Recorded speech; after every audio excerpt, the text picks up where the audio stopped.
Navy is more of a regional because it's more of a defensive. Now, there was a challenge, what they were trying to do, what Iran was doing, when this two aircraft carrier group has come, Abraham Lincoln as well as US Gerald Ford. Now, they were trying to hit one of these ships, and how do they do that? They have a very good water drones.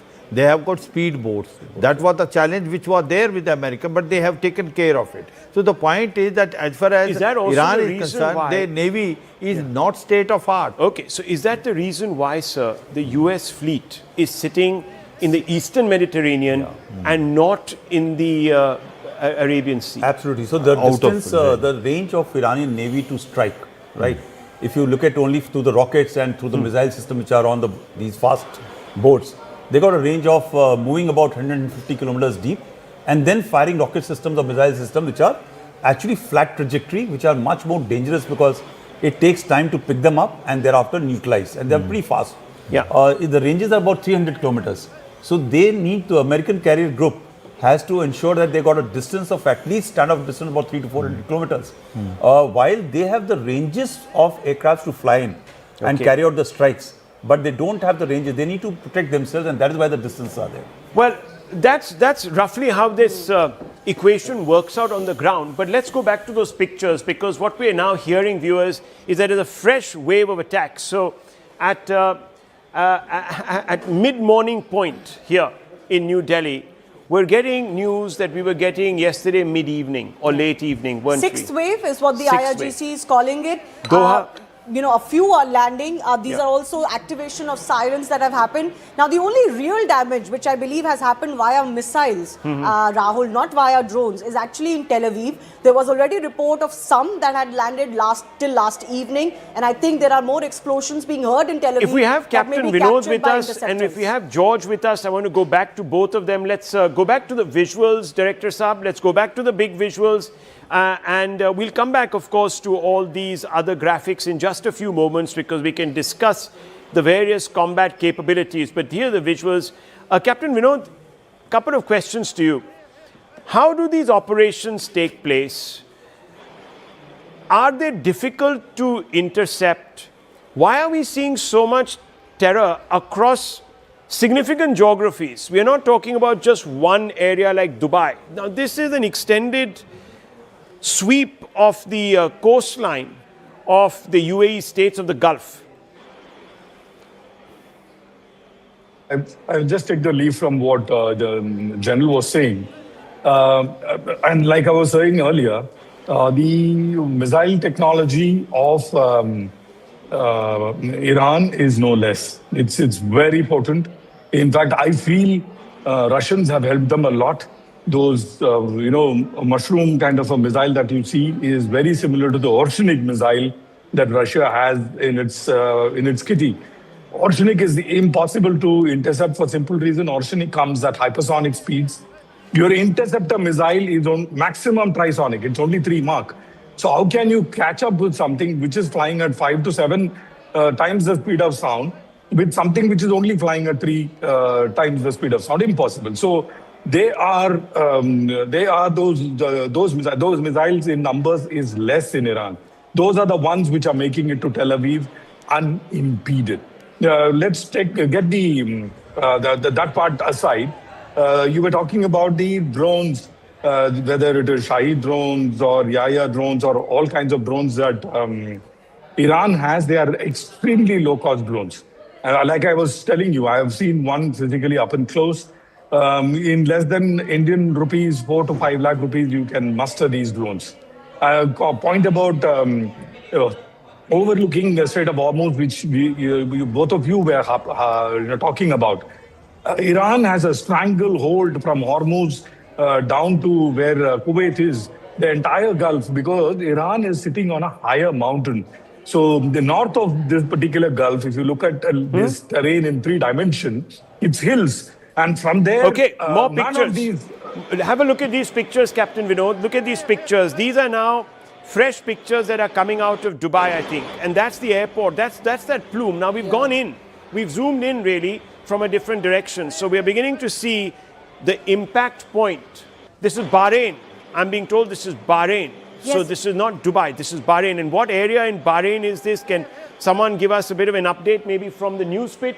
We can have Kanksha come in or someone come in and tell us a little bit more about these pictures. What we do know is that the UAE now is telling us that they've intercepted as many as 136 missiles and over 200 drones. So now that gives you an idea of the scale of the counter-attack that Israel is mounting in UAE or Dubai alone. But this is, of course, a visual that is coming in from Bahrain. You could estimate possibly, General DP Pandey can come in here, 200 drones intercepted in UAE, 136 missiles. This would be the same number that possibly targeted, Bahrain, Kuwait, etc. as well. Yeah, so numbers like Bahrain would have a lesser number of strikes going on, probably because it's a smaller country, smaller location. The hit has taken place on the 5th naval fleet headquarters of US. It was I think they were able to intercept, but the certain elements of the explosives landed near the building, and I those believe were the visuals we saw yesterday. Yeah, correct. So I think virtually what they are trying to do is to hit wherever possible with numbers and overwhelm the air defense which is there. No, so they're saying they've hit 27 US sites in the Gulf. Now, I believe there are a dozen bases in the Gulf that the US has. What are these 27 sites? What are we supposed to read into this? No, when... You mean, this would mean that 27 hits have taken place? Yeah. Correct. 27 have landed. Well, it could also be, that there are, other sites that they're attacking. That but it's interesting. Iran is calling them US sites. But these are civilian areas. So I was seeing some CENTCOM videos. The point which we're saying is that what has America done to this bases? They have moved THAAD and Patriot missile system. If you see it, the development which taking place last 2-3 months, that they're the best terminally high-altitude area defense system, and Patriot missile system is very, very good air defense. Okay. But what happens is when you are firing a drones or missile, you cannot basically utilize 100% of that. You will find, in fact, hypersonic missile, there are chances of almost 20-30%. Okay, so hang on, General Pandey, I want to ask you this because I was seeing some CENTCOM videos that have been posted of missile batteries which are placed, it doesn't appear to be in any facility. It just looks like they're in the open desert. So could these be deployments that have taken place beyond the bases? Obviously, because when you're saying about sites, it doesn't mean headquarters or place. They are not centrally located. So in Bahrain, when you look at it, the headquarters are there. But then there are islands of deployments which take place otherwise. And second is, when you deploy the missile batteries, they don't come into the site which they have to protect or the location they have to protect. They have to be deployed outside and much far beyond. If you look at the carrier strike group, which is located, the fort, which is located off near Israel, right? It is not anchored there. It is off, but it is providing a larger umbrella. So very, very important. Now, can Director Saab, we put this 4 window on the screen behind me so we get a sense really of this in larger than life terms. Let's put this 4 window that you have in the screen behind me so we can talk through each one of these visual elements. So what you're seeing is Doha that has been struck. This is Bahrain. This is visuals that have just come in. Shivani, these are pictures of a strike that has taken place in this current sixth wave. Yeah, I can't say exactly what this location is, but it doesn't quite look like this is some sort of a military installation or an American base. This is Haifa, Israel. This is a port city. Yeah, there of course is the damage. This is quite close to where the US fleet is. Also where some of the batteries must be, the intercepting batteries, so that the US fleet also stays safe. General. State one thing simple. Yeah. That these high expensive, high value air defense systems are not meant for Shahed strikes. Right. Shahed carries about 100. It's something like, for a needle kind of a thing, you don't require a hammer to manage. So these are costly systems which will be actually against the ballistic missile system, which will carry larger load packages, which are going to be striking high value targets. It will just not be. And these are all AI, all automated control systems. They verify what is taken off, what time is going to impact, what is the load which is carrying, and thereafter they match the anti-missile system to fire. So right? on the other side, one second, General Saab, just 1 second, I'll just come to you. On the other side, viewers, is video released by the IDF. strikes on missile launchers in western Iran. Now, these videos have been coming out continuously, and the IDF is very good at packaging their successes and putting them out in videos. What are we seeing here? General Siwach and General Pandey. Yes. See, what happened is that when we were talking about the drones, what has the Israeli have done this time? They made a multi-air defense system. They have Iron Dome and Iron Beam. Iron Beam is the one which is striking the drones. It is a beam which is there, it is neutralizing the drone. Then they have a David Sling, Arrow 3 system, and they also been given a Patriot missile system. If you see this time, the damage in Israel is minimal of even the missile which have been fired by the Iran. That's what has happened. Now, as far as so you're saying they've augmented and modified their what air lesson defense. they learned from us, that in Operation Sindoor, the India has utilized that multiple air defense system, which we had Akash Tir also, S-400 also. It was an L-70. escalatory and calibrated, Depending upon the interlinked- target and the weapon system we used, that was almost 90% where the Pakistanis, nothing could come to us. Right, General Saab. So, high speed, high value, heavier package will be taken on by the expensive version of air defense. So, what General Shivash was mentioning is that once this layered defense is meant for different set of incoming missile or drone systems. But please understand that Shahed missile, right, Shahed drones are slightly more difficult to be picked up and neutralized when they come into the form of swarms or a larger numbers. And plus, they also understand that where is it, these are actually technically fire and forget. And that is why it is much more difficult to actually overwhelm and control them or destroy them in non-kinetic means. So either you impact and destroy. But what happens is that they are able to find out where they are going to land. So if they are going to land at a place which has low value, it will be allowed to go through. But the expensive systems will be able to take out even the Shahed drones, even flat trajectory flying at the high value targets. So let's quickly talk about these visuals. This is the latest set of visuals that has come in, viewers, and this is coming from Bahrain. Then you have Doha. This is exactly here. We're seeing again all sorts of projectiles entering the Doha airspace. Now we don't know if these are intercepted residual missiles or they're an actual hit. We don't also know right now if this is drone or non-drone. So we need to have confirmation on that. This is Haifa, Israel. This is obviously the This retaliatory. definitely looks like a missile attack. This is definitely a missile attack. It would have to be a missile attack, and it's going over two airspaces, literally Iraq and Syria. And that's how it enters Israel. But this is also interesting because it crosses, not that there's much of Israel to cross, but it's going from west to east, and it's the eastern Mediterranean. 1,500 kilometers have to be traversed for a missile to strike. There you and go. if they have been able to breach, you look at the speed of that missile. But yet, again, I come back to the same thing. What would be the reaction time, sir? I think it's just about a couple of minutes actually. Wow. So the aim is to actually take it out into the high atmosphere when they reach on the top. That is one of the best places. But when they are actually dropping closer to the target, that's the time they get much more confirmation, and they can use lower end of counter ballistic systems or missile system to neutralize. But is it too late by then? Is it too late by then? Will you have debris that Actually, could what cause- happens is that if they are able to neutralize it, strike, then only the remnants fall. Yesterday you The saw debris. a strike which was taking place in which a large projectile came down and hit, and you had people running away I saw from that. that location. So it Yeah. was, they were trying to actually neutralize, but they could not. But the projectiles, explosives had not fallen, this thing, they were intact. So it was a localized, not a very high profile. Missiles need to hit with the speed which they come. You're talking about that street. I think that Yeah, was yeah. Doha, living quarters. Correct. There were a large number of people who were saying that, look, The issue which we need to see is that how much information is actually coming from Israel. Right. All these images which are coming are coming from other Gulf countries.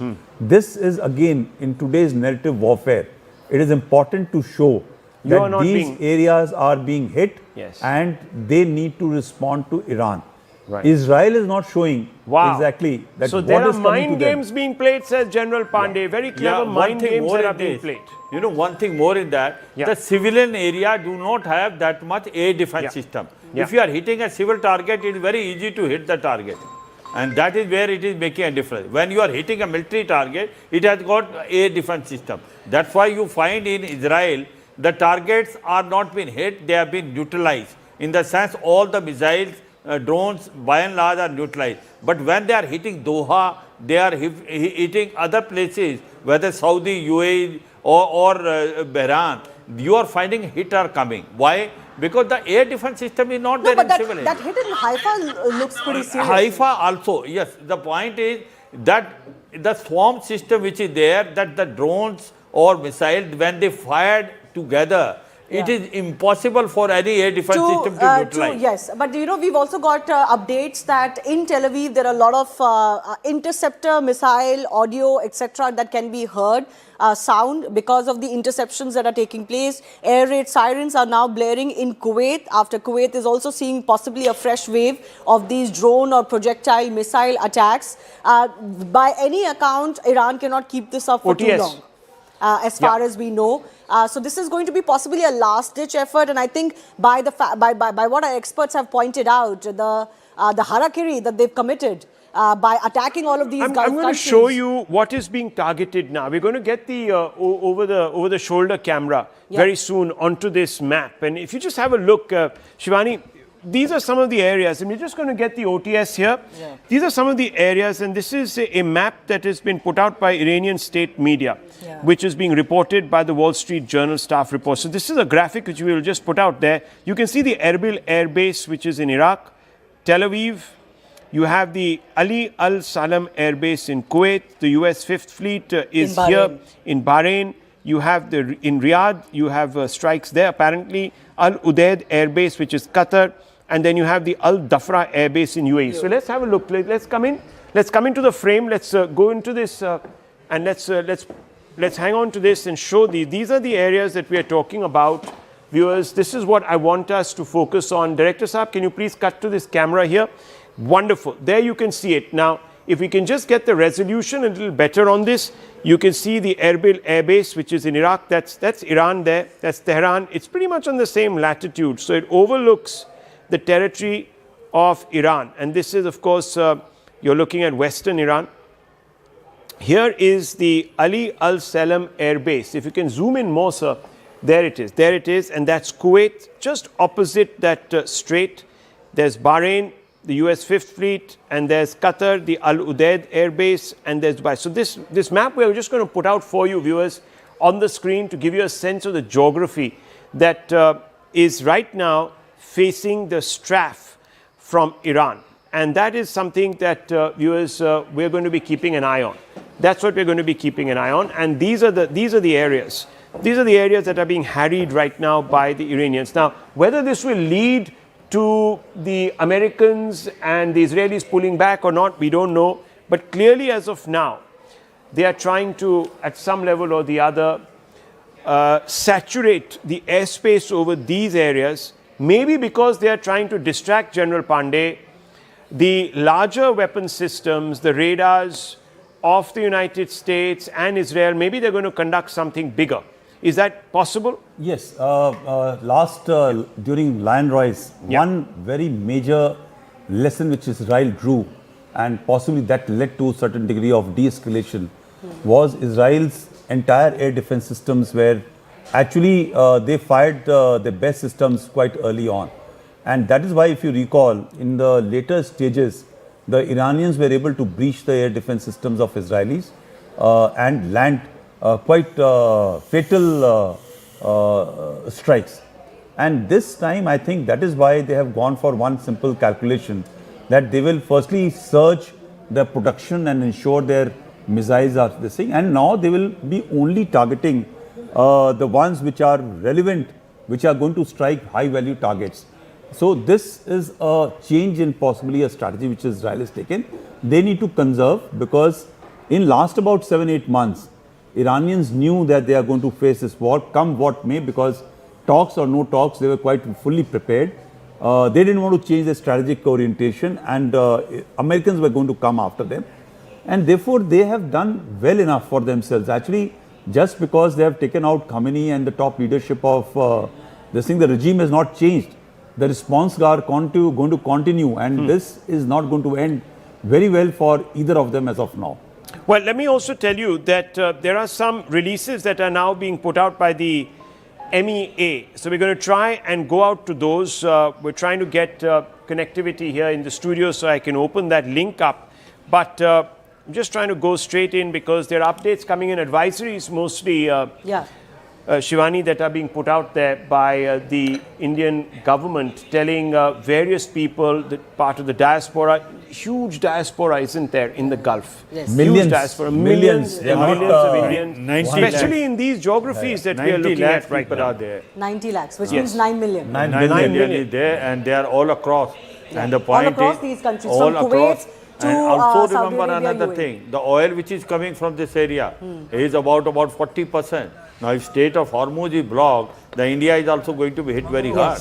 Not only that, the rates of oil will also go more than $100 per barrel. So there are challenges as far as we are also concerned. What happened to Chabar port?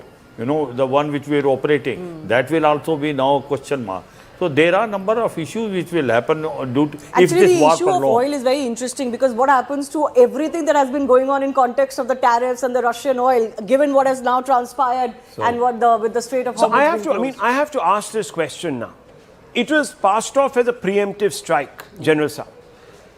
This is not a preemptive strike. This is some sort of a offensive strike. This was a strike that left no options open for diplomacy, General Pandey, because I don't see, even after the transition that we've been talking about, this 3-member council that has been set up, led by the grandson of the Grand Ayatollah, the founder of this Islamic regime, and so on and so forth, Muhammad Mojtaba Khamenei. There seems to be no lifting of the foot off the gas. These Iranians are pretty set on continuing. So please understand, let me just give a context how the strikes have happened. And if I understand, and I have read enough about the Israelis and Americans, and that is how a powerful or intelligent nation should operate. This whole talks, schmozzle, gossip, or facade, or charade, was ongoing to find the right time, right opportunity to strike, right? So while the 10-day talk were ongoing, they struck on the 9th day where some degree of everybody was saying that possibly, and a lot of people are commenting adversely. But I look at it, it was an entire charade in which they wanted to get, when they get an opportunity, when entire leadership is together. Yesterday, the first strike went at the time of 8:15. It was in the morning. Generally, the strikes happen in the night. They went through at 8:15, in which they got entire top leadership of Iranians. So I think they were pretty committed Committed. On that point, Iranian parliamentary speaker has come out, prepared ourselves for all scenarios. As I said, viewers, the Iranians are not taking a step back. We are prepared for all scenarios, which could even mean a ground invasion, which could mean anything. They're saying that plans have already been put in place, were already in place for a post-Khamenei phase. Well, so they, of course, were anticipating. They were, and they probably, they led him to believe they were so well prepared that he walked into the path of direct fire. In the first strike, he was taken out. But look, viewers, clearly regime change is the objective here, because had that not been, in the first wave, they would not have taken out Khamenei. They would have maybe dropped things around him, softened him up a little bit and said, okay, come to the table, agree to all our terms, open up your country, maybe even step aside. But they haven't. They've actually taken him out. You know, the problem is that when US is talking about regime change, there is not possibility of regime change until there are ground troops which go there. Yeah. Boots on ground is very important. Now when you have such a head, there can be regime collapse. Someone else will take on. There is a succession plan. So thinking that the government which will come... You might carry out a decapitation strike in the hope that others who are more amenable to you. I'm not saying in the classical sense that you are there to guide a process like you were in Iraq. But General Pandey, this is a political choice. I'm just talking about not a military choice. It's a political choice. It's a political attack which has been given the gleam of something bigger. You know, a preventive strike, that is. So as Jan Schwartz said, that regime change doesn't change with change of a spiritual leader or the top leader being taken out.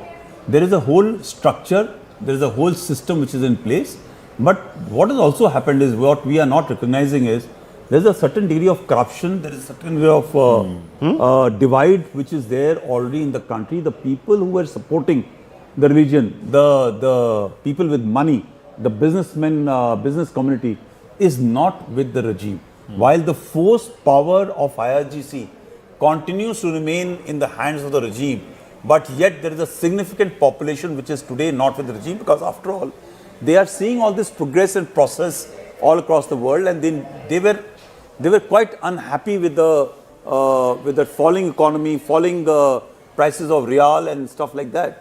So I think please understand, the Americans have gone inside. They will have a plan. If the plan was to leave the region into chaos, there has to be a strategic outcome out of it, which we can debate and talk about later. Yeah. But today I think the regime still continues to be in place, but I think there's a fracture inside which will ensure. But can I just say that there are two moral standpoints from which Donald Trump has justified these strikes, quote-unquote preemptive strikes that Rahul was talking about. One is, he said this was protecting American lives because he has told his domestic constituency at least that Iran was, planning weapons against USA, whether those are missiles or nuclear weapons, etc. The second moral standpoint that here it is, U.S. Embassy. U.S. Embassy, this is in Baghdad that seems to have been attacked. This is pictures coming out from Baghdad on the ground. This is what we are being told. This is a handle called Naya for Iraq that has put it out. You can see bulldozers. There is a overrunning of the US facility there. These are big pictures, dramatic pictures, sympathizers. Perhaps these might even be Shias, I don't know. But there is clearly an attempt to overrun the US embassy. Now, I do believe that some of the US personnel had been evacuated from Iraq a few days ago, but I'm not sure if that was possible. What is going on here? Clearly US assets here in the Middle East under attack. And is it possible, General Pandey, that we might see this being replicated in other parts of the Gulf? At least in 2 or 3, it may not. Maybe not in Saudi Arabia, may not be in Dubai, but other areas. No, it will happen in Dubai, it will happen everywhere, right? We have not even seen 24 hours have not passed. Actually, barely 24 hours have been passed. You will start seeing proxy elements coming out in support who are hardline. You have taken out the most important person of the Shia community, and that is the Ayatollah, right? Everybody prays to him, everybody looks at him. There will be fringe elements, not fringe elements, there will be organized elements who will carry out, if not symbolic, if not proper attacks, surely symbolic attacks, which will happen. And I think in anticipation, if you recall about 2 months or 3 months back, the entire Iraq base where 25,000 troops were positioned were taken out, right? So they have diminished, they have reduced the footprint of US presence all over the Gulf to ensure that they don't get hit when such a situation comes up. So these are all indicators towards what is going to happen eventually. And I'm sure they have got enough capacities. Hezbollah, Hamas, Houthis and other Shia terrorist groups have got capacity to carry out strike. How effective they will be, it is only the time will tell. But yes, there are going to be collaterals which are going to happen, not only to US citizens, but also to the Gulf entities and other countries in the region. The another point is, as far as wherever there is a more Shia population, why it is happening in Iraq? Iran has about 55 to 60% Shia population. For Shia population, Ayatollah al-Khamenei was a religious and supreme leader. So wherever it is a Shia population, you will find such sort of action taking place by these certain proxy groups. And how much they will be affected, time will only tell. It can start in Syria also. It has started now in Iraq. But I think in Sunni-dominated countries like Saudi, UAE, Oman, Bahrain, there the chances of such thing happening are very, very less compared to where there is a more population of Shia. Yeah. The visuals, of course, speak for themselves here, Rahul. As far as that US base in Iraq is concerned, there is this Iraqi resistance, that we've mentioned earlier as well, that was trying to, of course, get into this conflict. It is a Shia-backed Iraqi resistance, isn't it? Backed by the Iraqi I'm trying to get hold of voices now. We need to connect to people in Bahrain, in the UAE. Lots of Indians living there. I want to find out really what's happening. What are they perceiving on the ground? Are they safe? Are they not safe? Let's get that connection going. But here it is, viewers. Dramatic visuals now coming in from the center of Baghdad, the US embassy there. We're going to try and pull out a map and show you where the US embassy is exactly in Baghdad in just a few moments. But these are visuals, dramatic scenes. This is the beginning of a pushback at a popular citizen level. I don't know if these are ordinary citizens or if this is the resistance, if these are people, but certainly they don't look like militia. They could be plain clothes, I don't know, but they certainly don't look like militia. These are people who've taken JCBs and they're trying to overrun a facility there. Whether there are people inside or not, we don't know. But thousands and thousands of that people. Are being heard. There are explosions. There are all sorts of things possibly happening. Gunshots being heard here. Yeah, so we don't know if this is just a part of an exercise to overwhelm and show others and rouse others around the Gulf that look, this is what we need to be doing. We are being overrun by Americans. We are being overrun by the so-called Zionists. So there is all of this. And there is also a new warning that has come out from Trump. US President Trump says we'll hit Iran with a force that has never been seen before. Let's go straight across to Siddhant. Siddhant, what can you tell us? Well, that's right, Rahul. So it's a message from President Trump because there have been several warnings coming from Iran. In fact, Iran is threatening countries in West Asia of retaliatory strikes, and the warnings came from IRGC and several other high-ranking officials from Iran. And now this is the response coming from President Trump. President Trump writes on Truth Social that if they do, we will hit them with a force that has never been seen before. So it's the first response coming from President Trump after Iran threatening of retaliatory strikes on the countries in the West Asia and the US assets in the region. So what exactly is the statement saying? Can you read out this statement to us for the benefit of our viewers? Yes, that's right. So Rahul, President Trump writes on Truth Social that Iran just started, that they are going to hit very hard today, harder than they ever hit before. They better do not do that. However, because if they do, we will hit them with a force that has never been seen before. Thank you for your attention to this matter, President Donald J. Trump. So first why response coming from President Trump. Okay, so why is Trump now suddenly sending out this message? Because earlier he was saying, just about 1 hour back, I think, and let's just bring out those two messages and put them side by side. 1 hour back, he says, it's over. We've softened these people up. He said it's going to be easier to It's now going talk to be easier. to the Iranians. Now he's suddenly negotiate with using them. a threatening tone. So is he coercing General Pandey, or is he suddenly realizing that this is now taking a nasty edge? Maybe they've underestimated. I'm quite sure they know that it's going to take a nasty turn. But these are all public posturing. So Iranian foreign minister, the parliamentary minister, the new leadership is going to talk about how they are going to hit back and strike back. And that means they are under control, the regime change is taking place, the new leadership is coming. And similarly on the other side, the Americans and the Israelis are going to talk about differently that in case you retaliate, we are going to come after you. This is all posturing to ensure that everybody comes up, somebody has to cede the ground. Actually, and the first statement which came out was by Trump regarding they have been softened up and there is a scope for talk now to reach out. These are all addressing two segments of population. One segment of population is in Iran, which wants the change of regime, and therefore they need to talk, and we should not go ahead with continued retaliation and stuff like that.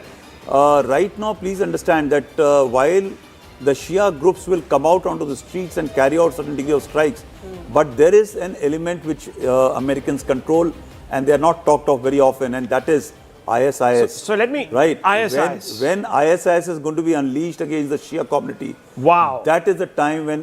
No, but then what you're suggesting is a full-blown regional conflict that could then take years. Yeah, that's true. It could release jinns we don't want to be released. Correct. So that is why all these people, especially the Iranians, need to actually understand that which is the path they need to take, because US has got not only one strategic domain to look at. And on the other side, you have Iran that is threatening Israel, saying you have crossed the Rubicon, you've crossed our red lines, you're going to have to pay for it. Let's just quickly go across to Siddhant and also Ashok Sajjanar, who joins us, a noted diplomat. First, Siddhant, over to you. Well, that's right. So there are two responses that we have from President Trump, Rahul. One, which he wrote on Truth Social this morning, where he confirmed that Khamenei is over.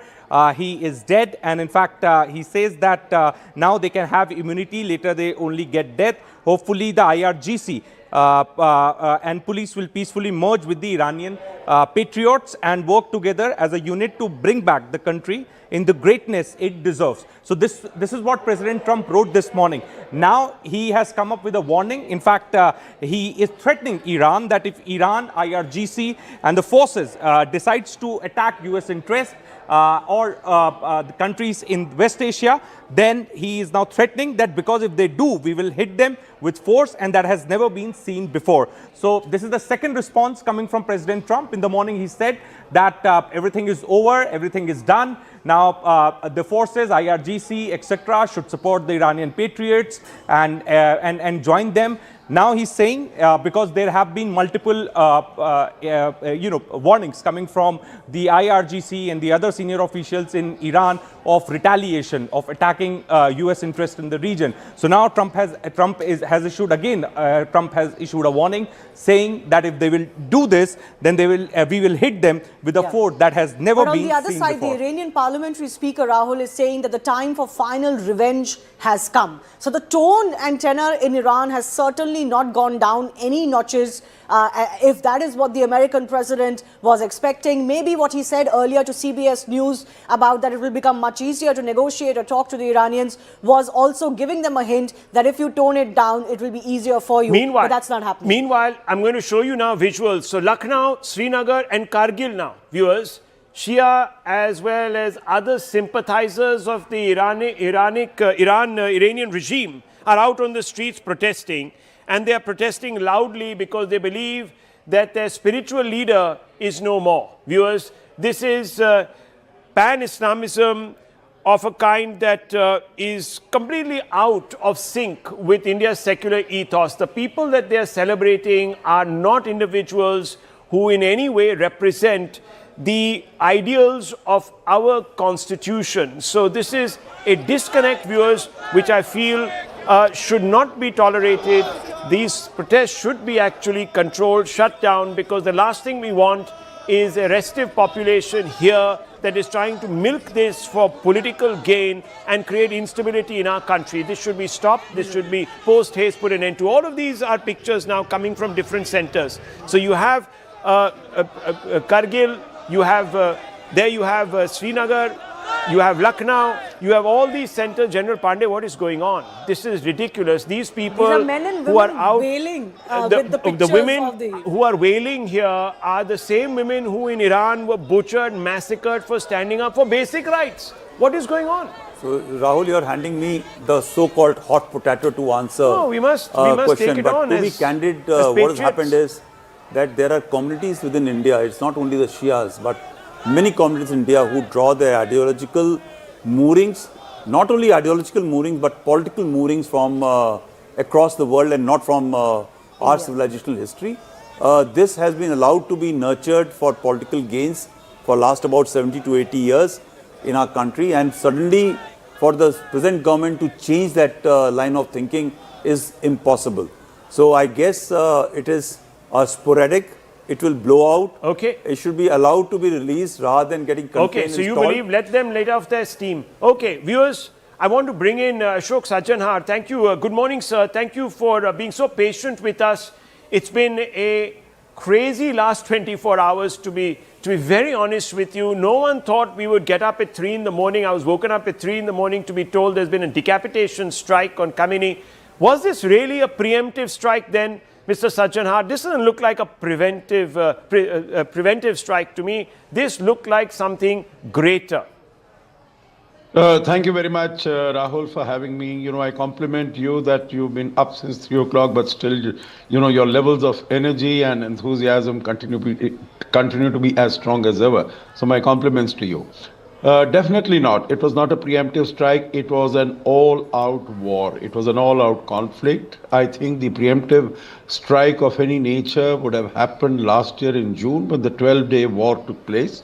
This was, after Bibi Netanyahu visited Washington, D.C. and he had conversations with Donald Trump. Both of them decided what the plan of action was going to be, how they are going to do it in concert.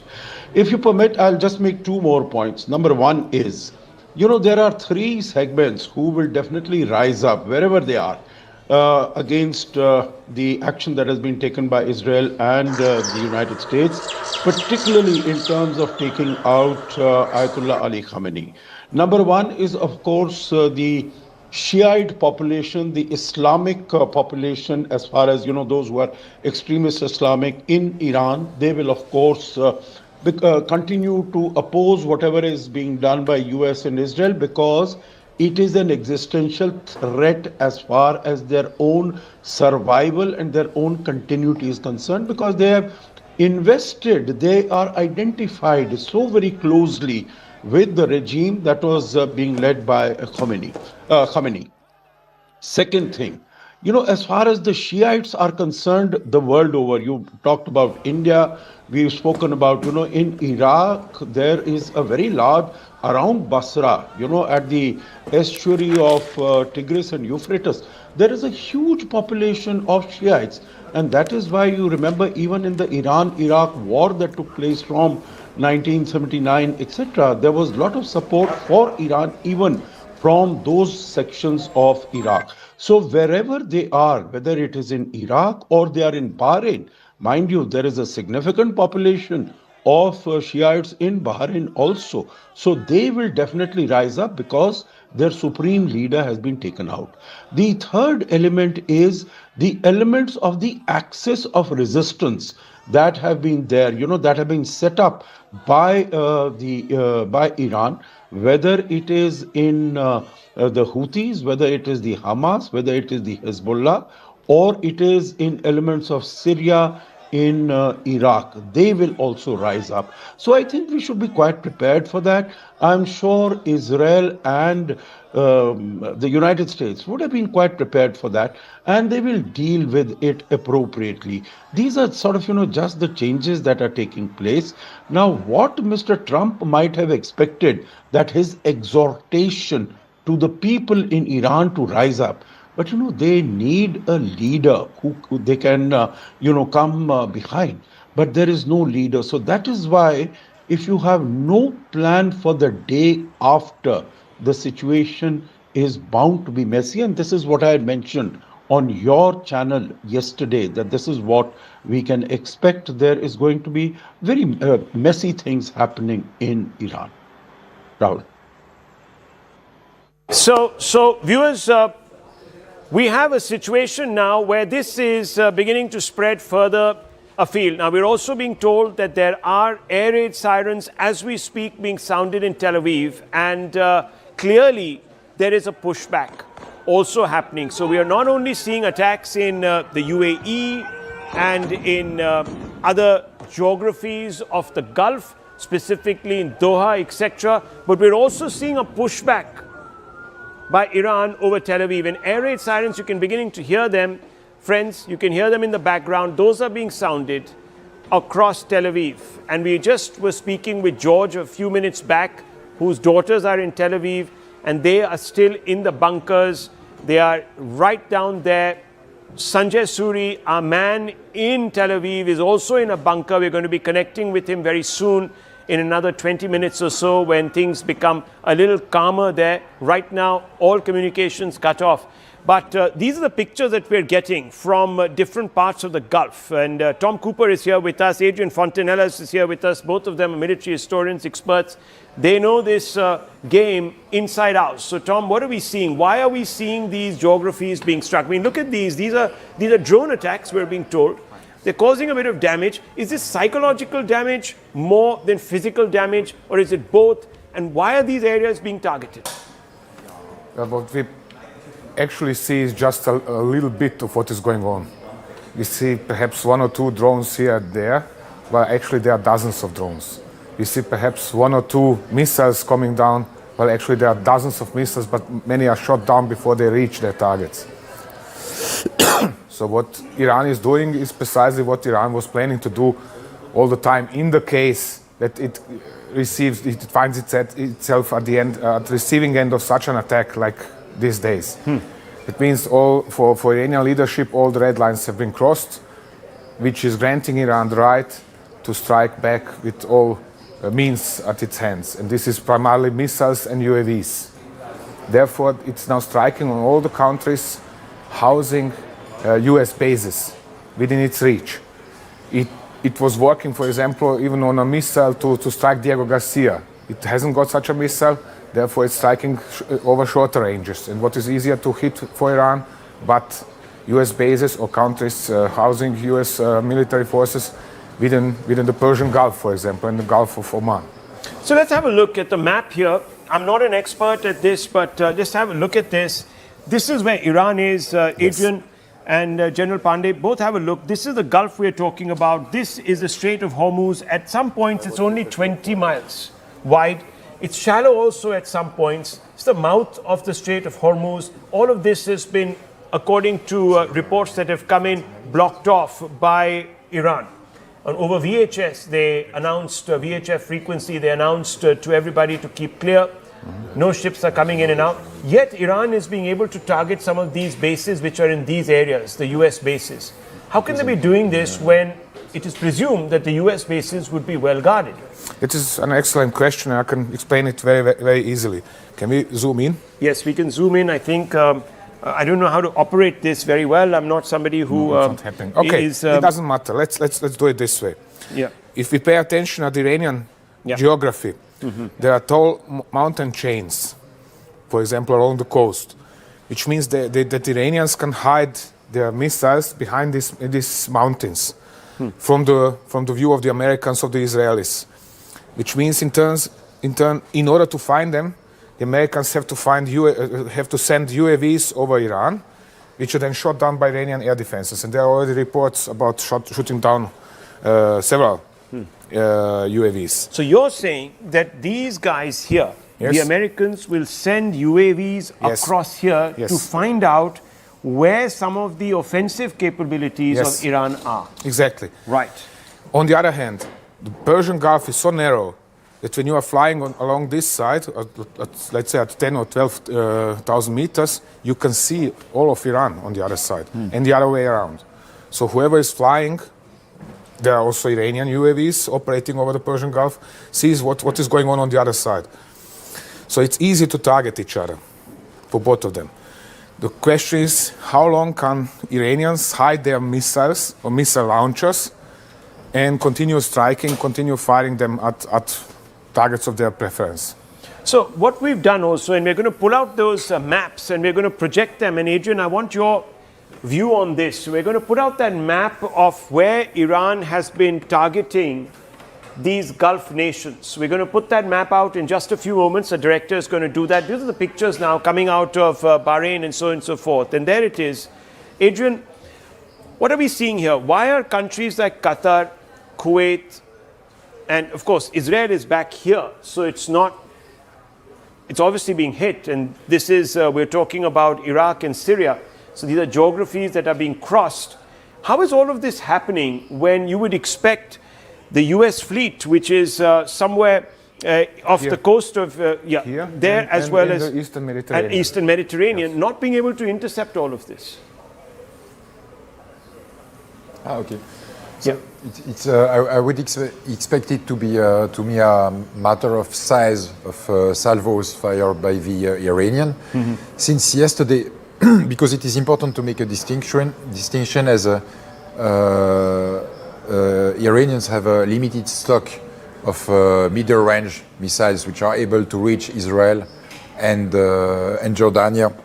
And this base used by the U.S. Air Force in Jordania, and it's looking like since yesterday that the Iranians are firing continuous salvos or a limited number of ballistic missiles, but all the time, probably in order to force the Israeli and American to expand their long-range anti-ballistic missiles interceptors. And now we are seeing that some of the Iranian missiles are coming through, striking Israel, and there was some impact in this airbase in Jordania too. So this is for the long range. And for the short range attacks, that is against the US bases in the Bahrain, Qatar, the Emirates, then it is, I guess, my impression it is quite important saturation attacks. The Emirati said that yesterday alone, at least 136 ballistic missiles as well as 200 UAVs targeted them, and they spoke only about the Emirates. So, so we had to have had Qatar, Kuwait, which were probably on the receiving end of hundreds more of such. You wanted to make a point there. You wanted to add to what he was saying. Pointed out 200 missiles just on United Arab Emirates. Yeah. So you have to count additional against Qatar, against Bahrain, against Kuwait, and these are short-range missiles. I said they are fired from southern Iran, from along the coast, probably from. It's relatively easy to dig a hole, hide the launcher inside that hole, inside the mountainside, pull it out, fire the missile, and hide it into the hole, move it back into the hole again. This is what they are doing right now. The Americans, in turn, are trying. Their primary strike yesterday was to hit the IGC bases, to command nodes, communication systems. So we should open out the map on Iran in just a few moments. We'll show you the locations where in Iran that have been struck, and you can talk a little bit about the significance of those locations. Viewers, we're talking at a time when the Iranians have launched a sixth wave of attacks, and they're saying that these attacks are beginning to target sites in this part of the Gulf, which is the UAE and Oman. And you have Trump coming out, who has said that, look, don't mess with us. This is going to get a whole lot worse for you. On the other side, the Iranians are saying we haven't even begun. We're going to take you down. So you have a battle of wills right now. We also know that Khamenei, the Ayatollah, has been eliminated. There's a decapitation strike. Now let's focus on this. Let's get close on this. Tom, these are some of the sites that have been attacked by the US and Israelis. So why would Tabriz and Qom be attacked? What is the idea? Qom is a holy city. This is the center of the Iranian or Shia clergy. That is one of the reasons. The other reason is that there are also missile cities next to it, missile garrisons. Kermanshah is one of the major military bases in western Iran on the border to Iraq. Tabriz is the primary military base in northwestern Iran. So these are all centers of IGC's capabilities. Base. Right. That means they have their bases over there, they have nearby their missile garrisons, they have other stockpiles of their weaponry and so on and so on. And foremost, don't forget, command nodes and communication nodes. So the Americans are trying to disable the IGC capability to communicate. Why? Because if, for example, Tehran cannot communicate with Kermanshah, they cannot coordinate their operations. They do not know what is going on. They cannot redeploy their troops, for example, in the case that there is protesting. So the Americans are trying to disable this ability of the regime to react. The same is valid for Tabriz, for Esfahan, for Natanz. Natanz is also one of centers of Iranian nuclear program. An enrichment facility. Yes. And of course, a big concentration of air defense systems are in this area. So this is all, I said, again, the Americans are trying to disable the regime's capability to communicate with its nodes, with its local commands. Why? Because the better they communicate, the better coordinate they are. The better coordinate are their strikes against Israel and against US bases in the Persian Gulf. What is here then? This area looks like it's not been targeted too much. What is here exactly? Yeah, this is one of the biggest surprises, actually. For example, Bandar Abbas, here in the Straits of Hormuz, is one of major military bases of Iran, but we don't hear anything about it. Shabaha, here in the south, is the biggest, well, incomplete, but one of the biggest ports in Iran. Yeah, and that port is important for Indian strategic interests, because just here is Gwadar, which is also, of course, hypothecated to China and Pakistan. So that Gwadar and Chabahar were very important strategically. Yeah. But here, unfortunately, we have not heard about much action. Nothing at all. That is what is surprising me. Also, there are no reports about any kind of US or Israelis cannot reach this far. You were talking about Kermanshah. I want to go straight across to footage that is just coming in. Military base in Kermanshah. Look at these pictures. What is happening here? How are we seeing these massive clouds? I haven't seen this. This is obviously taken from a car. this is black clouds. This means the fuel is burning, Right. essentially. So that means that Israelis probably in this case have targeted the local fuel depots Fuel in order depots. to immobilize the IGC. So what kind of munitions would have been held here? This fuel is required for what? Fuel is primarily required for the IGC mobility. It means they're striking the base of whether this is the IGC in Kermanshah or the Iranian army has a big army base, helicopter base. So they are striking. I don't.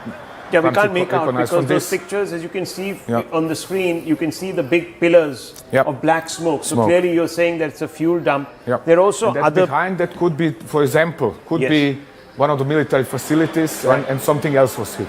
But primarily, the point is this: this is Western Iran. This is easy to reach for the Israelis. So here they are using, because you have asked about ammunitions, they are using free-fall GPS-guided bombs in this area. Okay, so GPS-guided bombs. General Sir. When you showed that map and you looked at why there is no strike here, please understand the entire oil concentration is in the south-southwest of the region where no strike has taken place. Khuzestan. So when you are going for a military conflict, you don't start striking the oil refineries and oil, oil fields. You start first striking at the military establishments or military sites which are going to fight back and strike back at you. So right now, the first step which the Americans and even Iranians will take is to take out the radar systems, command and control systems, the ballistic missile storage systems, the ordnance systems, the systems which are going to feed into the machine of this thing, not on the economic system, right? Bandar Abbas, Charbahar port will come much later when you actually want to alienate the population of Iran. Right now, you don't want to alienate the population of Iran. The first statement Trump said to the Iranian people, get away from the military bases and strikes. We don't want to hurt you. This is with the regime and the military and not with people of Iran. So he's created a distinction between the two. And therefore, all his strikes till now have been factored and based onto these areas.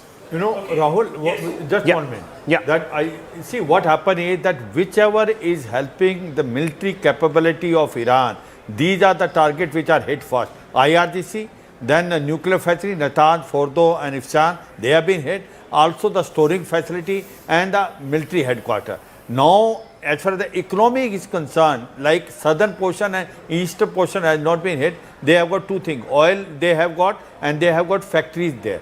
So they will hit possibly, if they hit now, what will impact? It will impact the oil prices of the whole world. So they don't want to hit. It is not going to add on to the military capability of Iran. As on today is to basically ensure that the paralysis take place as far as the military capability of Iran is there. Big breaking news coming in, viewers. Indigo and Air India are cancelling flights. They're saying that crew and passenger safety is our top priority. We're also getting news from Qatar Airways. And I'm going to go into the newsroom for just a few moments because we're going to open this coverage up and we're going to bring in Aman Sharma in just 30 seconds. I'm going to come right out. What we're seeing, viewers, is the newsroom at the back as we work here. We're getting a lot of information coming in. We're getting a lot of information coming in. And we're going to go and ask some of our colleagues about this information. There we have Siddhant coming in. Siddhant, you're speaking to someone on the phone. Yeah. This is very important. Yeah. Updates coming in. Air India, Indigo, everyone cancelling their flights. Tell us a little bit about here. You can use my mic. Tell us a little bit about what's going on. Yes, that's right. So Rahul, I was speaking to a friend in Dubai. Yes. So I was just trying to understand, get a sense from what exactly is happening in Dubai.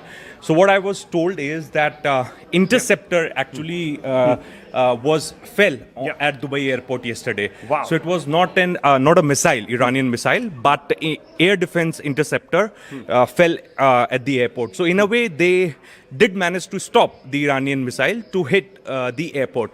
Then as far as the Palm Jumeirah missile is concerned, that was the Iranian missile which could manage to penetrate into the skies of Dubai and could hit a hotel at Palm Jumeirah.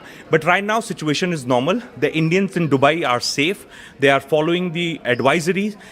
In fact, the government of India is in touch with the government of UAE as far as evacuation etc. is concerned, and hopefully, once situation will settle down, then the flights will reopen, and those who are stranded at the airports and at various other places could travel back. So no need to panic. That's the message coming from Dubai. No need to panic. Is under control. So let's go across to Aman. Aman, come across here. This is important because what we're also seeing is some protests happening now in India. Yes, there is a lot of government is keeping a close watch on the not the protests. I would say these are more marches which are happening in Jammu and Kashmir. There's a big number of people who are collected in Srinagar. They've in fact gone to the UN office and put Khomeini's photo on the UN office there. So government is keeping a close watch. JNK Chief Minister Omar Abdullah, in fact, has put out a statement that let people grieve, don't stop them, because there's a huge Shia population, which is feeling hurt over the killing of Khomeini. All peaceful so far, but government is keeping a close watch. But I think, Rahul, the bigger story which is emerging is also the complete shutdown of the airspace in the Middle East. So Dubai airport, Abu Dhabi airport, two of the busiest airports in the world, are shut. Etihad is not running flights. Emirates is not running flights. Thousands of people are stranded on airports in the Middle East. In India also, we've sent out our reporters to Delhi, Bangalore, Mumbai airports, where many people have seen cancellation of their flights. So a lot of passenger inconvenience is happening. People are not able to board flights. People are either stuck at the transit airports in Abu Dhabi or Dubai. So that is also a big issue of concern which is emerging. But India keeping a close watch, and India, as Mr. Jaishankar has also been dialing the phone call, the phones all night long, speaking to the foreign minister of other countries, asking these countries to ensure that the Indians in these countries remain safe. So what are the conversations that Mr. Jaishankar is happening as we move? Come with me, because we can just we can show that part of the newsroom which is very busy. That's where a lot of viewers, the visuals that are coming in are being put and treated so that they can go on camera. So that's an operation that is going on here also. But Aman, you were talking about what the MEA has been doing, and I'm going to come across to Chetan also in just a few seconds. But yes, the MEA making a lot of calls, and the foreign minister putting out a lot of information. See, Rahul, what is happening is that this is unprecedented, that civilian areas in Dubai, Abu Dhabi, Doha are being targeted by the Iranian forces, and we have a huge Indian diaspora which lives in the Middle East. India is obviously very, very concerned about the safety of its people there, and that is why Mr. Jaishankar has called up his counterparts in Abu Dhabi. He's called up in UAE. He's spoken to them in Bahrain. He's called up every foreign minister in the Middle East, asking for one reassurance that Indians there should remain safe. It is not possible to evacuate anybody right now because the entire airspace is cut, but India's main priority is that Indian citizens should not get harmed in this conflict and they should remain safe. All these countries have assured that, but of course India is concerned about the safety of Indians abroad, especially in the Middle East. Well, come with me. We're going to go up to the desk that looks at social media to see what is really trending as of now. Good morning. How are you? Good. How's it going? It's very chaotic, but it's going great. So what are the trends right now? What is social media talking about? What we can see is US and Israel strike Iran, kill Khamenei in Operation Epic Fury. I think this has been... And then I can see the Srinagar Shia Muslims mourn Khamenei's death in US-Israeli strikes. So there's all that happening also. It's very interesting. Yes. Elon Musk has also tweeted that this has been the largest that people have used Twitter today. So it's been really chaotic. So X is seeing the highest ever traffic today. That is what Elon Musk is tweeting, that X is seeing perhaps the highest ever traffic due to Khomeini's killing. Does he ever waste an opportunity to blow his own trumpet in one sense? Always see the business side to things. Absolutely. And very interesting that the Shia protest in JNK is also trending. So I think that is something that we were discussing earlier. The government keeping a close watch. No repercussion in India should happen. That's the government's top priority. People are grieving. But so far, non-violent protest. People are just marching in Srinagar towards the UN office. In the past, when it has happened, we have seen crackdowns. But this time, the government seems to adopt a hands-off approach. Yes, exactly. The government is not doing any crackdown. And that is what JNK Chief Minister Omar Abdullah is also appealing to the police forces that don't act harshly with these people. They are just mourning with the Khomeini's photograph. They're walking to the UN office. So don't crack down on them. Let them vent out their grief. And maybe that is the approach the government would take to ensure that everything remains under control. Let's go across to Chetan. Chetan, let's follow me. This is the newsroom. We're reporting constantly on the updates. This is the engine where things are taking shape right now. Chetan, what are you showing us here? I was trying to show you what Aman was mentioning, that the entire airspace, you can see the entire airspace from West Asia, from this area to Iraq, Iran, everything is shut. There are no planes, zero, nothing is there. And the same I can show you from a tweet from this guy, the Strait of Hormuz. All of these ships, this area is closed, completely shut. All shut, is it? Yeah. And you can see all those ships are blockaded, so in the bottleneck. Everything, everything is shut. You can see that this neck is closed. So everything, the busiest route, as they say, is shut. And that's going to create a lot of problems for energy security. Aman, that's going to create problems, isn't it? And we're going to bring in Murli also, who's looking at putting out videos, and he's of course heads the entire output of CNN News 18, the man who's been here from 3 in the morning. That was some call, 3 in the morning, we had a conference call, Murli. You've been here from 3 in the morning, and that really was something that shook us all, the Khamenei incident, and at that time it was only Trump tweeting. Yeah, it was kind of chaotic at that point of time. I think we got into a quick con call and huddle, and we spoke how to get things rolling. We wanted Aman. Aman was the first to respond, of course. At the screen, we had Suri from Israel, who was giving us the first respondent, who was also the first respondent from Ground Zero.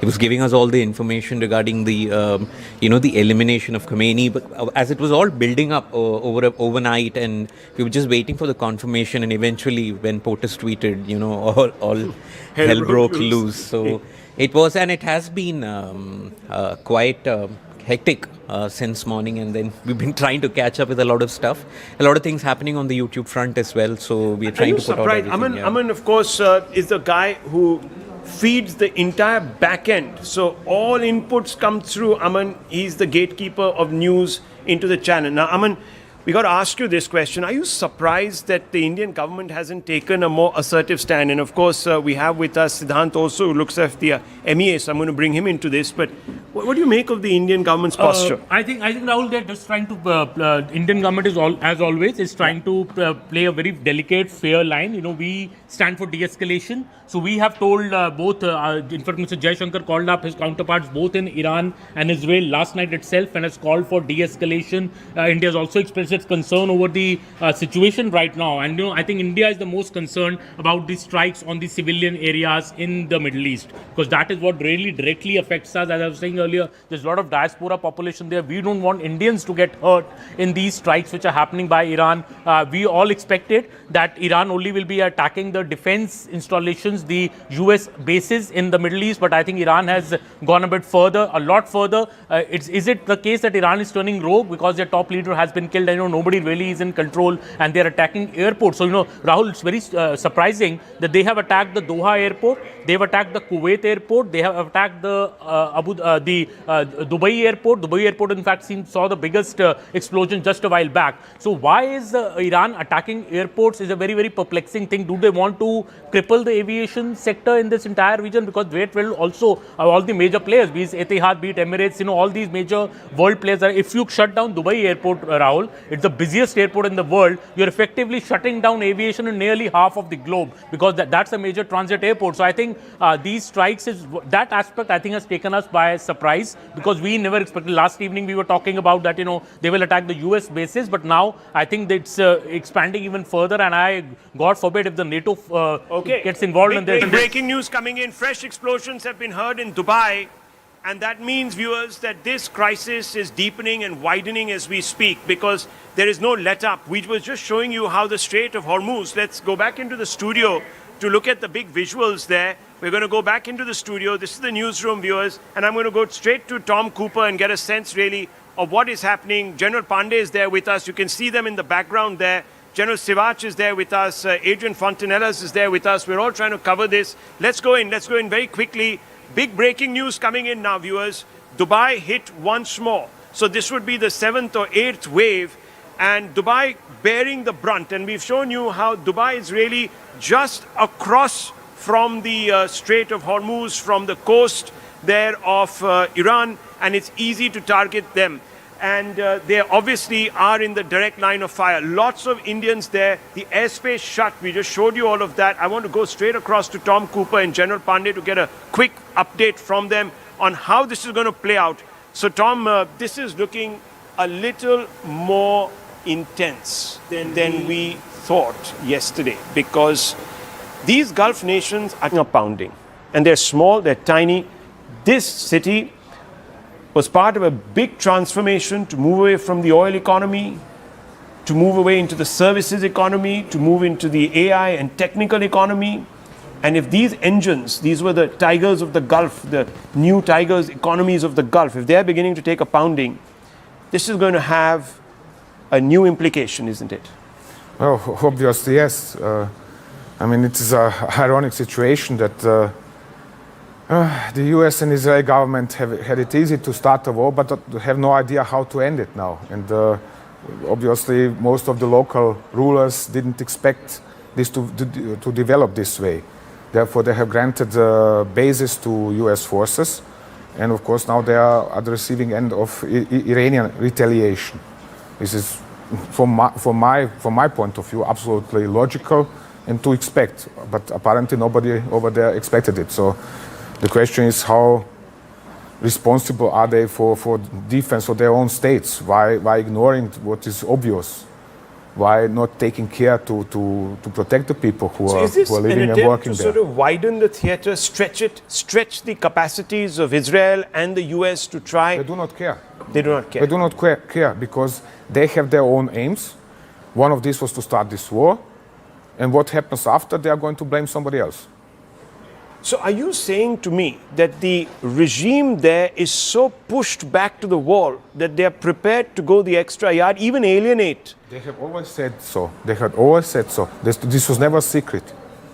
That if they have their own red lines, the Iranian regime, and they say, they have always clearly said, if you attack us in this fashion, like Israel and the United States have now done, then they are going to retaliate precisely in this fashion. That was never in any way a secret, because the IGC was always publishing Okay, so we're just hearing that Iran's temporary leadership council is going to be formed today. So General Pandey, I have to ask you, and I'm going to bring in Adrian also, and General Sivach.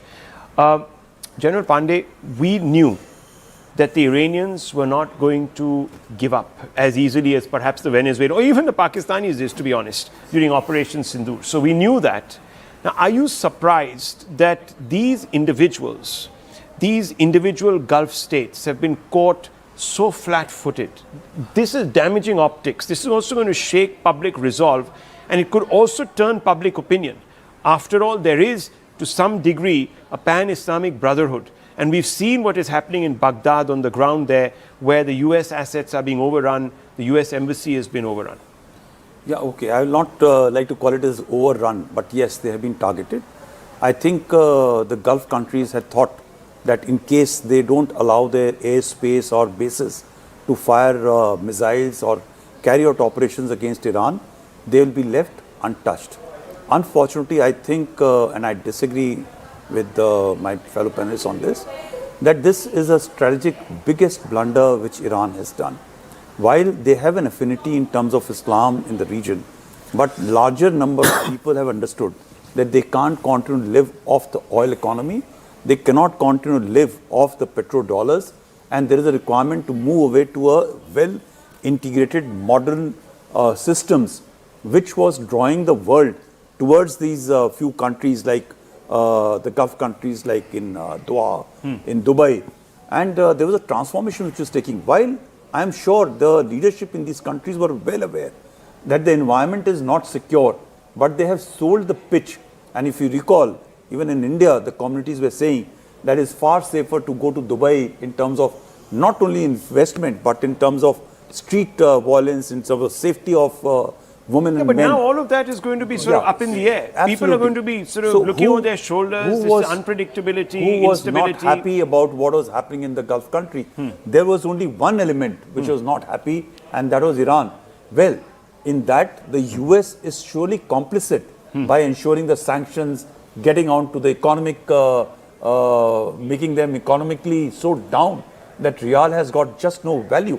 But yet, if the strategic orientation of a country continues to remain into a Cold War era environment of destruction of Israel or US. No, but I obviously think there is a will be some military consequences. objective at play here. Tom Cooper.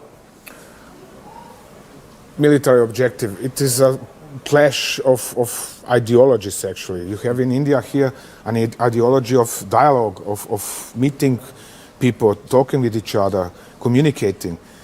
And somewhere else, people do not want to communicate, but they want to impress their own will upon everybody else. And this is the system over there. We have actually one dictatorship in Iran facing 6 or 7 dictatorships in Gulf Arab states, plus de facto dictatorships in the United States and Israel now. So nobody of them is particularly nice or friendly or some great guys or whatever. So Shivani, what's the latest coming in? Yes, of course, as far as the aftermath of these strikes is concerned, we are seeing large-scale disruptions in air travel.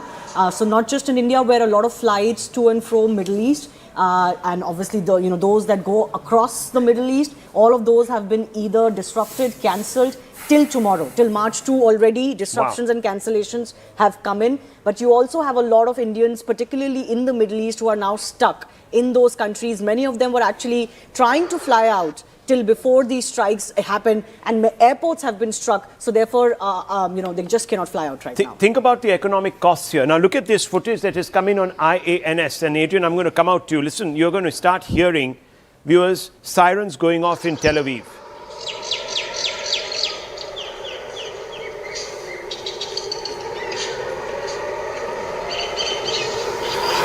So a ghoulish sound across the skyscraper.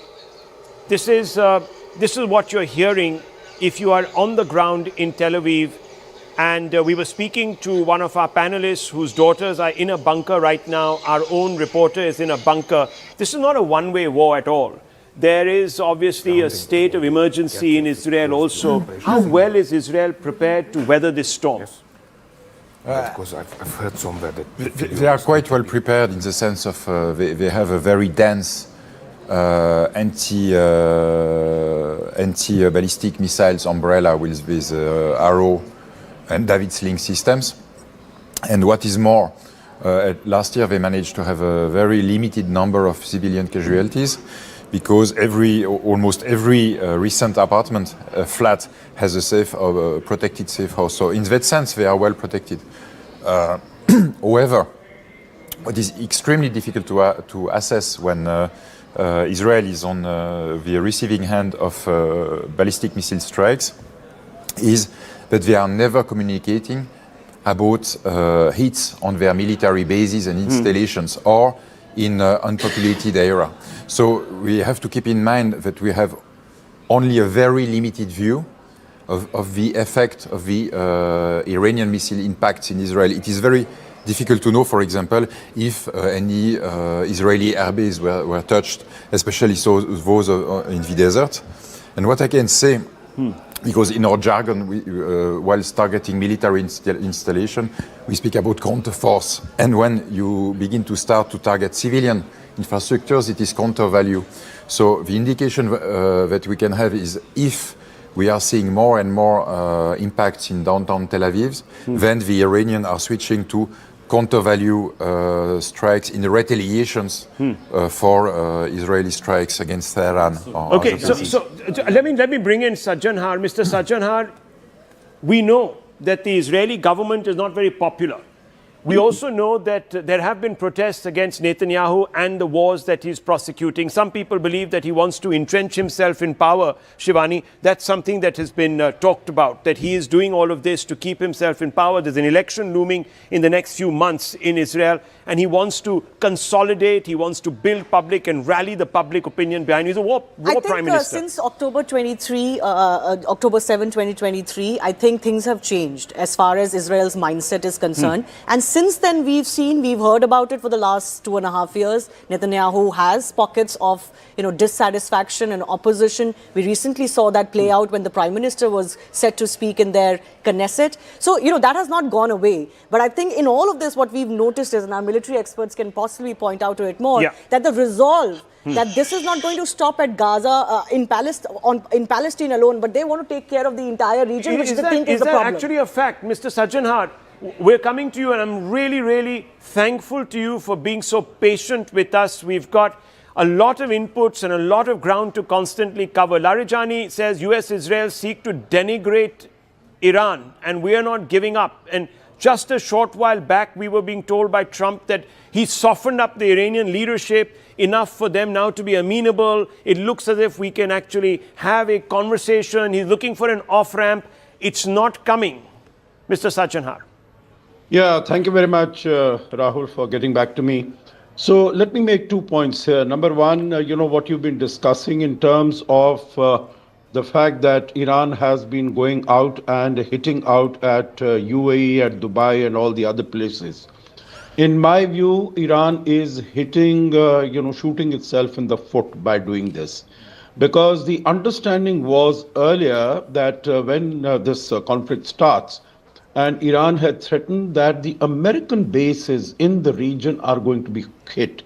So it was not that, indiscriminate shooting, indiscriminate firing at even civilian populated places and marketplaces and hotels will be undertaken by Iran. So the fact that it has gone out, I think it is behaving really like a wounded animal. It has been hurt. It has been hurt so badly. There is no, in my view, there is no planning in what it is doing.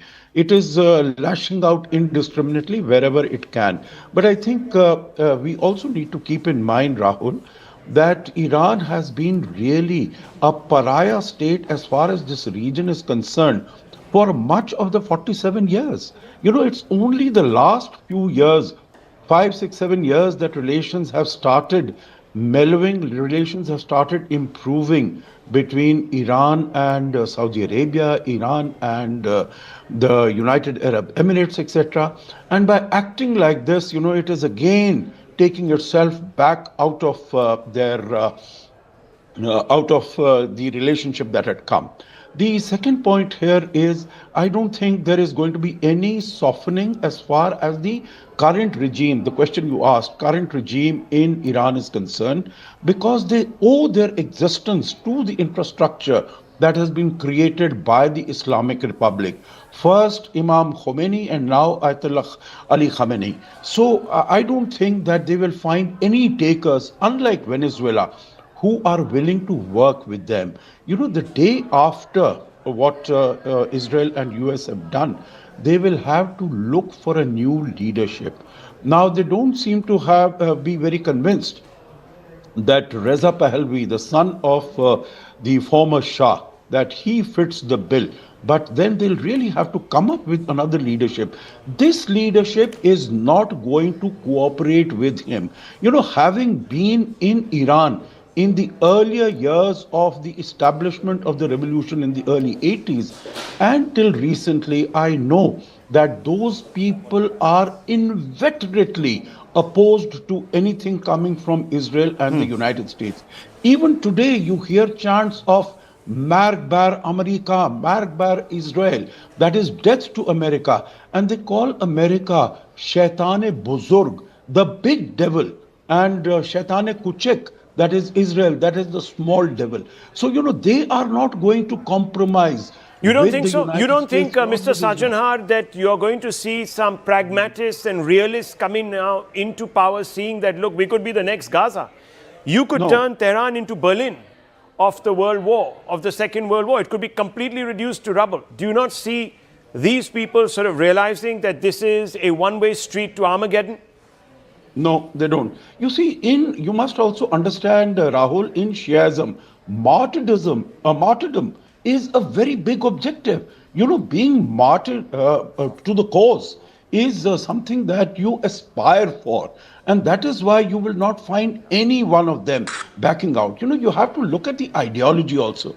They are not rational people, so that, okay, fine, this is the end of the road and I can sort of, make a turn. No, as far as they are concerned, they will much rather prefer to be martyred to the cause rather than sort of, change their stance. Okay, what are we seeing behind me, viewers? What are we seeing behind me? We are seeing CENTCOM releasing the first pictures of the 24 hours of Operation Epic Fury. This is what we're seeing. We're going to be speaking to Tom and we're going to be speaking to others to get a sense of what these pictures are, from where they could be taken. Tom, what do you think? These are pictures of batteries, launchers, a battleship, a warplane. What is all this? This is a lot of nice boys' toys, but can you put it in perspective for us? Yeah. You want to come out here? You want to come out here? This is a runway. Which one of these battleships are these? Where are these positioned, and so on and so forth? For example, this is the HIMARS. This is Phalanx, and we can see a cruise missile launching. This is an F-15. This is a strike on Iranian. I guess it is a launcher. Landing of an F-35. These are guided missiles, and this is aircraft carrier Abraham Lincoln. Helicopter, HIMARS again. This is also HIMARS. So they are also using ballistic missiles, tactical ballistic missiles, to strike precisely selected points in Iran. Strike on a Iranian. And all this array of weaponry. Yes. And people were saying that this particular warship has been deployed for the longest period in American history. I think for the one operation continuously for months on months. Mm-hmm. What would be the morale on the deck? We've been getting pictures of malfunctioning toilets and so on and so forth. How do these soldiers prepare themselves for the long run? What must be the morale there? Are they wanting to get back home? Is that something that Iran could probably be factoring? Let's fatigue, let's stretch this out, siege battle mentality, let's keep them stewing there. What goes on? In particular, US Navy sailors, so to say, they are trained to do the job, and they are going to do the job, whatever it takes, no matter how long it lasts. And the toilets, if necessary, they are going to sit, on the railings and do their stuff into the sea. So they are going to do their job and do their job. That is out of question, that they are going to be demoralized to the point where they wouldn't fight. So what has the US deployed now in its offensive capacities? Take us through some of the weapon systems that the US is deploying to try and knock out Iran and degrade the defenses of Iran to the point where perhaps the Iranian regime surrenders. Could I have a map of Middle East, please, show? Yes, we're going to show a map of the Middle East right now. Can we just bring out that map and we're going to talk over that map. But these are the first pictures from CENTCOM viewers of the operation. So 24 hours of what the Americans have been doing. They've shown how all the panoply of weapons that they have deployed are being used. Here it is, the map. So, for example, here is Israel. Yes. And here is Jordan. Yeah. There's a huge base in Jordan, named Consulate, where there are something like 50 US combat aircraft, US Air Force. Right. They are flying strikes together with the Israelis, usually via Syria, via Iraq, against targets in northwestern Iran. Then we have in Saudi Arabia one air base with B-52s and tankers. Tanker aircraft are flying up here to support incoming airstrikes from Israel and from Jordan, and refuel them so they can accelerate and launch air-launched ballistic missiles deep into Iran to strike the Tehran area. Then we have other smaller bases, like for example in Qatar, in Bahrain, and United Arab Emirates, where there are lighter tactical aircraft of the US Air Force. They are flying strikes against IGC command nodes and command and control centers in southern Iran. Then we have one aircraft carrier in the Gulf of Oman, which is flying its own airstrikes against targets also in the Persian Gulf, the Strait of Hormuz. We have another aircraft carrier in the eastern Mediterranean. It's probably going to pass the Suez Canal, Red Sea, and then move up here over the time. So you don't see this staying there? No, because the range is very long, and the longer the range, the more tanker aircraft they need. So if it moves down here, it's closer to Iran to strike. Eventually they are going to try to neutralize the Iranian air defenses and missile capabilities to the degree where they can move their ships really close to the coast. That's the point. And this is what they are trying right now. destroy the command and communications, destroy the capability to coordinate, and weaken the air defenses to the degree where the aircraft would be free to operate over Iran. So claiming after only 24 hours that they have now control over Western Iran or something else, this is much too early. We have seen this last year in June, didn't happen. General Pandey, what's your assessment of this CENTCOM video and the claim? Yeah, so air dominance over Western Iran, they say. Yeah, but the fact is that CENTCOM is the one which is controlling these operations in this region. That's they look after this geographical region as part of operations. And these video pictures which are being released, they may be very well pre-recorded videos which are part of the narrative warfare, which is, I don't see any videos of strikes on them or Israel which is being released by the Israelis, but that's all right. I think it's a part of the, it's part of our course. But the question which you asked about Ford having been out in the sea for about 240 odd days plus and having been towards Venezuelan waters and this thing. Please understand the machines are deployed till the time they require a long-term repair, right? The repairs which continue at sea are par for the course. Similarly, the soldiers, the sailors, I believe they got about 4,000 to 5,000 sailors and officers on board Ford, which is one of the which is not exactly one of the largest, but which is a very important carrier, aircraft carrier. They also rotate. It is not that a sailor who is joined last 2 years has stayed only on sailing with a carrier strike force, remains at the sea. They carry out very frequent turnovers, but more importantly, I think they have a concept of a tour of duty. When they go out to operations, they remain for a pre-designed, pre-designated period of time. They are trained, they are organized, something like what we do.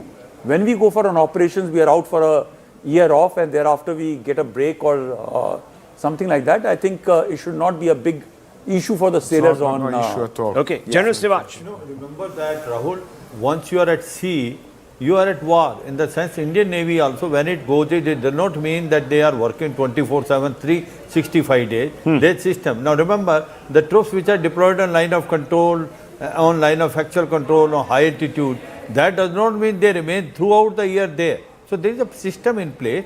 But what we are talking about, the larger picture here in this contest is, now the way the Iran has gone about, which all countries has he hit? He has hit all the countries where there are bases. But then he had initially said that he will be only striking to the military bases of the countries where, there are in the Middle East. But what they have done? They have also hit the civilian installation. So basically what they have done is they have really, hit their own foot. And now what has happened is all the countries which are in Middle East, now they are feeling let off. In the sense, one thing should be who is the security responder in this area. Obviously, it was US, because that's why these countries have given their bases there, and that's why they are there.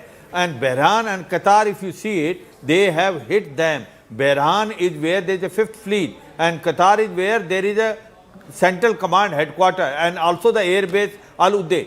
So, thing is, I suppose the philosophy and the strategy of Iran is faulty. They must have only restricted to the military installation of the US in Middle East rather than hitting the civilian target, wherein all these countries, in case they had a soft corner for Iran, as on today, it shifts. Big pictures coming in. This is Doha. Remember, we were talking about this just a short while back, Tom and Shivani. This was the minaret. What we were seeing was something from this angle. Now what we're seeing is down the road. So this is a main artery. And as General Sivach was saying, they had said that they were restricting themselves to military targets, but they're actually hitting civilian installations. It could be, I don't know. What do you make of these? I'm cautioning always against some kind of, the Iranians are just striking civilian targets and we are, Americans and Israelis are striking just military targets. Iranians are very much trying to strike military targets. It's the precision of their weaponry which is lacking. It's the fact that they're not always routing their UAVs in the best way, so they hit high-rise building in between. Yes. So I wouldn't bet always that it is intentional strike on civilian targets. You're seeing this plume of smoke. It's pretty dark smoke. What do you think has caused this? This is a drone attack, would you say, or this is, do you think? I don't know what was used, but looks like fuel.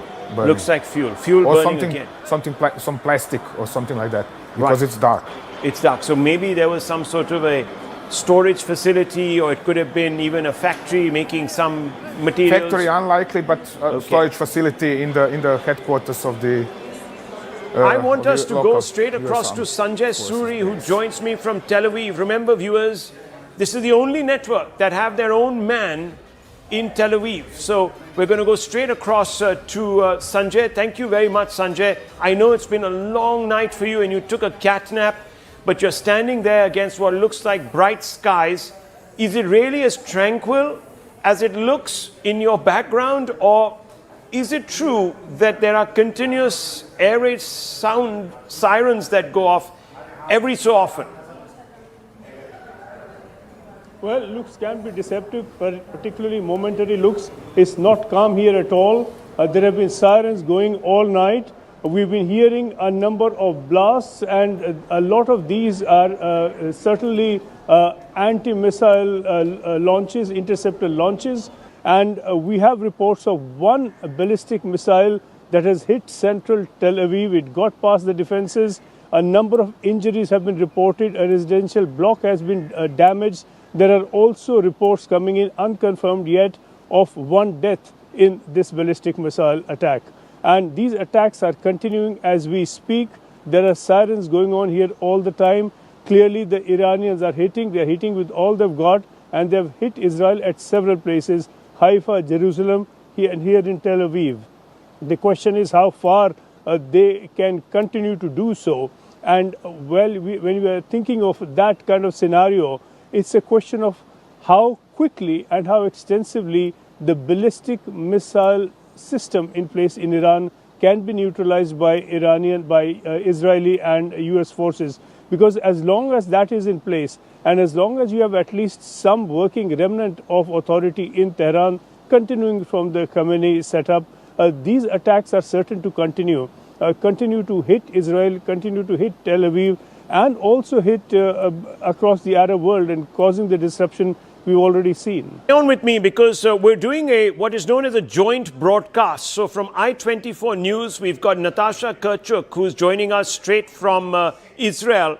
And I want to go straight across to her. Natasha, if you can hear me, thank you very much for speaking to us. I know you must be very busy, just like we are, covering this war. It's so close to home. What exactly is happening right now on the ground in Israel? What is the information coming out from the government and IDF? What has been the impact of your offensive on Iran, and why? I'm sorry, I'm giving you a number of questions here. What really is happening in the larger Gulf region? All right, well, a lot to uncover here. I think your correspondent spoke briefly about what took place in Tel Aviv last night. We have been seeing waves, over 300 ballistic missiles fired from the Islamic Republic of Iran towards the state of Israel. So Israelis across the country have essentially been running in and out of bomb shelters over the course of the last 24 hours since those strikes began just after 10:15 a.m. But I think the big news on everybody's minds here, and it's important to keep in mind that, you know, many Israelis have been saying they've been waiting for this moment. It's not that Israelis want to necessarily be sitting in bomb shelters and putting their lives at risk. But, you know, the idea here for Israelis is there's finally a chance to eliminate the so-called head of the snake, the axis of resistance that has been run by the Islamic Republic of Iran. And so, you know, one of the moments where history has really shifted in real time was that announcement last night of the killing of the Iranian Supreme Leader Ali Khamenei. This is not just the death of a leader, it's a removal of a central pillar of the Islamic Republic of Iran. And, you know, for nearly 4 decades, this was a man who was the ultimate authority in Tehran. You know, the leader above the president, above parliament, above the generals. He had final say over military, over the nuclear program, over foreign policy that has impacted Israelis. And of course, crucially, the Islamic Revolutionary Guard Corps, which is not just a military force, it's an ideological and economic powerhouse that has ultimately been projecting Iranian influence far beyond the borders. So, you know, last night, what we understand from what took place is that there was a precise intelligence-driven strike by the Israelis about 30 bombs were dropped on the Supreme Leader's compound in Tehran in the opening phase of this joint operation that Israel has been calling Operation Roaring Lion. And so we see the imagery that the compound was largely destroyed. Then President Donald Trump obviously announced Khamenei had been killed as well. And this is really not just a symbolic moment. It was really the decapitation, the strategic brain of the regime being attacked by Iran, and a major reason for Israelis to celebrate, because Israelis refer to Khamenei as the head of the snake. Under Khamenei, Iran developed the axis of resistance. They built a network of armed proxies across the Middle East that were designed to encircle the state of Israel and expand Iranian power and Sharia law without direct conventional war. So even if you haven't been seeing Israel and the IRGC directly in conflict, like we have been seeing over the course of the last 2 years, in Lebanon, Iran has been arming and financing the terror group Hezbollah, which has an arsenal of rockets and missiles that they've been firing into Israel since October 7th. Hezbollah has become stronger than the Lebanese state itself, so contributing to deep economic collapse in that country. So it's not just Israel hold your being thoughts affected. for just a few seconds, because I want your comments on a couple of things. Yes. Another big breaking news development coming through. Major General Abdul Rahim Mousavi, who's the Chief of Staff of the IRGC, has been eliminated. That's what we are being told. Chief of Staff killed. That's a big development there. It appears that the top leadership of the regime is taking massive hits. So the Israeli and the US action is proving to be extremely effective on the ground as far as creating some sort of hole or vacuum in the decision-making process in Iran. So I want to bring back Natasha and speak to her a little bit about this. We were told that this was going to be a preemptive strike, in the sense a strike that tells Iran, we're serious, you've still got time to reconsider, come to the table, but when you eliminate the Ayatollah, when you take out the top leadership pretty much effectively, you already have a transition. This appears to be not quite a preemptive strike. This was something a lot more, would you not say? Absolutely. I mean, the Islamic Republic of Iran does not recognize the legitimacy of the state of Israel. For decades, Khamenei has openly called for Israel's destruction. This was not just fringe rhetoric that was coming from the Islamic Republic. It was official state doctrine. So, yes, you could say that Israel said this was a preemptive strike. In many ways, it was. We know that the Islamic Republic of Iran has an arsenal of ballistic missiles, has been working to develop a nuclear weapon. One of the main targets is the state of Israel. So yes, in that sense, any strike on Iran is preemptive to the Israelis, which is why you're seeing that very emotional reaction from Israelis about the death of Khamenei and other leadership within the Islamic Republic of Iran. It's fair to say, we understand the reports now that Israel and the United States have been working for months on a plan to essentially topple this regime. Trump said that out loud. The goal, at least from the Americans, has been to topple the regime. The Israelis will continue to say what is the truth and was always the truth, that they do not want Iran to pose a security threat to the Israeli public. And when the Islamic Republic of Iran has refused time after time to stop building up this arsenal of ballistic missiles, to stop working on a nuclear weapon while openly calling for Israel's destruction, then yes, it is a form of self-defense to be attacking the Islamic Republic of Iran. And that is the argument on the part of the Israeli government. Okay, so stay on with me. I want to bring in Tom Cooper, who's the world's #1 military analyst, with Adrian Fontazella also here with us, another military analyst. Both of them are also part of this coverage. Tom Cooper, what do you make of this first strike? New news that the chief of the chief of staff of the military outed now, finished, decapitated. It's a double-edged sword, because on one side he was a military incompetent, or at least assessed as such. So it could easily happen that somebody far more capable is going to replace him. On the other, and far more hawkish, far more anti-Israel, anti-United States. Maybe radical. On the other hand, it could be that due to the loss of his influence, because he was politically influential, and therefore he had a say in lots of things that Iranian armed forces were doing. It could be that due to his demise, that there is going to be a sort of a mini power vacuum in regards of how the armed forces controlled and organized. But yes, it could be a double-edged sword as well. Adrian, we've been going down now the list really of military leadership in Iran. And I think my colleague here, Shivani, has got the details of who has been eliminated. Yes. How does this work? If you are depleting the leadership, how do people step in and how are they expected to perform at levels of their predecessors? It's a pure matter of preparation and structure. So at first, if you build an organization which allows subordinate or regional commands, for example, to operate independently, just in case they are cut off from the higher command, it can still function. And then second, it is how well you organized your succession plans. It is well known that the IRGC organized itself in order to be resilient in the face of such decapitation strikes. It was expected from them since 2 decades. So, and militarily wise, you shall never underestimate an enemy, and always take the worst case scenario. And it is very plausible that actually these decapitation strikes are more like PR strikes, because you can claim that you had this head, and that head, and so you are winning.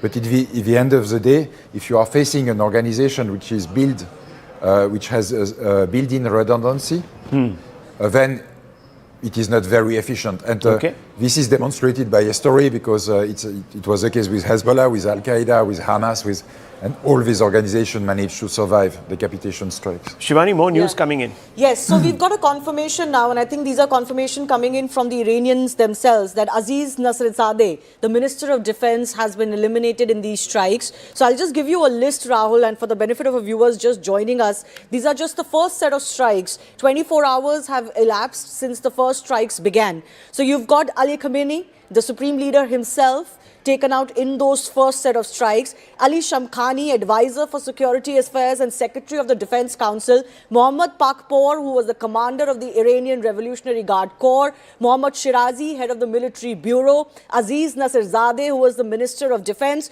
And just now, we got a confirmation of the Chief of Armed Forces, the Chief of Armed Staff, Major General Abdul Rahim Mosavi.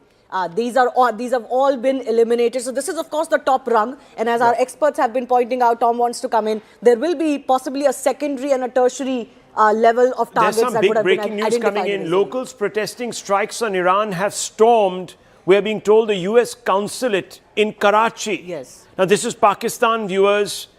And this is why I have been saying, because there are these protests happening in India now, especially in Delhi, in pockets of Lucknow, in Kargil, in Srinagar, that they need to be stopped, because it's quite possible that they may go out of hand.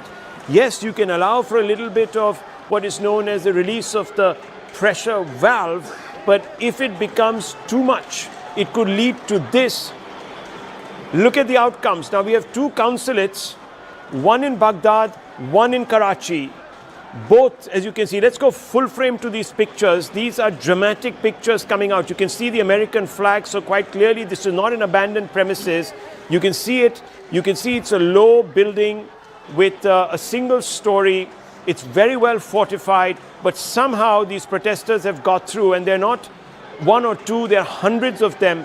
These gates have been overrun. Tom Cooper, this is going to be something that might become, I don't know, might become part of what is the non-military play, and could have a huge bearing on the way things play out in the Gulf, and will begin to play on American minds. If you have a repeat of what happened in 1979, 1980, a hostage crisis, it could change the equation.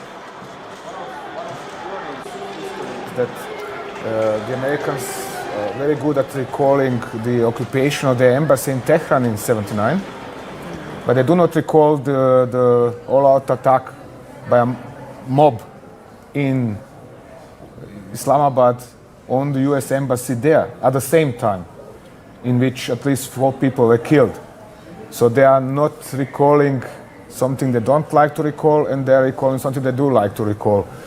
Yes, it could get this could get very serious, especially because in Pakistan there is lots of anti-US sentiment, and that is not going to change anytime soon.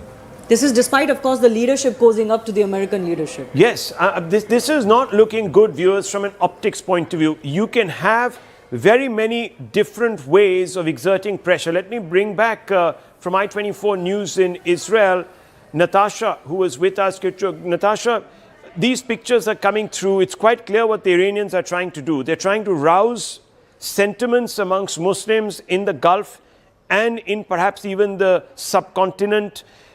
This could have other impacts on the way this entire crisis plays out, because if it begins to enter into the civilian domain and there are casualties, specifically American civilian casualties, that could have a bearing on the politics in DC, could bear pressure on Mr. Trump to recalibrate, and perhaps even Prime Minister Netanyahu.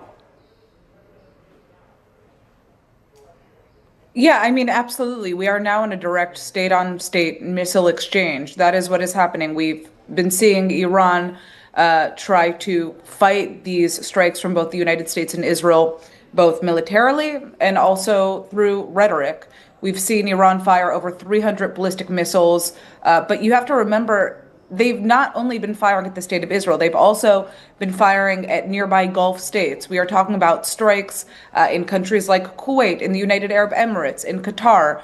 So while they may be trying to rouse the sentiments, and you could say try to get the goodwill of the wider Muslim Republic, the Gulf Arab nations are also seeing that Iran is striking them as well. So this is a very complicated picture.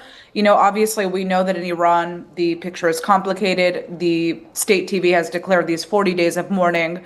But there are also reports of widespread celebration by Iranians. So the regime is dealing with a significant domestic unrest, along with this economic hardship, these strikes from the United States and Israel, and it's really just kind of pulling at the last straws to see if there's anybody who is left there to provide some level of support. But at this point, it seems like the IRGC is going to try to consolidate their power quickly. We know that there are succession mechanisms that the system has.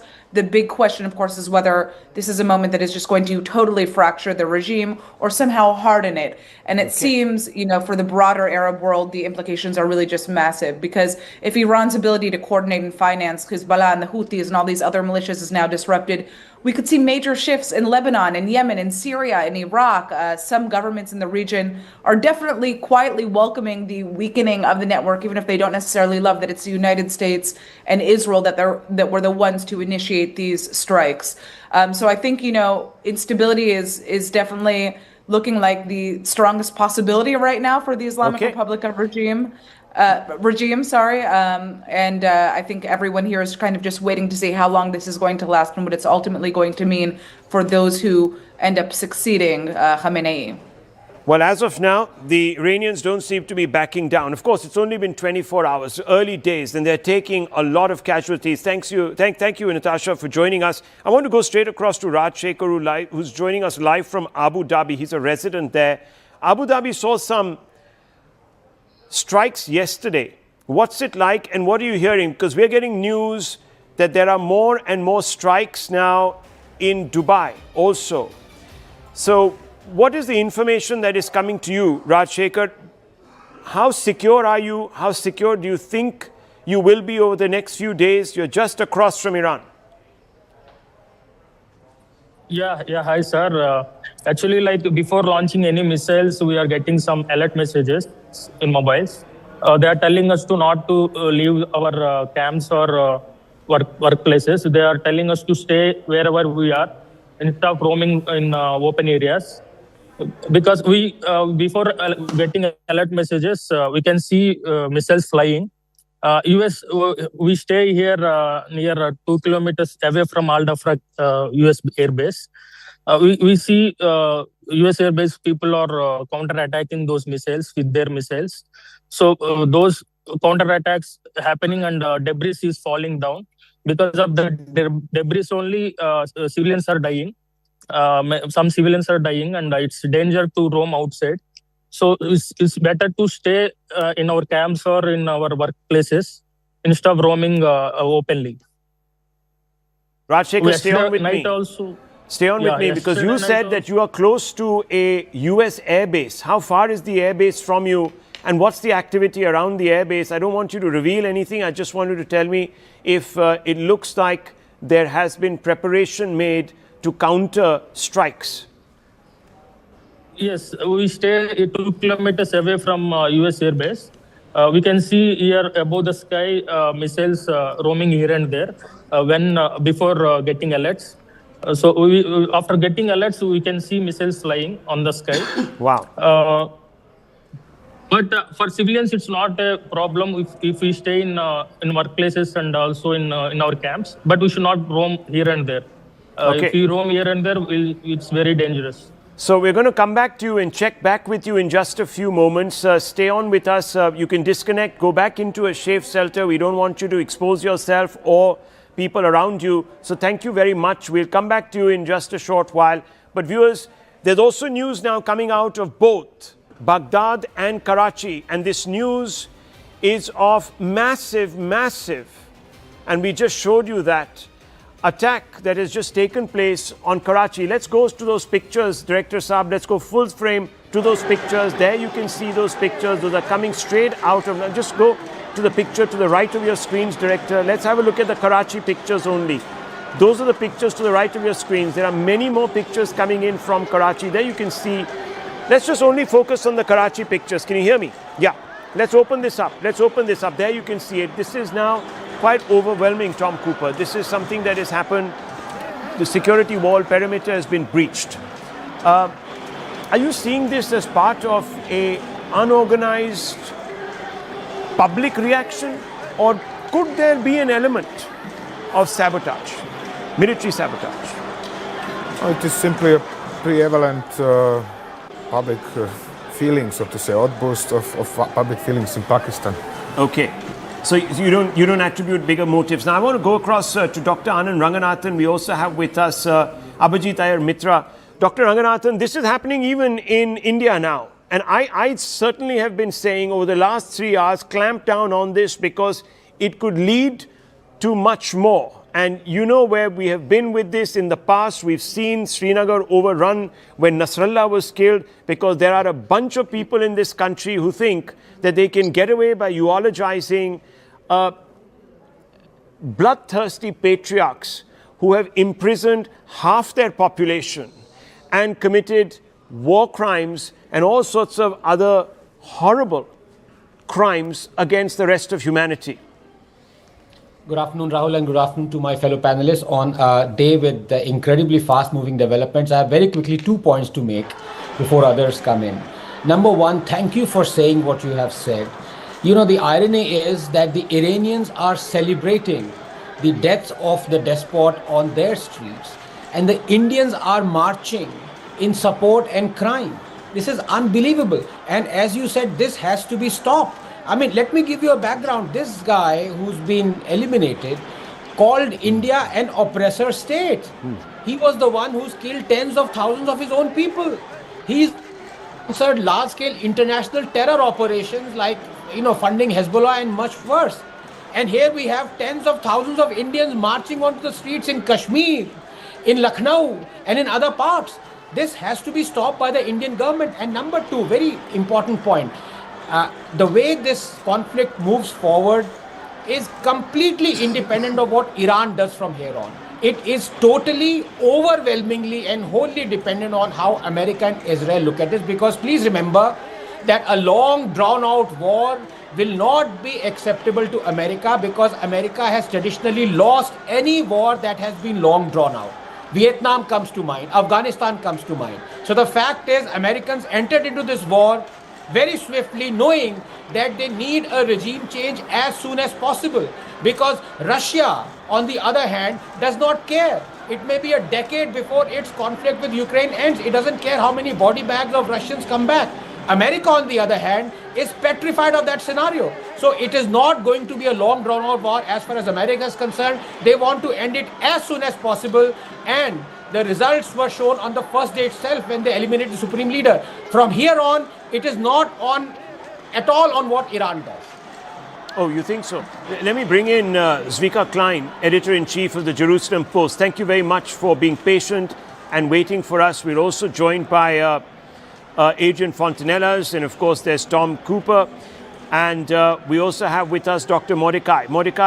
Dr. Mordecai, there is an impression gaining ground that, at least as of now in the first 24 hours, that the Iranians will cave in. Do you share that? Do you share that impression? Because they've just elevated, and we had reported this about 2 hours earlier, Mortaba Khomeini, who is the grandson of the founder of the Islamic Republic of Iran. There's also explosions happening. 11 explosions have been heard in Doha, according to some reports. So there's all sorts of expansion happening of this offensive that we're seeing in the Gulf. Well, this is the result of the fact that Iran had many tentacles spreading all over the Middle East and beyond the Middle East. And now, after 47 years that the world is suffering from the Iranian expansionism, now when the octopus is being challenged, now all these tentacles are being folded, and therefore you see the ramifications in many places. Definitely, it is time already that the civilized world will say to the mullahs that they should leave the scene, because they brought only havoc and destruction and bloodshed and killing and suffering wherever they were. And it's time that the civilized world will unite in order to get rid of them and to return to the normalcy which Iran was under until 1978.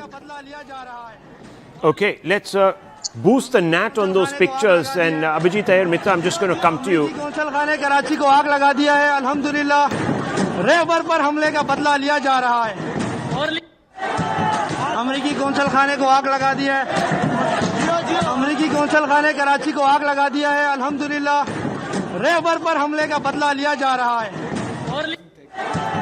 अमेरिकी council खाने को आग लगा दिया है अमेरिकी council खाने कराची को आग लगा दिया है अल्हम्दुलिल्लाह रहबर पर हमले का बदला लिया जा रहा है अमेरिकी कौंसल खाने को आग लगा दिया है There you can hear it very clearly. They're invoking the name of the Lord, and they're saying that they have avenged what has been going on in Iran. And this is happening.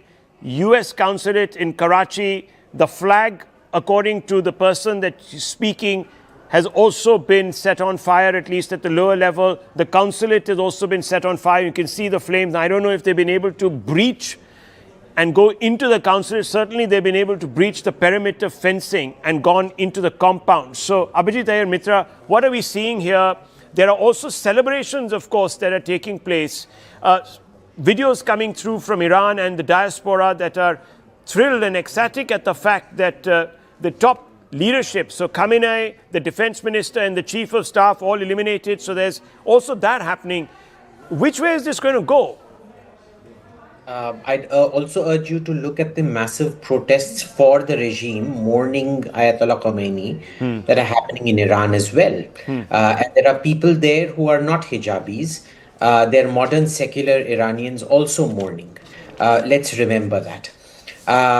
This is number one. Number two, as far as Pakistan is concerned, you see every event. I've never seen a population more ready to come out and riot than the Pakistanis. Essentially, every international event is like putting bananas in front of a bunch of monkeys. They can't resist themselves, especially when it comes to embassies. This isn't the first time, like a fellow panelist pointed out. In 1979, they attacked the US embassy, burnt it down.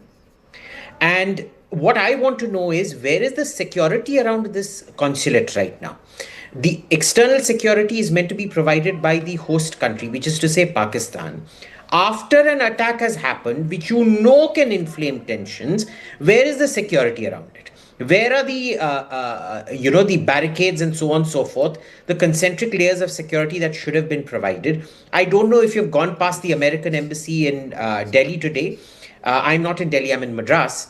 But my friends are telling me there is significantly ramped up security and barbed wire fencing and things like that that have come up outside there. Now, if Delhi is willing to take that precaution, sitting in Karachi, why are they not willing to take the precaution? These things happen in Pakistan when the Pakistan government wants to send a message. Now, what kind of message? I don't know what it is. On one hand, they should be aware. Yeah. The Americans, this Trump regime has gone and once again warmed up and cozied up to Pakistan at the expense of offending India, and they've done it with complete and utter disregard for warnings that have come from every quarter about doing this. So, Abhijit, I'm glad that the Americans are getting a taste. I'm being very direct here. Do you remember, Rahul, in your last program when the Americans flipped after Sindoor? Yes. I told you I wish the Pakistanis on the Americans and I wish the Americans on the Pakistanis. You said that. I remember that. Now, is this going to change? Look, you're somebody who understands this. Is this going to change the mood? If there are casualties, American casualties, and we're very sensitive there. I mean, Trump is not the most popular leader, either in his country, and neither is Benjamin Netanyahu. If there are civilian casualties, and if this is today the US Embassy or the US Consulate, what's to say that tomorrow the Israeli Embassy and the Israeli Consulate in another country is not targeted similarly? Or there might even be a hostage crisis. What happens then? I'm sure there is going to be some kind of incident somewhere, because remember, not all security is equal around the world. This was bound to happen. I think both the Americans and the Israelis know that things like this are going to happen. I'm sure they've taken their own precautions within the compound as well. My real worry is with the out of compound security, which host countries provide. Now, you can be fairly certain that in countries like that are extremely developed and therefore have a good security force, like say the Emirates and things like that, or Bahrain, this won't happen. But in the less developed parts of the world, there is a high likelihood that some kind of situation like this will happen. I also want to point out, Rahul, if you noticed yesterday, when Iranian missiles were landing in Qatar, Pakistanis were sitting and cheering the attacks. They were saying, Inshallah miss ho jaye. Inshallah, may the interceptor, not the missile coming in, may the interceptor miss. In Bahrain, of course, there is, Bahrain is a Shia majority ruled by a Wahhabi monarchy. And they have a long history of antagonism with their ruling family out there. So in Bahrain, it is more understandable. But imagine Sunnis living in Qatar, supporting missiles attacking the place where they live, work, earn, send back money. This level of, self-sabotage is really, it's unique to Pakistan. You never find a country more adept at self-sabotage than Pakistan is. And of course, my greatest reassurance is the fact we can never do to Pakistan what the Pakistanis won't do to themselves. Very good point. Dr. Ranganathan, let's open this up and go a little deeper, because what we saw was a recalibration. There was a period when America had dehyphenated relations between India and Pakistan, and now we're seeing a recalibration under Trump, and he calls that failed general of theirs the best and his favorite field marshal. The failed marshal has become his favorite field marshal. Does Trump understand foreign policy? Does he even understand the situation on the ground here? Does he even know what he's up against in Pakistan? And I just written a piece a few days ago cautioning Sergio Gore, the US ambassador, saying don't make the mistakes of the past. And I said, I've written an open letter and it went viral.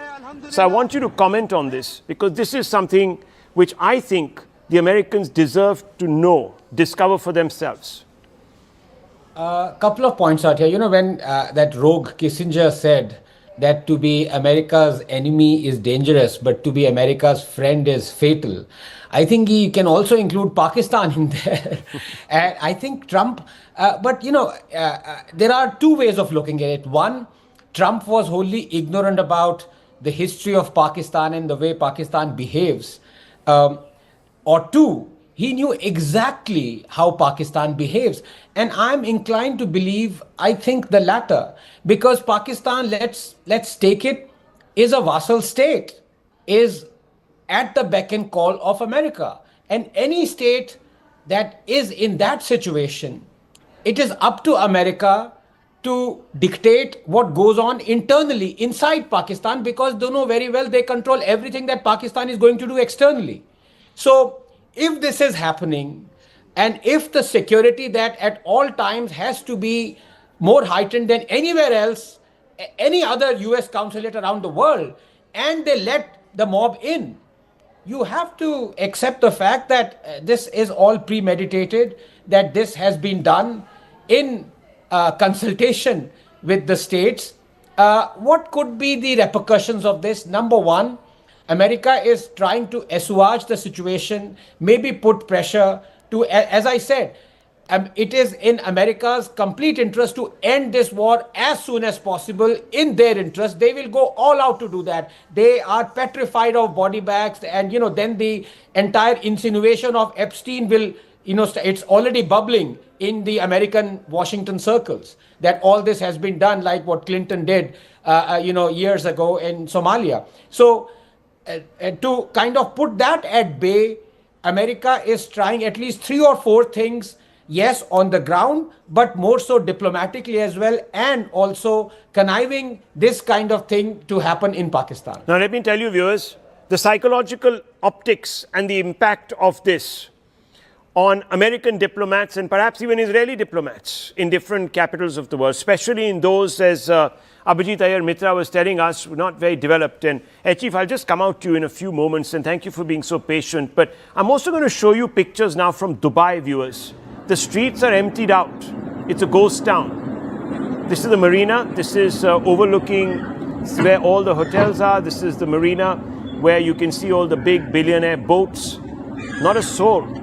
You can only hear the crows and a couple of birds chirping in the background. This is the psychological impact. This is a city that aspired towards a glitzy modernism, a reinvention away from the oil economy, brought to an absolute halt because of this particular conflict and Iran's very targeted and specific strikes on some of these Gulf states. They have the most to lose, of course, viewers, because they were counting on becoming like the new Londons of the world, for example, attracting the services sector, lowering taxes to get in business, and so on and so forth, to kickstart an evolution away from fossil fuel economy. And that is crumbling here, Tom Cooper. This is going to cost these economies a lot. People won't come in. There's going to be long-term instability, people looking over their shoulders. You know, we know this because Delhi went through that. India went through lots of terrorism by proxies. You couldn't see these enemies. They were in the shadows. Sanjay Suri is there with me also. And this is something that will have to be calibrated. This is the human cost. Yes, we've seen last year during the Operation Sindhar, India lost in a matter of, what was that, not even 4 days, 80 billion or something. Yeah. On revenue, on income. So this is likely to go several times higher than that. And primarily because, well, certain people want to have it their own way and no other way. Yes, Mr. Fintunez, yeah. Yeah, speaking from the perspective of the Qatari, Emirati and Saudi also, I think it is a very important shift because they were allied to the US and they were relying to the US for protecting their best interest. And in a sense, with this operation, it's crystal clear for everyone involved that their protector does not care about them and does not care about the cost, they will have to pay for this combined Israeli and American military operation. And I think it is important because they might be inclined to find in the future other security guarantees, maybe by an alliance between themselves or perhaps even China. Okay, let me just go straight across to Sanjay Suri. 1 second, Doctor. I'm just going to come back to you in 30 seconds. Sanjay Suri, a simple and straightforward question. I know that you will have restrictions upon you. You can't be speaking about, obviously, the security situation in Israel. I know there is a code, so I'm not even going to take you there. But I'm going to ask you a specific question or two. Why has Iran attacked everyone in the Gulf but Oman? What's happening there in the backdrop? And secondly, most importantly, and this is something that has struck me, what is the appetite really for what is known as a long contingency where war could extend more than 4 or 5 days in Israel? Well, the first question, Rahul, it's very clear what Iran's tactics are. Iran sees these Arab countries as allies of the US and in fact hosts to the US military. So to an extent it will attack US military bases in these countries, but then it will attack these countries almost even symbolically. Half a dozen missiles that get through and cause damage, and you see the result already. To hit these countries economically, it cannot destroy everything within, it cannot destroy facilities seriously, but if it hurts the economy, as Iran has managed to do, then that is damage enough. Second, we speak of resilience in Israel. Oh yes, the tenacity is apparently endless. They are in it for as long as it takes, and they are a very hardened, tough lot. Consider simply one fact, Rahul, that will answer your question. The population of Israel is less than 10 million. The population above the age of 18 is about 6 million, and above the age of 18, every Jewish Israeli is not just military trained, has had military deployment. So this is a nation of soldiers. They can take it. They can take it. So, you know, viewers, now you're having two different reactions coming through. You have the UAE that is on tenterhooks.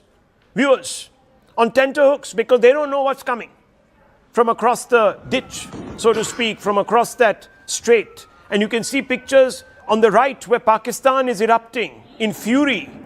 It's an irony.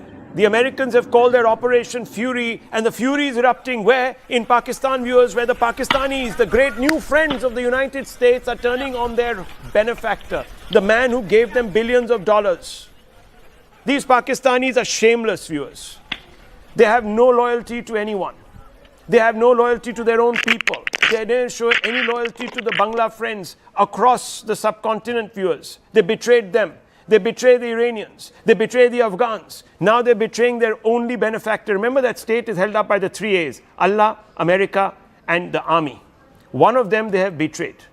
Viewers, let's be honest about that. I never measure my words, because when it comes to Pakistan, you can't measure your words, viewers.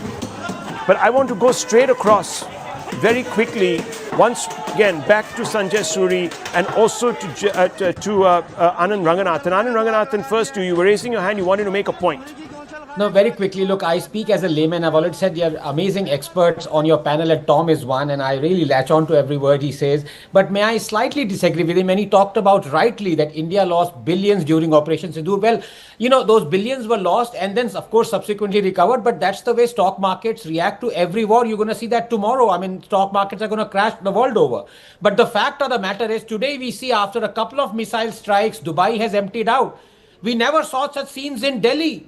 You know why? Because we have our own indigenous Akash defense system to thank for. And Dr. Ramarao, he constructed something on shoestring budget that intercepted 664 missiles and Pakistani drones in a neutralization rate of 99.4%. So, you know, this is happening in Dubai when you had an overarching ally, America, not able to protect it, whereas we withstood 884 Pakistani missiles and drones, and Indians were freely moving on the streets.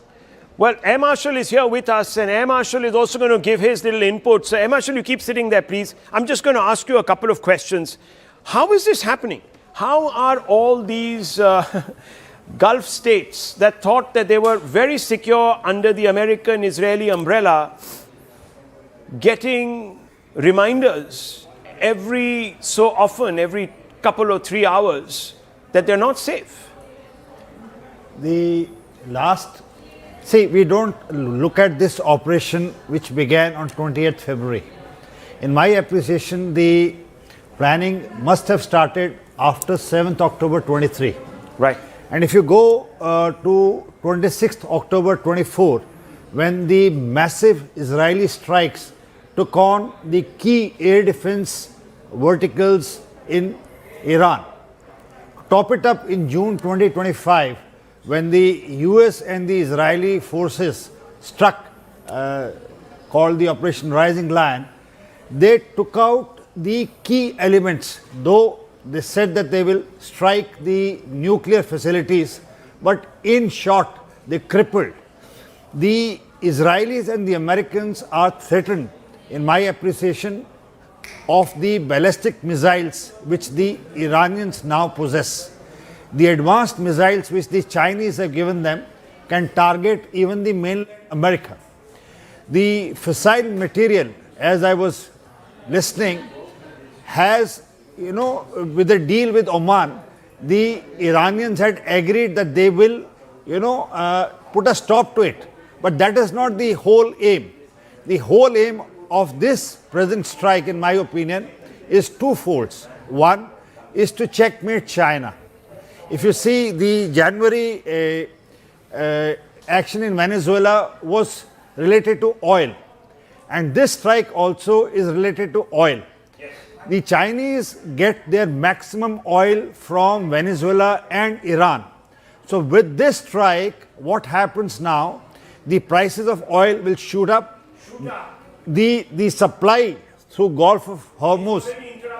Saw that picture we showed you, how the entire Gulf was actually completely log jammed there. That particular Strait of Hormuz, beyond a point, completely emptied out, and there's a warship there also. What you're seeing, viewers, the mob has entered the US consulate in Karachi. This is the same country that till yesterday was swearing allegiance to America, whose leaders were praising Trump, saying that you are a great man, that you are deserving of the Nobel Prize, that we are going to hypothecate our forces so that you can use our forces to go out there and maintain peace in Gaza. This is that same country, viewers, Pakistan. Look what they've done. There's shots ringing out. There's all sorts of disruption. There are flames. They've entered the entire compound. Is there going to be something dramatic unfolding on the ground there, viewers? This is a dramatic twist playing out. US citizens, I don't know if they're in that consulate building. I just hope they're not, because this is going to turn into something very, very serious if there is a hostage crisis, Tom Cooper. I'm going to come out to you, but I'm also going to walk out and talk a little bit to my colleague, Zaka Jacob. Zaka, we've been doing this, of course, complete relay since very early. And what we're now seeing, of course, is something that we didn't expect. This is Pakistan turning its back, or the people of Pakistan turning their backs on America. You remember all of those talk about, Pakistan being used as some kind of a staging ground for attacking Iran from the east. Clearly, that couldn't have been done because of this. The public sentiment in Pakistan has been in favor of the Ayatollah. But look, Rahul, this is a absolutely consequential moment in the politics of the Middle East. Ayatollah Ali Khamenei, for almost 40 years, ruled that country with an iron fist. He's dead. His entire top leadership, his defense minister, the commander of the IRGC, all dead. Well, is it regime change? Well, if this doesn't look like regime change, then I don't know what does. This was certainly not a preemptive strike. This was much more than that. They went straight in. There was a decapitation that happened. They funneled 40 bombs, JDAMs, whatever you call them. The leadership is wiped out. We don't know what's going to replace it. Trump thinks that this is something going to be more, perhaps more moderate, less radical, but they don't seem to be giving up here. It could be the exact opposite. You could get an even more hardline regime. The successor for Ayatollah Ali Khamenei could be even more hardline. But Trump doesn't really care about that. He can now claim this as a big victory. Something that 4 or 5 presidents prior to him tried but failed. He can now rightfully turn around and say, I went in, I killed this man. the biggest threat to the United States and its interests in the Middle East is now eliminated. He's been decapitated. I mean, he did this with Gaddafi, they've done this with Saddam Hussein, but this is the biggest. Ayatollah Ali Khamenei is far bigger than any of these regime change operations that we've seen being done at the behest of America in the Middle East. What replaces Khamenei? What comes next? I think that's going to take some time. That's not going to happen. Well, what is coming next is something unanticipated, viewers. You're seeing visuals of a US consulate. Now, Zaka, this could be something that's replicated, because if this has the catalyzing effect of actually rousing Muslim world, you could see this happening in other capitals and not necessarily against US interests. It could even happen against Israeli interests. Yeah, and that is a concern. Look, the most immediate concern is all of these long-range and ballistic missile attacks that are happening. You're hearing explosions in, Dubai, Doha, in Bahrain. Look, these countries will have to try and bring some pressure to bear, both on America as well as Israel, because look, their civilians are being targeted, airports are being targeted, and that is a significant concern for these countries. Hopefully some pressure will come to bear, but also at the same time, there is absolutely no love lost for the Ayatollah. All of these countries, from Saudi Arabia to the UAE to Bahrain, Qatar, everyone is welcoming the death of this man, because he was fundamentally the biggest destabilizing factor in the Middle East. All of these countries, they've been threatened because of the Ayatollah regime, so no tears are being shed there. Yes, some populations, some crowds will come out. We're seeing that in Pakistan, we're seeing that in some parts of Srinagar as well. But I suspect, Rahul, the principal players in this, Trump, Netanyahu, they're all playing the long game. And the long game means that they know that they have to, go on with this operation, ensure that, Iran exhausts its list of ballistic and long-range missiles, because there's a finite number. A conservative number is 2,000, a not-so-conservative number is close to 10,000. They will have to exhaust it at some point. There will have to be a new government or a new head, a new supreme leader in Iran. Trump just needs to play until that time, but he will now go down. Whether or not it will have consequences domestically in the US, I don't know. Clearly, he doesn't want to get entangled in a long-drawn war. A quagmire would be. He's not going to get stuck here for months or years. This is not going to be Iraq of 2003. He's looking for a quick exit. He's found a big victory, decapitated. Cut the head of the snake, as they say. He's cut the head of the snake. What replaces it, like I said, is going to be long drawn, it's going to be hard, but that's not Trump's problem. But what's going to be the off-ramp in case, and I just wish this doesn't happen, in case there are reprisals, and there are reprisals against US citizens in other parts of the world, and this sort of goes sideways, as they say, is there an appetite for Mr. Trump to continue? Because obviously there will be then expectations of him to retaliate, to teach the Iranians once again a lesson of their lives as he talks. There will be a lot of pressure if there is any inconsequential or even consequential damage to American lives. Look, as long as American lives are not lost, I think Trump will be fine. His MAGA base itself is against these long-drawn wars. That's part of the appeal. That's part of why he came to office. You remember people like Charlie Kirk were against this war that's been going on in Gaza, almost never-ending war that's been going on in Gaza. And this is part of Trump's base. So Trump has no appetite for a long-drawn war. He's not going to get entangled. And you ask about the off-ramp. This is exactly the off-ramp. He's got the victory that he wanted. He can tomorrow morning address the country and the world, his new State of the Union, and say, I did what Obama could not, what Biden could not, what Clinton could not, what Bush could not. I went in there and I cut the head of the snake, and that's his victory. Well, will he take that? Will he take that? We've been covering this, of course, viewers, and we're going to hand over to Zaka in just a few moments, but I'm just going to take you through the newsroom since the morning. Very, very active. Shivani, why don't you come out to me? And of course, Siddhant, who's been tracking the Ministry of External Affairs, the Indian reaction, and all the politics. Shivani, this is turning out to be an end game that we didn't envisage. Now, it's 24 hours plus. The Iranians don't look as if they're softening. There are reprisals happening in other parts of the world.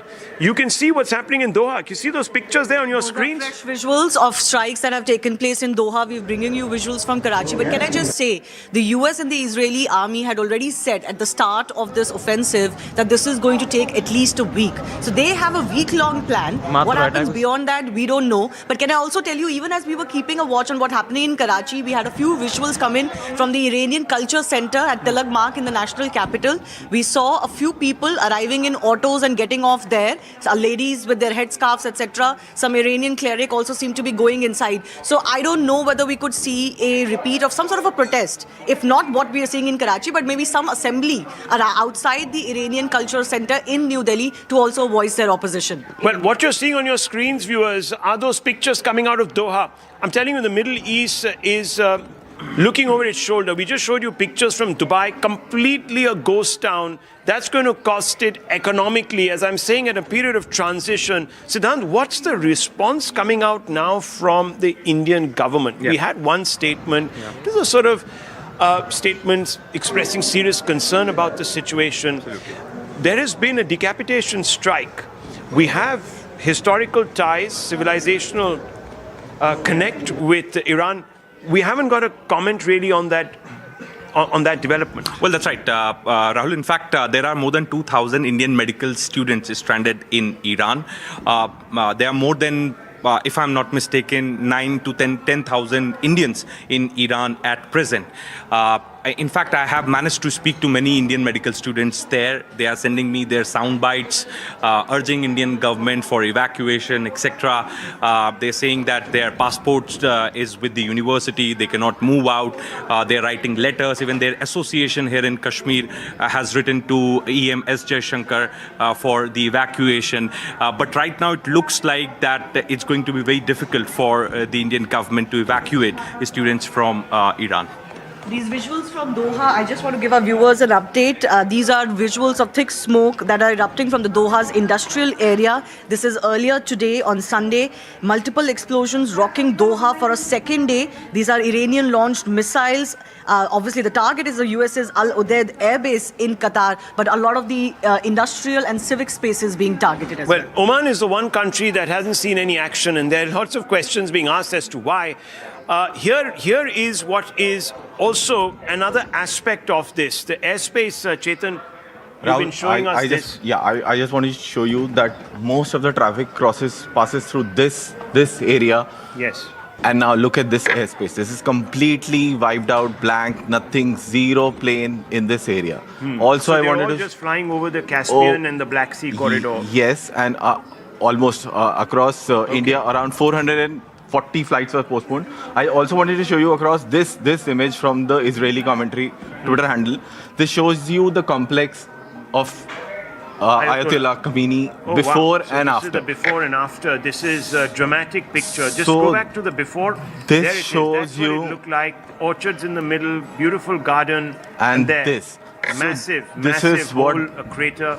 The bunker buster drones can do. So this, Right. as per them, this is what The Mossad commentary is. Okay. Well, let me just hand you back to Zaka, because there is a pivotal moment now, as he was also saying, in this particular conflagration. Zaka. All right, we're seeing heavy smoke that's billowing out from the Jebel Ali port in Dubai. It's one of the busiest ports in the world right now, and certainly one of the busiest in that part of the world. The Jebel Ali port, it's not a direct hit. What we're given to understand is one of the berths there caught fire because of debris that resulted from an aerial interception. So a lot of these attacks, these ballistic missile and long-range missile attacks by Iran, are also being intercepted by all of these countries, whether these countries are Qatar or the UAE, Bahrain, Kuwait. A range of US allies in that region have been attacked by these long-range fire, these ballistic missiles. Look at these various visuals that have been coming in through the day, through the last 5 or 6 hours. These are retaliatory strikes by the Iranian IRGC and by the Iranian army. They are vowing to take revenge for the assassination, for the decapitation of the Supreme Leader Ayatollah Ali Khamenei. These are pictures that are being shared widely from Dubai, from Doha, from Qatar, from other parts of the Middle East, all of which have been attacked in the last 24 hours. And now Iran, like I said, is vowing an even bigger retaliation, both on Israel and American interests in the wider region. Whether or not these countries will bring pressure to bear on America and Israel to try and pipe down. They've got the victory that they wanted. They've removed the man at the top, who is the Supreme Leader, Ayatollah Ali Khamenei. Now, let's pipe down, let's try and de-escalate, let's try and salvage the situation. Whether or not America and Israel will, listen to that advice or take that bait, we don't know. But Trump is someone we know who doesn't like getting entangled in long-drawn wars. Part of the reason why his MAGA base loves him and why he came to power is because of the fact that he doesn't want to get entangled in these long-drawn foreign wars. So let's try and see if we can get some of our guests to talk about this. There are now attacks that are happening across the wider region. Much of it has been intercepted, much of it has been stopped. There aren't much civilian fatalities, as it were, in Dubai or Doha or other places. I want to go across, though, to Sanjay Suri, who's joining us live from Tel Aviv, where, too, all through the last 24 hours or so, there have been air raid sirens that have been going off, shelter-in-place advisories that are going off, and, of course, you have a national app there, Sanjay. What's been happening over these last 3-4 hours since daybreak there in Tel Aviv? Are the streets deserted? Has economic activity come to a standstill? And what is the trajectory, as the Israelis see it, for this war that has now lasted a little over 24 hours? Well, Tel Aviv has been hit. There was a missile attack on central Tel Aviv overnight. A residential block was hit. A very large number of people were injured, and we have reports, unconfirmed yet, that one person has been killed in that attack, and a great deal of damage has been caused. So this is what Tel Aviv has begun to live with, and we all know that in the June war of last year, 28 people were killed in attacks on Tel Aviv by Iranian ballistic missiles that got through.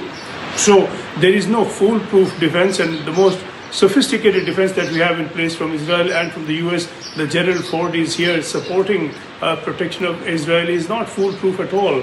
So there is rising concern here about where this will lead to. People, of course, are holding their nerve. They're all practically military trained. They're prepared for this. But the danger is not over. Tel Aviv is not out of it. Israel certainly is within range of the ballistic missiles, and it's been hit already. The pattern last time was that as the war progressed, more and more missiles got through, so nobody is taking this lightly. And of course, as you were saying, it suits Trump that this should end quickly rather than last long. That is not certain. The killing of Khamenei is a dramatic and instant success for this attack. But that's not to say that he will not be replaced. It will all depend upon the tenacity of the regime within Iran. And we saw in October last year, Israel killed a number of military leaders from Iran. They were just replaced. So if these people who have been killed are all replaced and a council takes over in place of Khamenei and the same policies continue, this could drag on, whether Trump likes that or not. All right, Sanjay Suri, for the moment, thank you very much for joining us. There have been multiple hits across the wider Middle East region, from Qatar to the United Arab Emirates. Now the latest that we're getting, an Iranian drone has hit an industrial area in the UAE just this morning, and that's caused a major fire. This is in the UAE. There have been multiple explosions across the Emirates since the last 6 or 7 hours in retaliation to the killing of the Supreme Leader of Iran, Ayatollah Ali Khamenei. We've heard explosions happen in Doha as well. So far, though, there is no reports of any fatalities. Some people have been injured. A couple of people in the UAE is what we're given to understand, even a couple of people in Doha. But so far, no fatalities. These are the latest pictures that you're seeing of a major fire at an industrial area after a drone, an Iranian drone, hit an industrial park in the United Arab Emirates. I want to bring in our guests as well on this, because this is how the story is going to sort of transverse over the next few days. There's going to be retaliatory strikes across the wider Middle East. Let me bring in here in our studios Tom Cooper, military analyst, Adrian Fontanes, military analyst and historian. We're also joined in a special broadcast by Mr. Joe Brown from I-24 News in Israel. I'll also bring in a moment Air Marshal retired Sanjeev Kapoor and Abhijit Iyer Mitra from the IPCS. But Tom Cooper, let me start with you. What do you make of how long these retaliatory strikes will continue? And the longer they continue, the less propensity there is in Doha and Dubai to continue with this war. Well, I would expect this Iran to continue these operations for at least a week, if not longer, as long as it has enough missiles to continue them. Which means, in turn, depending on the rate of fire, it could probably go on for some 5 or 6 weeks. The question is rather how long can US allies and Israel hope to continue wasting their own interceptors to intercept incoming Iranian missiles. So from the Iranian point of view, they are preparing themselves for 25 years for this kind of a conflict, and now they are operating along well-prepared plans. But isn't it also a fact that Iran has a limited arsenal? I mean, conservative estimates say there's about 2,000 to 3,000 long-range ballistic missiles. If you were not putting a conservative estimate, it would go up to 10,000. At some point, they will exhaust this. Yes, that is sure, absolutely. But the point is this limited contingent of long-range or medium-range, actually, ballistic missiles is what they are using against Israel only. On the other hand, they have many more thousands of short-range missiles. And this is what they are using against to strike, for example, Gulf Arab states and even, Saudi Arabia not, but possibly also Jordan. So that means they can go on like this for quite long period of time. I'm estimating this at least some 5 or 6 weeks, because usual experience of the last 20 years is that such war, such missile exchanges are lasting some 5 or 6 weeks. And correspondingly, this is what they were already trying to do with Hezbollah in Lebanon, to make them capable of fighting such a war for 5 or 6 weeks. And they are certainly trying to do the same with their own capability vis-a-vis Israel. Air Marshal Sanjeev Kapoor is also here. I mean, everyone was expecting this. As President Trump put it, an armada was being moved to the Middle East. He had 2 aircraft carriers, dozens of fighter jets, refuelers. So this was on expected lines. They've got a big victory with the elimination of Ayatollah Ali Khamenei. And given Trump's propensity for not getting entangled in long-drawn foreign wars, do you reckon he will take this as a victory, claim victory, and then say, we're now giving Iran an off-ramp to stop this retaliatory strikes? Could easily happen, yes. That he declares... Sorry, that was the Air Marshal, sorry. Yeah. Sorry. Yeah. Yes.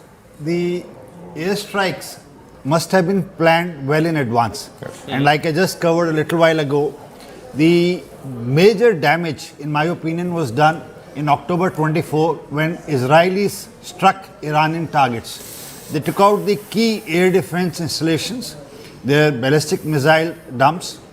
The softening blow came in June 2025, when the Rising Lion, the 3 nuclear facilities which the B-2 bomber struck along with Israeli targets.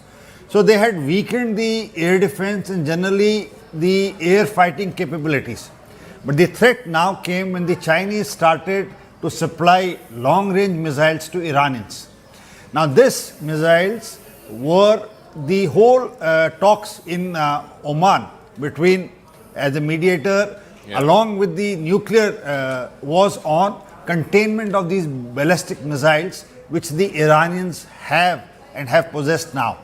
So the Israeli targets and the American targets were under threat if the Iranians so decided, and if they decided to put a nuclear warhead, it would have been, a conflict of a different scale. Okay. So preempting this, the Israelis and the Americans have struck, and most important factor, in my opinion, which very few people are talking, is about energy control. Okay, we'll just get to that in 1 second. I want to show on a map of the region where all in Iran the Americans and the Israelis have struck and where the Iranians have retaliated. Yes, it's these ballistic missiles, these long-range missiles. A lot of them also happen to be these drone attacks. Like, for example, this attack in Doha, it was brought about by a drone attack. And remember, the Iranians have been supplying the high-intensity, low-cost Shahid drones to the Russians, for example, during the course of this last 4 years in the Ukraine war. But look at the number of US bases in the wider region which have all been a target in the last 24 hours. From the Ali Al Salem Air Base in Kuwait, the US 5th Fleet is stationed in Bahrain. It's the largest station that they have outside of the continental United States. That too, there was a hit by one of these low-cost drones. The Al Udeid Air Base in Qatar, which was struck back in June of last year as well. No damages in terms of personnel loss. Again, the Al Udeid Air Base was also struck. The Al Dhafra Air Base in the UAE, again a smaller base, but nonetheless an important one as far as the United States is concerned. We've been hearing reports of explosions as far as Riyadh as well, which is over 1,000 miles from Iran. So Iran has been targeting many of these places. Of course, Erbil which has just recently been attacked, which is a US base in Iraq. So these are the wider sort of bases that they have. America has more than a dozen bases across the wider Middle East. And the important concern here is not just to protect the American assets, but also over the last 24 hours, we're seeing civilian targets, whether they are airports, industrial areas, all being targeted. And those countries now will have to bring some sort of pressure to bear on both Israel and the United States to wind this up quickly, because they wouldn't have bargained for retaliatory strikes by Iran on their civilian populations. I want to go across to Joe Brown of... All right, let's get one more graphic fired on who are the people, the top leadership of Iran that's been eliminated. The biggest, the head of the snake, as they put it, Ayatollah Ali Khamenei, the supreme leader, the man who's been ruling Iran with an iron fist for the last almost 40 years, eliminated. Ali Shamkhani, senior advisor for security affairs and the secretary of the Defense Council, he has been eliminated as well. Then you have the critical man, the commander of the IRGC, the Iranian Revolutionary Guard Corps, Mahmoud Pakpur, he has been eliminated as well. In fact, he was having a meeting with the supreme leader. Both were eliminated in the same compound is what we are given to understand. Mohammad Shirazi, who's the head of the military bureau, he has been eliminated as well. The defense minister, the former defense minister, Aziz Nazardai, he has also been eliminated. So the entire top leadership, the security leadership, the political leadership, the spiritual leadership of Iran have been eliminated. Abdul Rahim Musavi, the chief of the Iranian army, he has been eliminated as well. So what we are basically looking at is a almost wholesale decapitation of the top security, political and religious leadership of Iran. And now it is up to the new leadership to decide who will take over the reins of the country, the Supreme Council, the Security Council, and of course, how will they lead the country into the future? One notable exception has been the president, Masoud Pezeshkian, but there are also reports that he's been sidelined. But I want to go across to Joe Brown from I-24 News from Israel. Joe, what is the situation in Israel right now? We were talking to our colleague Sanjay Suri, who's there in Tel Aviv as well. Multiple air raid warnings, shelters in place. What's going on in Israel? What is the mood out on the street? And what's the word you're picking in from the government and from the Israeli Defense Forces? How long do they want to keep this operation going? Well, Sanjeev, probably like a lot of people in Israel, didn't get a lot of sleep last night. Over the last 24 hours or so, people have been going to the bomb shelters, I would say more than 10 times. There's been constant barrages coming from Iran, and often you get a first warning that will give you 10 minutes until the first proper siren starts, after which you'll get 90 seconds in order to make it to the shelter. And for the one last night in which there was a missile that hit a building in Tel Aviv in which one person in their 40s was killed, this was around about 15 minutes away from where I live. So I heard the building shake, I heard a loud bang. I went over to see it, and I remember in the 12-day war last June, there was a similar strike in a residential area also in Tel Aviv. And in that case, the Iranians used cluster munitions as well as the ballistic missiles. This means that the missile will kind of like separate and hit various different targets. And I believe that was what I saw today. I haven't got that confirmed, but just going around the area, everything within a 100-yard radius had some kind of damage. There was buildings in which there was glass on the floor. There were windows that had been completely shattered. I didn't go into like the part where it was a direct hit because there was still a recovery going underway from the Israeli police and ambulance services. But the people here, they are remaining resilient. They believe that they are going to last as long as it will take, according to the Israeli government, telling I-24 News. This will last anywhere between a couple of days and a week, but this can also last even longer. The 12-day war, people didn't think that would last as long as it did, but it lasted, as the name states, 12 days. Yeah. And people are preparing for any eventuality. From Israel's perspective, it's great so far. The leadership has been completely destroyed, as you were showing on the graphic before, especially Ali Khamenei. But on top of that, it's worth noting that the Iranians have been preparing for this for decades now. They know Israel's capabilities. They know how quickly Israel managed to get air superiority in the conflict last year. It took even quicker this time, and people are preparing that it will be a relatively long fight, and after the leadership gets taken out, there'll be someone to replace them, and that's not what Israel wants. Israel wants the entire... Joe, just give me a moment. We're getting more breaking news, and this is again coming from Israel. The IDF has now released the latest footage of Air Force aircraft, the Israeli Air Force aircraft taking off for an attack. More than 1,200 munitions were dropped by the fighter jets of the IDF over the last 24 hours. You can see this footage that's been released by the IDF. Of course, the faces of the personnel have been blurred for their identity protection. You can see these pictures have been put out by the IDF. You can see them, engineers, technicians hard at work. And then, of course, in the final shots, you can see the pilot on board the fighter jet sort of taking off. Again, like I said, their identities are being blurred and hidden for security reasons. We also don't know the location of where these fighter jets have been taking off from, but at least 1,200 munitions have been dropped by the Israeli Air Force over the last 24 hours in various targets across the length and breadth of Iran. I also want to go across to Abhijit Iyer Mitra. Abhijit, just war game this for us over the next few days. The biggest prize has already been got, which is the head of the snake that has been cut off. Ayatollah Ali Khamenei is dead. Given that and Trump's sort of lack of interest in long-drawn wars, how do you see this playing out over the next few days? Netanyahu has said that we should be patient. I take that as a sign that this is going to be, somewhat long drawn at any rate. The second statement we've heard from the Israelis is that they are eliminating the past, present, and future leadership. That's always been a problem.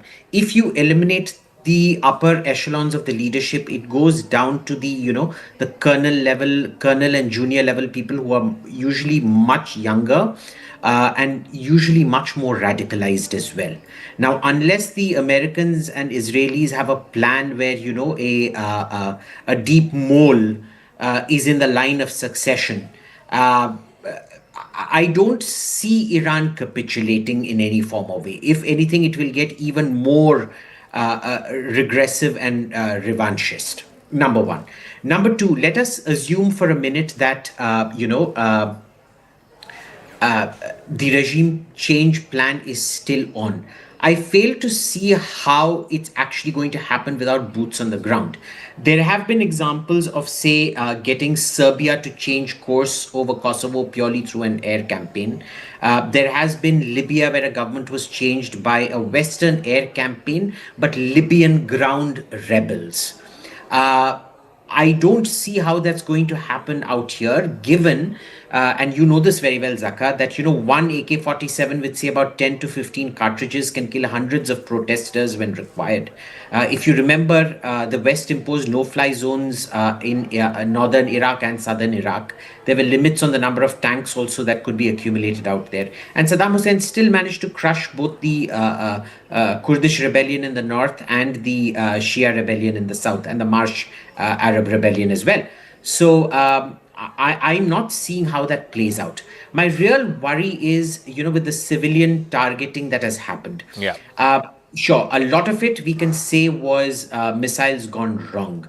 But the strike on the Burj Al Arab, the Burj Khalifa, the Fairmont Palm Jumeirah, the high rise in Manama and things like that, notice it's a pattern. High income group, high rise buildings being hit.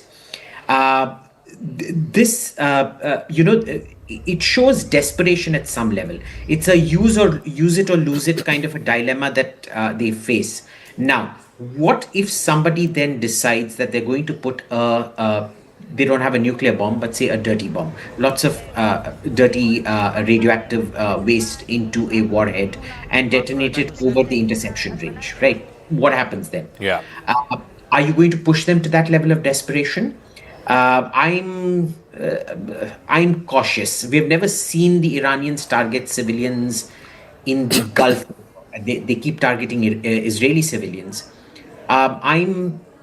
Let's just say I'm not as optimistic as my American and Israeli friends are on all right. outcomes. Okay, I want to go into the studio and I'd want to ask Tom Cooper to sort of walk out with us in terms of, you know, how this whole story plays out. Tom, if you could just join us here. One of the points that Abhijit was also making, we are not accustomed to civilians being attacked like this by Iran, whether it's in Bahrain, whether it is in Qatar, whether it is in the United Arab Emirates, and high-value targets are being attacked. The Burj Al Arab, the Burj Al Khalifa. This also has a lot of tourists, folks who go there. The Palm Jumeirah has been attacked. Clearly, does that show a sign of desperation by Iran, or is Iran trying to send out a signal to both America and Israel that you can't continue this forever? Your allies, your friends in the region will stop you from continuing this. I don't think it's either. It's simply the operators of the weapons do not think about high-rise buildings, so they are trying to hit something behind them. Fail to take into account the high-rise tall buildings in between, and the weapon is simply flying into this obstacle on its way. But civilians, you don't think are being deliberately targeted? These are all civilian targets. No, because principal aim of Iranians is to disable the enemy military capability, not to terrorize civilians. I know that there are decades of indoctrination that Iranians are always targeting civilians and they are terrorists and so on and so on. But this is actually quite a much more complex topic, to put it diplomatically. So how do you see countries like the UAE or Bahrain or other countries reacting to this in a way that, look, their civilians are under threat. We're seeing multiple civilian areas being targeted in the last 24 hours. What are the conversations they are having with the Trump administration or with the Netanyahu administration right now? Well, they are probably trying on one side to restrain Trump from continuing this operation. They are trying to prevent him from launching it in the first place without success. Otherwise, they cannot really join a US-Israeli aggression on Iran. They can't do that publicly because this would cost them a lot at home. All right. Tom, we'll leave it at that. Thank you very much for joining us. I want to get Rahul Shivshankar also into this conversation. So, Rahul, one of the points that one of our previous speakers was making is that the entire top leadership of Iran has now been eliminated. If it goes to a second round, which it has to now, they could end up being far more hardened and far more radical. So, you know, this is a great spin-off point, because I was just looking at the New York Times and they've done a fabulous sort of, I don't want to use the word family tree, but they've done a sort of a big tree here, graphic representation. So let me just talk you through some of this. Obviously, we have right on top Ali Khamenei, who is, of course, no more. He's been killed. Then you had this inner circle, and you've just had Ali Ralujani once again issuing démarche, really, of sorts to the United States and to Israel. Ali Shamkhani, no one knows. He's the head of National Defense Council. We don't know if he's alive or dead. Israelis are claiming that he is no longer there. There's Masoud Pezeshkian, who is somebody who's playing a role in the shadows. Yeah.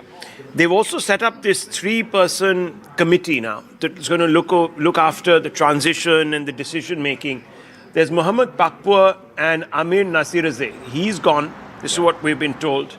The commander-in-chief of the IRGC, we don't know where he is. But if you really look down here, here is a bunch of other people. And these are the people that one sort of now is obviously looking at closer. Because some of these individuals are obviously playing a role. Now, it's a very loosely created structure. And I think it's been devolved in a way that over time, if there are kills like this, there'll be redundancy. So you can see a huge number of others.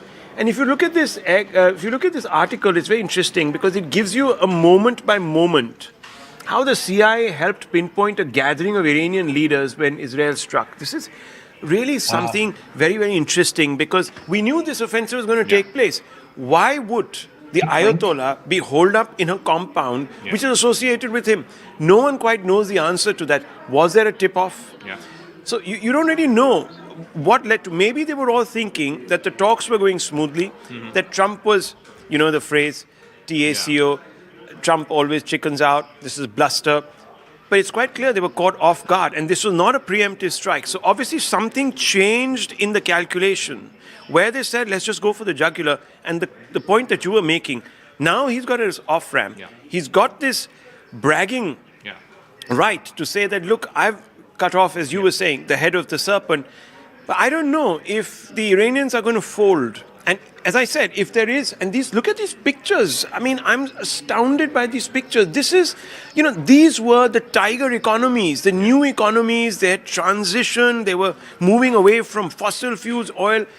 Lots of expats were coming in. They were moving into the services sector, the financial sector. They were trying to copy the Singapore and the London model.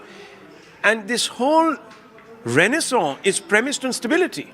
Exactly. And we were told that, all of that sort of radicalism and all of that doesn't come into the equation here. But these people are now going to constantly look over their shoulder because the Iranian regime might disintegrate. But what does it disintegrate into? Does it become a shadow regime that is going to continue to export terror through proxies? And if that's the case, then we know the experience because India has been bled by Pakistan for now decades altogether. If that begins to happen, this Middle East pivot that these countries were hoping would sort of take them into the next century might be stalled. I'm not saying it'll be stopped, but it'll be stalled and it could be catastrophic.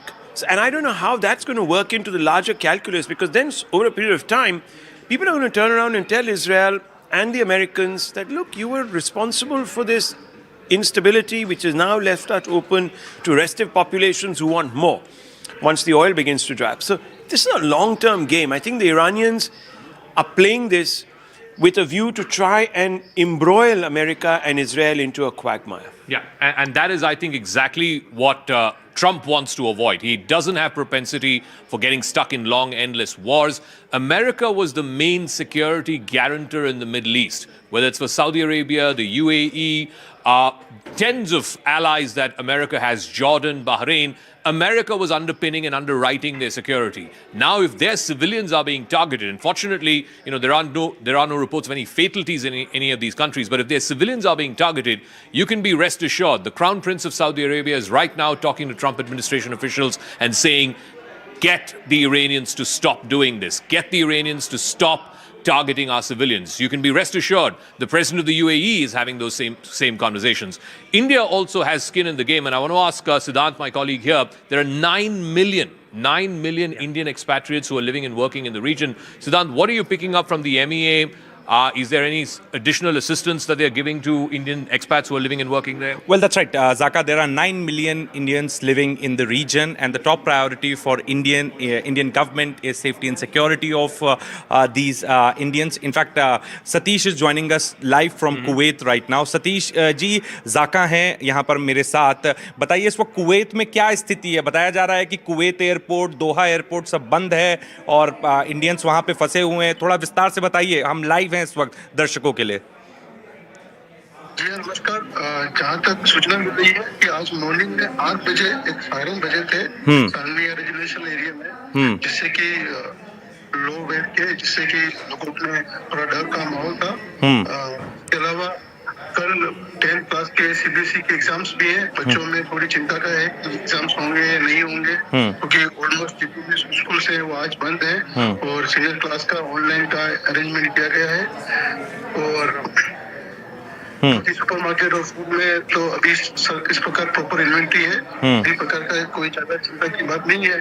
पर जैसा कि आपने बताया कि minor सा airport को damage हुआ था और इसके बाद सुबह मॉर्निंग में एक फ्लाइट को ऑपरेट किया था. अच्छा, एक फ्लाइट ऑपरेट हुई है कुवैत एयरपोर्ट से? जी, सुबह 5 बजे कुवैत के जो ऑपरेशनल है एयरपोर्ट के वो हो चुके हैं. और जो अटैक हुआ था वो कुवैत के जो टर्मिनल T2 जो एक नया अंडर कंस्ट्रक्शन टर्मिनल था उस पर ये माइनर सा अटैक हुआ है. बाकी कुवैत के ऑलमोस्ट जो प्रॉपर्टीज है वो सिक्योर थे. और जो बेस और जो आधार बनाया गया है जो US आर्मी कैंप को, रेजिडेंशियल एरिया अभी तक सुरक्षित है. Okay. Thank you, Satish ji. Thank you so much. Thank you. That was an Indian expat that you were hearing live on the air from Kuwait. There have been multiple explosions heard in Kuwait as well.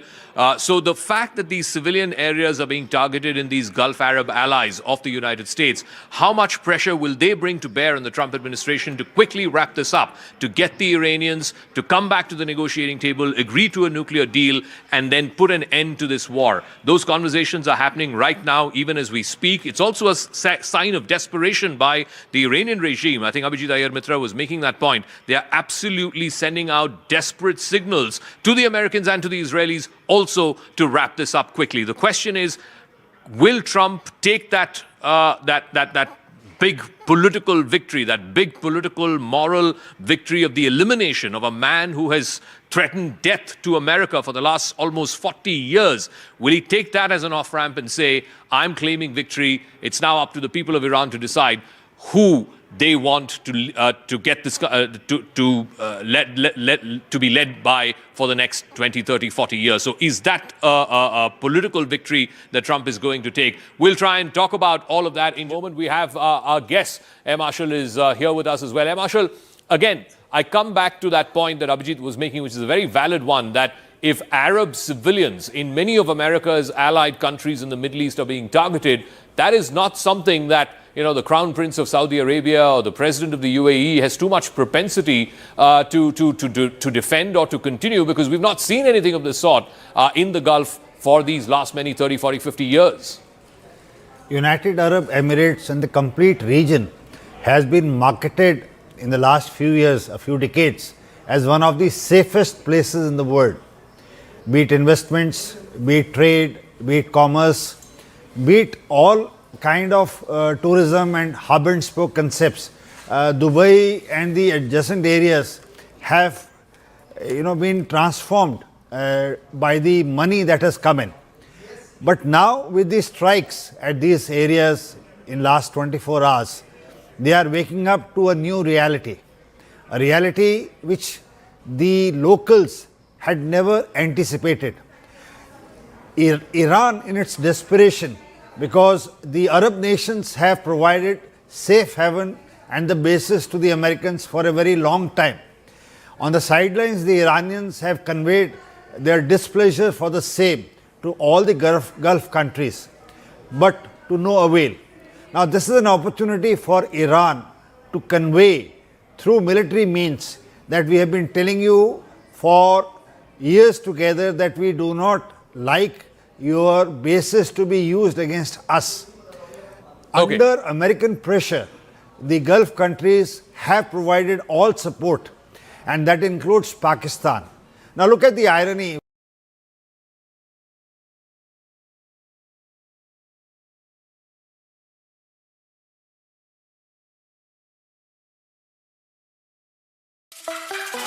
Want to know what's the best way to grow?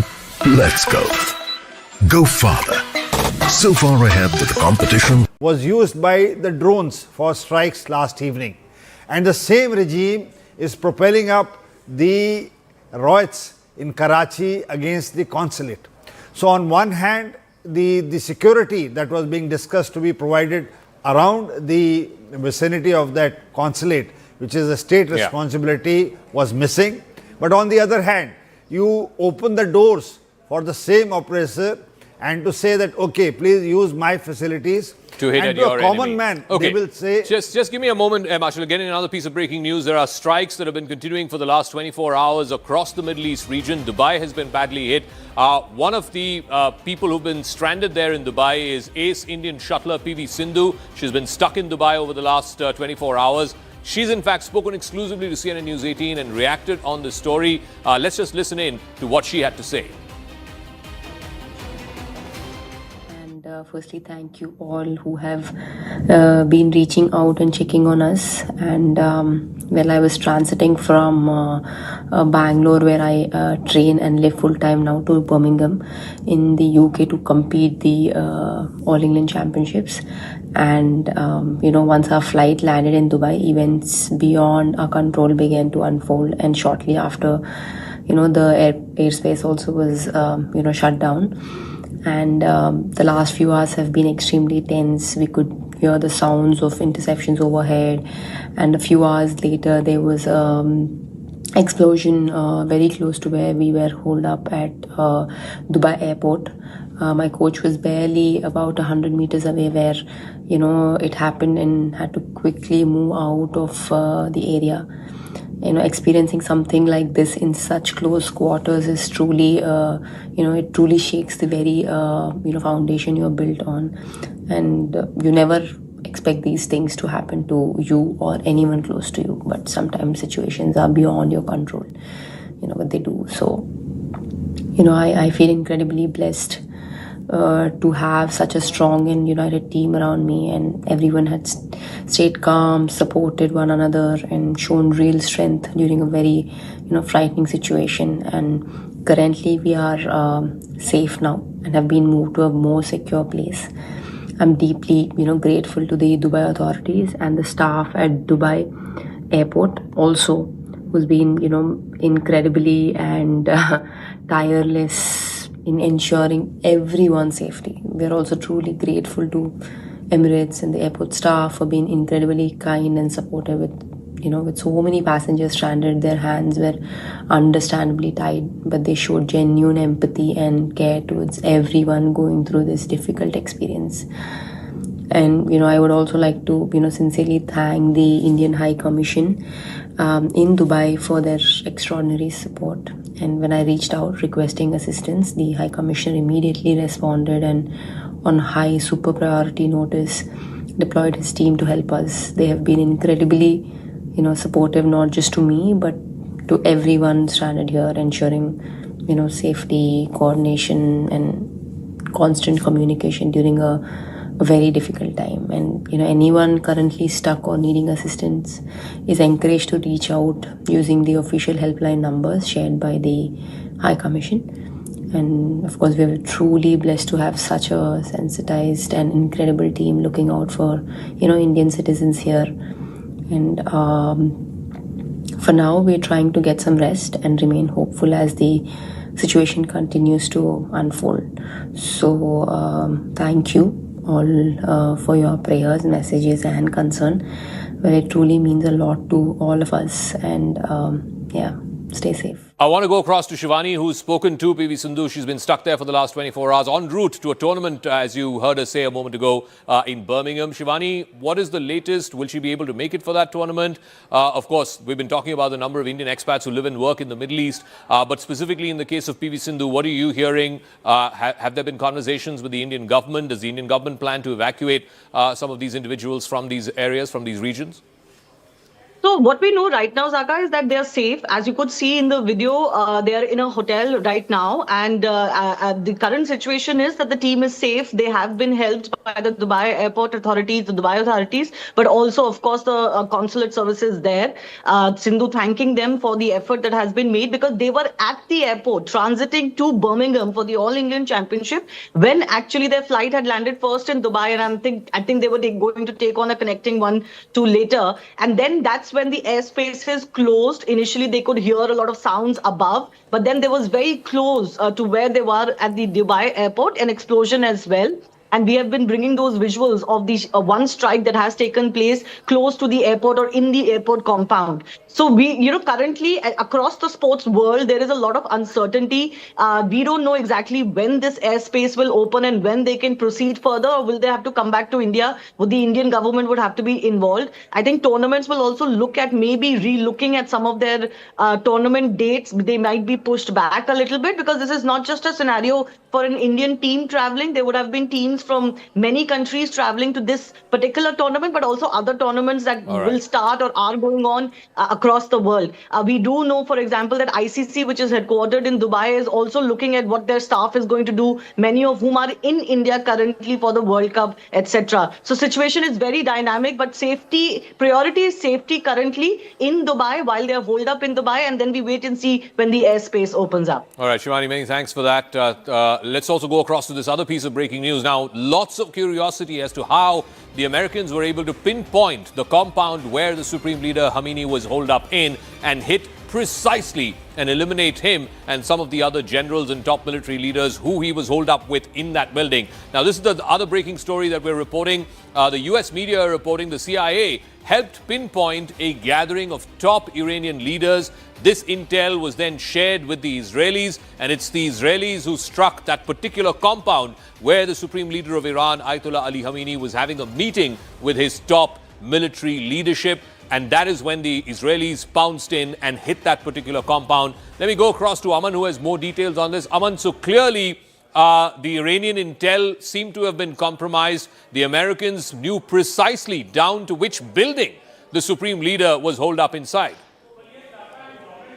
morning on his post on Truth Social had in fact pointed to this, said we had pinpointed intelligence and we had highly sophisticated tracking systems. That is what Donald Trump had said, but now the New York Times is putting out more details of how exactly this strike was carried out. It says that CIA had been doing this surveillance on Khamenei for months. They were tracking his movements, his pattern, where does he go, what time does he leave, which is the places he frequents, and based on this pinpointed intelligence, the New York Times is now saying that the months of CIA surveillance zeroed in on the exact location of Khamenei. High fidelity intelligence confirmed his presence at a top level meeting that morning, on the morning of Saturday, and that is why the original plan was to strike at night.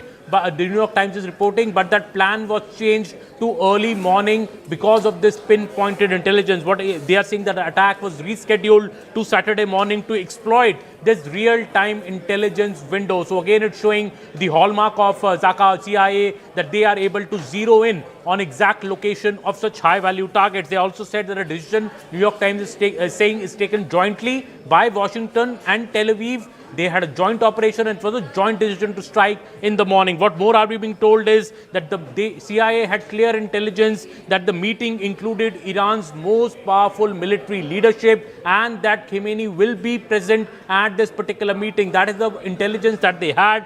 Israeli fighter jets have taken off at 6 a.m. Israel time for this particular strike. That is what also NYT is reporting. And exactly at 9:40 a.m., this particular compound where the Supreme Leader of Iran was present was struck by long-range precision missiles. That is what the NYT is reporting, that 9:40 a.m.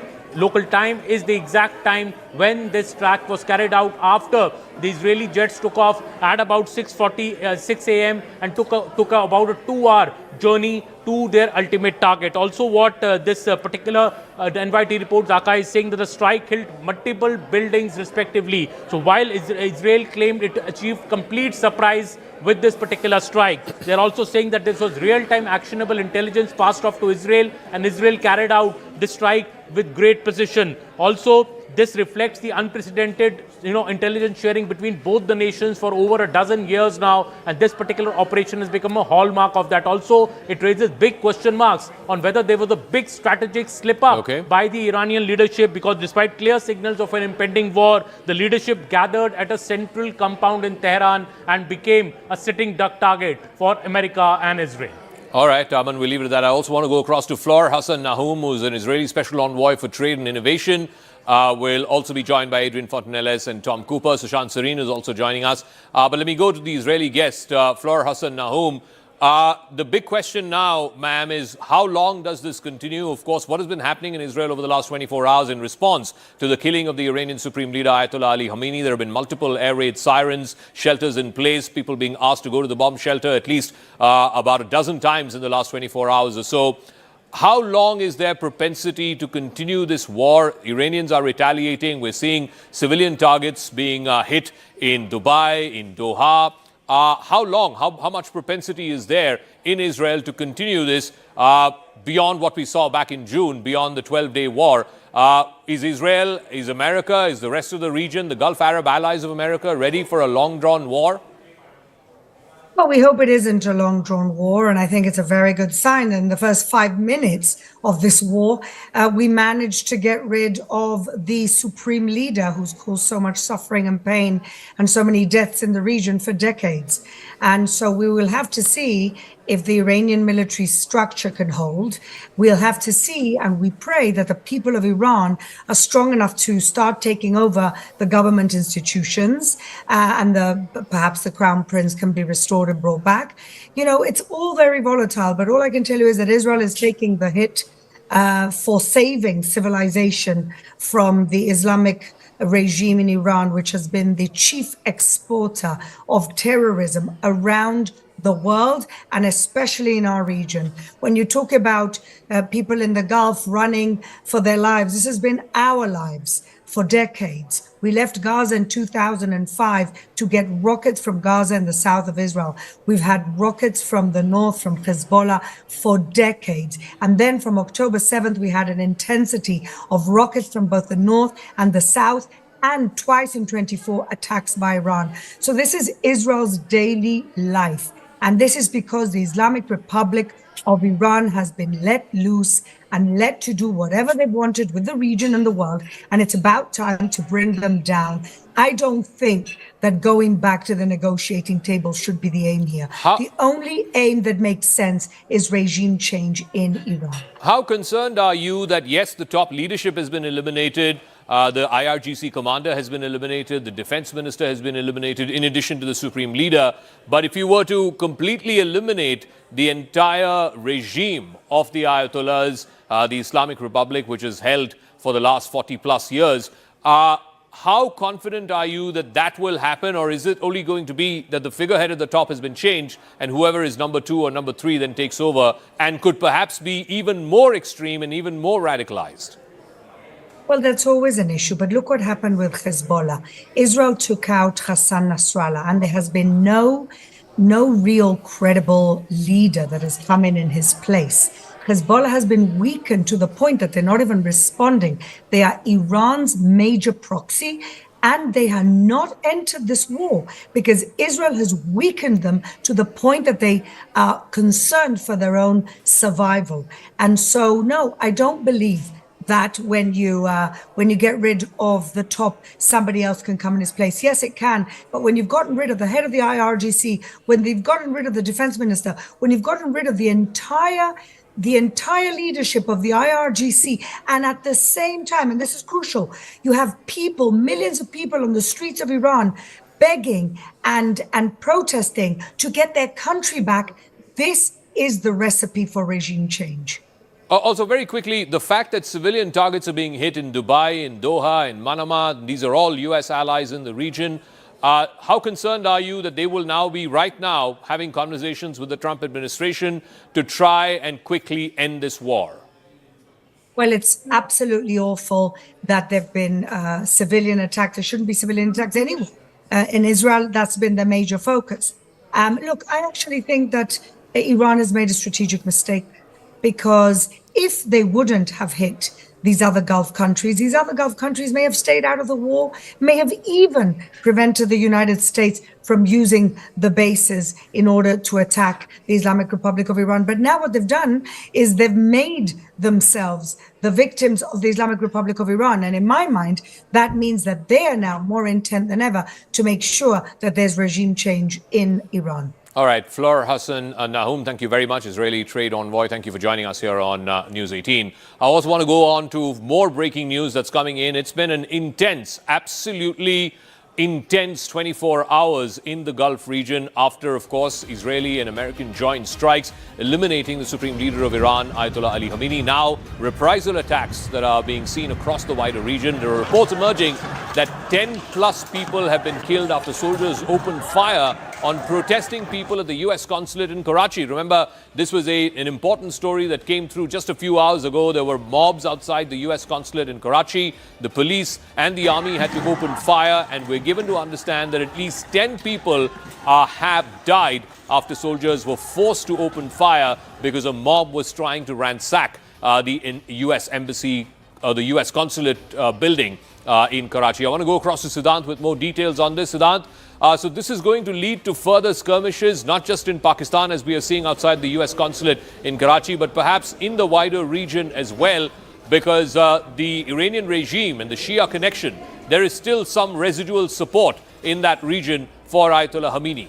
Well, that's right, Zaka. In fact, protests have broken out at various places in Pakistan. In fact, it's getting really challenging for the law enforcement authorities to manage these protests. In fact, just a short while back, Zaka, we reported that how protesters barged into the compound of US consulate in Karachi. In fact, stones were pelted at the building. The sloganeering was done by the protesters. Anti-America slogans were raised by the protesters, and now we're getting to know that more than 10 people have been killed. 10 protesters have been killed in open fire outside the US consulate in Karachi. So this is just one incident that we are aware of. We've been told that there are multiple such protests going on in Pakistan. against the United States and also against Pakistan's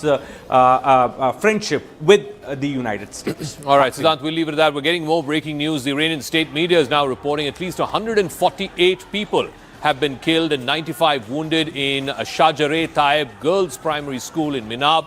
Most of the victims, they claim, are between the ages of 7 and 12. Sushant Sareen is also there with us. Sushant, I asked this to other guests as well. How do you expect this to play out over the next 3 or 4 days, perhaps the next week? Iran is clearly retaliating with its ballistic missiles, with its Shahid drones, etc. But how long can they continue doing this? Zaka, it depends on how much stomach they have for continuing to do this, because clearly the skies are dominated by the Israelis and the Americans, and the kind of weaponry both Israel and America have, and the intelligence. Look, unless we are living in some kind of nursery class moral science kind of a thing, to expect that in the midst of a war, the entire high command, the top generals and the supreme leader get together under one roof, and first getting them under one roof, which violates all sensible protocols in a war, and then somebody having that information with pinpoint accuracy, targeting them and taking them all out. Obviously, there is some inside information which has leaked. Obviously, the Americans and the Israelis have made major inroads into the Iranian system. And the question is that the inroads they have made, will that work to effect some kind of a regime change within the regime? If you expect that the entire institutional capture which the Islamic regime has can be overturned and some new bunch of people, earlier we were hearing the crown prince. You can make me the president or the crown prince of Iran and I will be as effective as that so-called crown prince. I will have probably more credibility than that so-called crown prince. He's worth nothing to nobody. He's a scamster, right? Now, he is what the Americans did in Iraq when they brought in that Ahmad Chalabi fellow, okay? Yeah. He was a fly-by-night operator. So is the so-called crown prince. He is not going to war. Do you have any other alternate leadership that you can install? I have not seen any evidence of that. So your best bet is to go in for a regime change within the regime, get in a somewhat more pragmatic kind of leadership, and then pressure them to go in for transition into a much more liberal, progressive kind of a democratic order, which I would imagine a large population of Iran would desire. I think that would be a sellable proposition. Okay. But if you were to call a puppet like this so-called crown prince, then I'm sorry, you're probably going to end up with more trouble than you're going to be able to solve. No, I think it's going to be similar in some senses what we saw in Venezuela. The man at the top, Nicolas Maduro, was ousted and his number two was made the new president, Delcy Rodriguez. It may not be comparable, but America and Israel will have to find someone within the next rung of the Iranian regime, the Iranian leadership, who might be slightly more palatable than Ayatollah Ali Khamenei was. But in response, Iran is now sending in these rockets, they're sending in these missiles, these drones across the Middle East. They're targeting civilian populations in Doha and in Dubai. CNN producer Bijan Hussaini is reporting from Doha, even as Iran has been launching these waves of strikes across the Middle East. We witnessed the first round of strikes from this morning. That happened a little less than 2 hours ago. Loud bangs in the air, what we think were air defense missile systems, more dispersed than what we witnessed yesterday. Yesterday, we witnessed around a dozen rounds of strikes coming in. The Ministry of Interior coming out last night saying that they reported 65 missiles and 12 drone strikes from Iran, which they say they intercepted 63 of those and 11 of those drones. They've also confirmed that there are 16 injuries and they're citing limited material damage. I just want to take a moment that, this is the start of the working week here in Doha, and usually it would be packed right now. This road around me would be gridlocked, but it is very quiet for a Sunday morning. We received alerts on our phone from the National Emergency Alert System a little less than an hour ago, reminding people to shelter in place, to stay inside unless absolutely necessary. And I have to say, we're just now hearing that there is another wave on its way. We haven't seen or heard that yet, but we will be asked to shelter here shortly as another missile wave is being reported on its way here to Doha. All right, new airstrikes on Tehran. We're given to understand that just this morning, which is morning local time in Tehran, there have been new airstrikes targeting various military and political leadership of Iran. There have been multiple airstrikes on Tehran. Sirens have been sounded off in Haifa as well, which is in the northern part of Israel. Of course, India is co-developing a portion of that port, and that is again of grave concern here in India as well. There have been the launch of reprisal attacks. Ballistic missiles have been fired from Iran. A short while ago, we're given to understand sirens were sounded in Tel Aviv and across central Israel. The IDF says it's working to intercept the projectiles. For the first time in Operation Roar of the Lion, the IDF is striking targets of the Iranian terror regime right in the heart of Tehran, including that building where Ayatollah Ali Khamenei was holed up inside. The Air Force, guided by the military intelligence, has now launched another broad wave of strikes across targets of the Iranian terror regime right in the heart of Tehran. Over the last 24 hours, the Israeli Air Force has conducted extensive strikes to achieve air superiority, and that opens the path to Tehran. We're getting more breaking news on this continuing and very fast-paced developments that are pouring in from across the Middle East. The head of the police intelligence organization of Iran has also been killed. It's been confirmed now by Iranian media. Remember, the police and the police intelligence had a very, very debilitating role to play in crushing the protests that we saw just in the last month in January.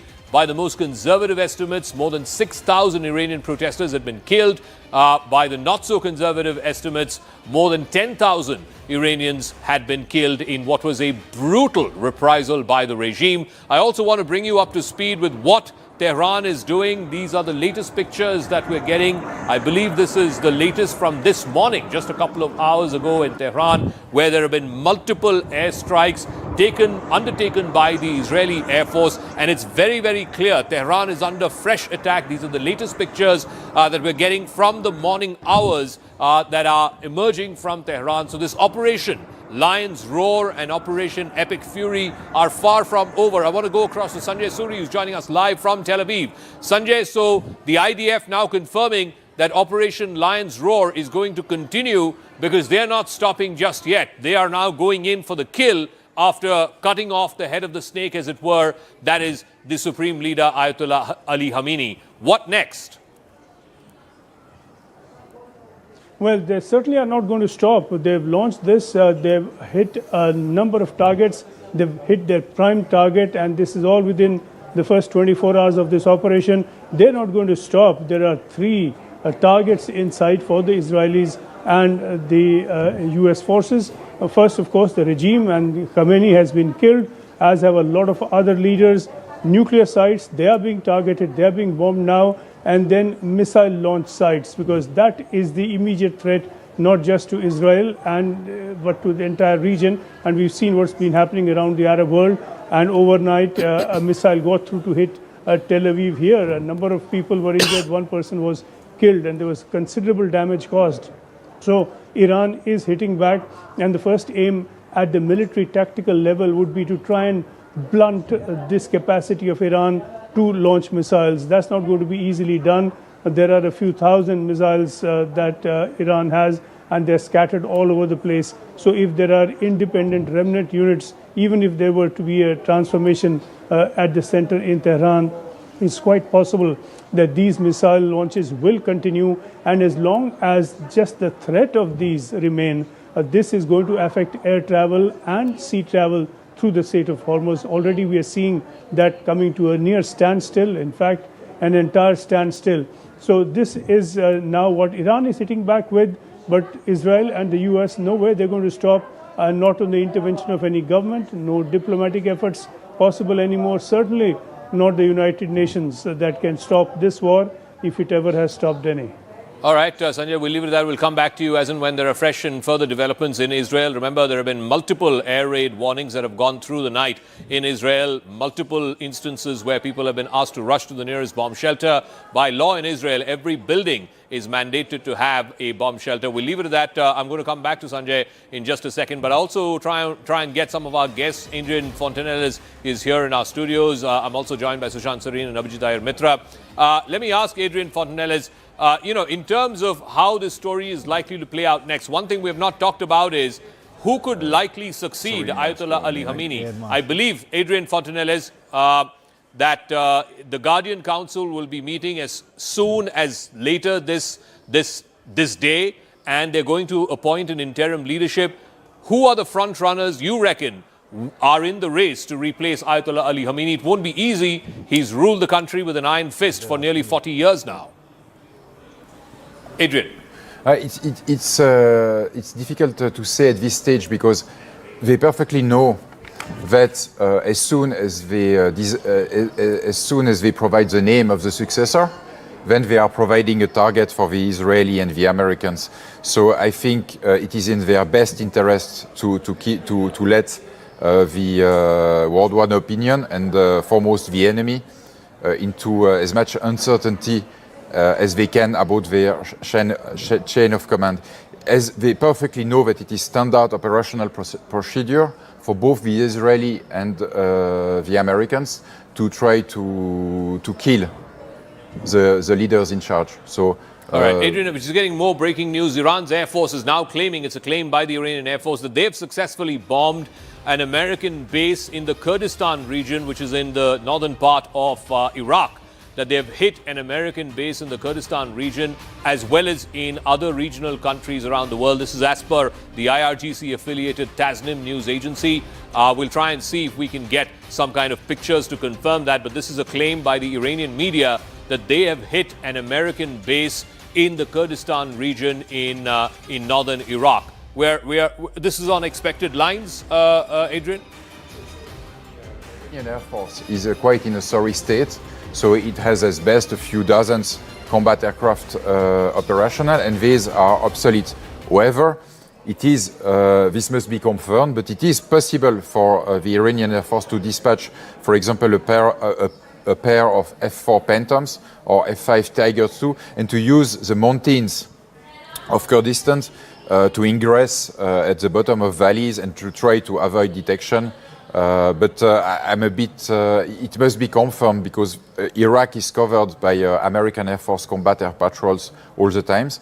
And you have AWACS, that is radar aircraft, which are also monitoring the entire area. So if they did it, it was an extremely risky combat mission from the Iranian perspective. So I want to go back to Sushant Sareen and to Abhijit Iyer Mitra as well, just in terms of the fact that, these civilian targets, whether it's airports, ports, whether it is other places where civilians throng, and now all across the Middle East, I'm given to understand, Sushant, from Doha to Dubai, people are all inside. They're all inside their homes. They're all inside buildings. They've been asked not to come out.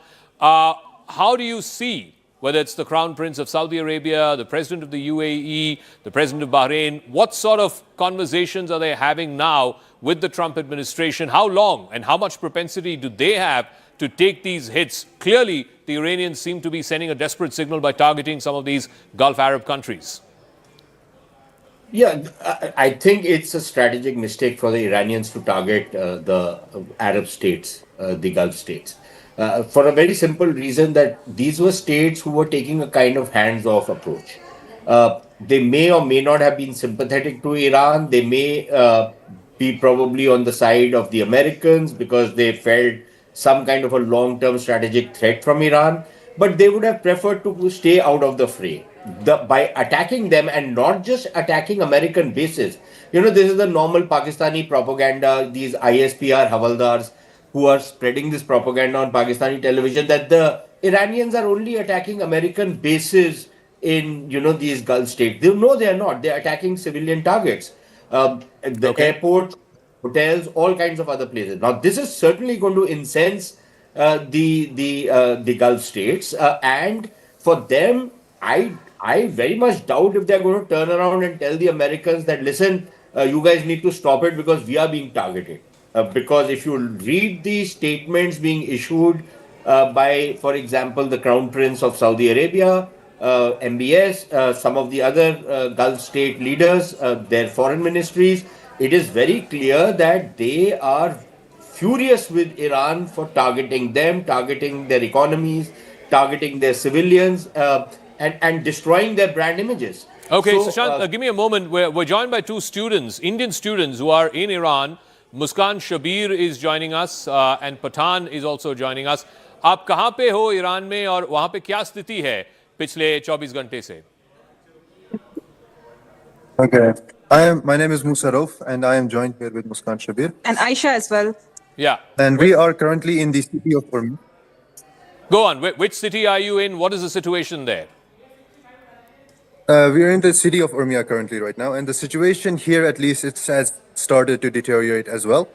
It has been quite one of the more isolated areas of the country, so we weren't really expecting much to be happening here.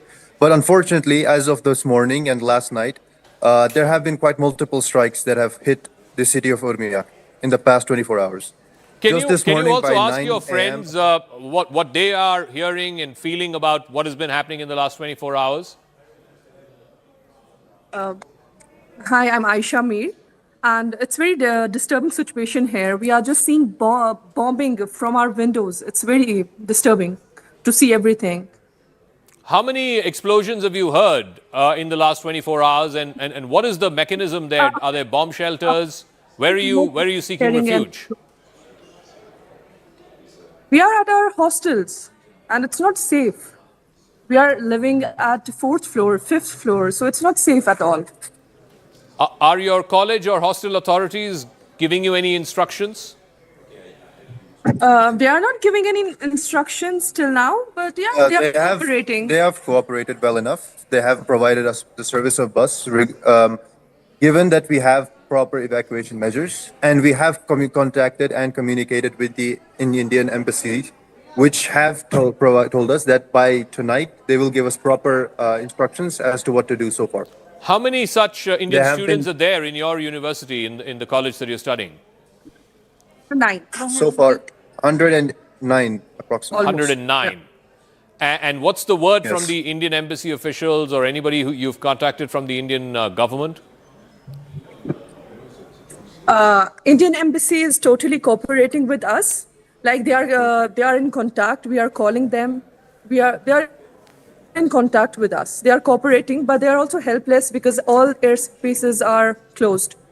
So we just want help from Indian government. We want to get evacuated. We want to go home. Has there been any sort of nature of conversation about getting, some special flights to come there to evacuate you folks? I believe there are about 10,000 Indian students who are studying in Iran. Okay, so far There is not any announcement like that we are getting. Nothing. Okay, thank you very much to Muskan and to Musharraf for joining us, Indian students who are joining us from a place called Urmia, which is one of the more slightly remote places in Iran. They've been hearing multiple explosions in the last 24 hours. More breaking news coming in from Pakistan. We're given to understand that thousands have taken to the streets in Skardu in northern Pakistan. They're protesting against the killing of Iran's Supreme Leader Ayatollah Ali Khamenei. This is following joint US and Israeli strikes. There are a fair number of Shias in Pakistan as well. I suppose in Skardu, the people who are coming out and protesting against the killing are Shias. Anand Raghunathan is also joining us. Doctor, what do you make of all of this? Because earlier we saw, somebody trying to attack the US consulate in Karachi. Now in northern Pakistan in Skardu, you're seeing thousands of people coming out and supporting the Ayatollah Khamenei and his elimination. The point is, are these sporadic protests which will just continue and subside in a few days, or will this lead to a greater churn in the wider region and including in Pakistan? Good afternoon, Zakha. Look, couple of points out here. One would expect this to happen in Pakistan and other states that sponsor terror at the killing of someone who sponsored terror. But it is profoundly disturbing that these scenes are happening and being repeated all across India, in Kashmir, in Lucknow. Please let me remind everyone that Khamenei called India an oppressor. He was sponsoring international terrorism from his soil to nations that were surrounding Iran, sometimes even thousands of kilometers away. And he actually perpetrated large-scale tyranny on his own people, killed tens of thousands of his own people. For someone to come out, pour onto the streets, to eulogize him, celebrate him, mourn him, is unacceptable in this country. And secondly, I like to ask the Indian students who were there, I don't know whether my voice can reach them, but is it not true that the Indian embassy and the Indian government had asked all Indians to vacate as soon as possible more than 8 days ago? They didn't do so. I would want to know what were the reasons why they didn't do so. So I think all in all, India has to resolutely stay away from either condemning the killing of Khamenei or in any way siding with this tyrannical regime. Please remember, even when we talk about real politics, this regime is over. America and Israel have actually have succeeded in what they started out to. The incoming regime, whichever way or manner or shape it will take, will be pro-American. That much is certain. So, and I can see from the tweets of the Iranian embassy in India that they're trying to goad a reaction out of Indians. We should absolutely not come out in support of either Khamenei or his regime. All right, Doc, stay on with us because the exact opposite seems to be happening because right now there's politics. Domestic political reactions coming in amidst this massive war, this massive confrontation that's happening in West Asia. Back home, Priyanka Gandhi Vadra has put out this message on Twitter. She has said, and I quote, "The targeted assassination of the leadership of a sovereign nation by the so-called leaders of the democratic world and the killing of multitudes of innocent people is despicable and deserves strong condemnation, no matter what the proclaimed reason for it is. It is tragic that multiple nations have now been dragged into conflict. I do hope that having genuflected before the Prime Minister of Israel and President Trump, our Prime Minister makes every effort to bring all Indian citizens in the affected countries back home to safety." It's not just Priyanka Gandhi. I believe also Asduddin Owaisi of AIMIM has also condemned the attack, saying that Trump's and Israel's attacks on Iran are absolutely condemnable. Ayatollah Khamenei's assassination is an immoral and unlawful act. My sincere condolences. Anand has more on this. Anand, so you're having domestic political reactions, some people condemning the elimination of a man who was the fountainhead of terror, really. And then you have across the border in Pakistan, people coming out in his support.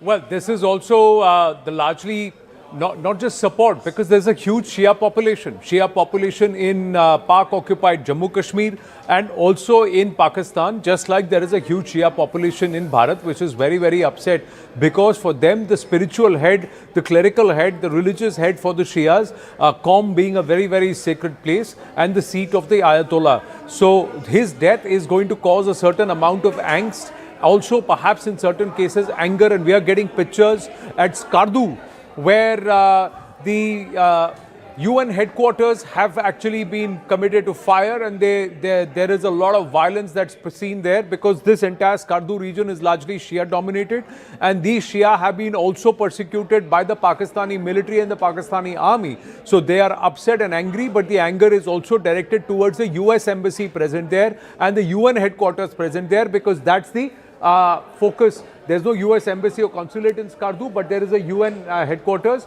and because they are angry at the Gora and the foreign powers in the West, they have brought out the anger at the UN headquarters. Similar attacks were seen in Karachi, where there are casualties because the troops guarding the UN headquarters had to fire back at this mob, which was getting very, very violent. But Zaka, we also have to game a situation where if any of these entities or any of the Hamas, Houthi, or Hezbollah cadre anywhere across the world are able to enter into a US embassy in any soil or in any land and then hold hostages, then what happens thereafter? Because that's another scenario which has happened in the past, and military historians would say that then perhaps will change the entire dynamics of this war and this entire conflict that we are seeing, the way it is brewing.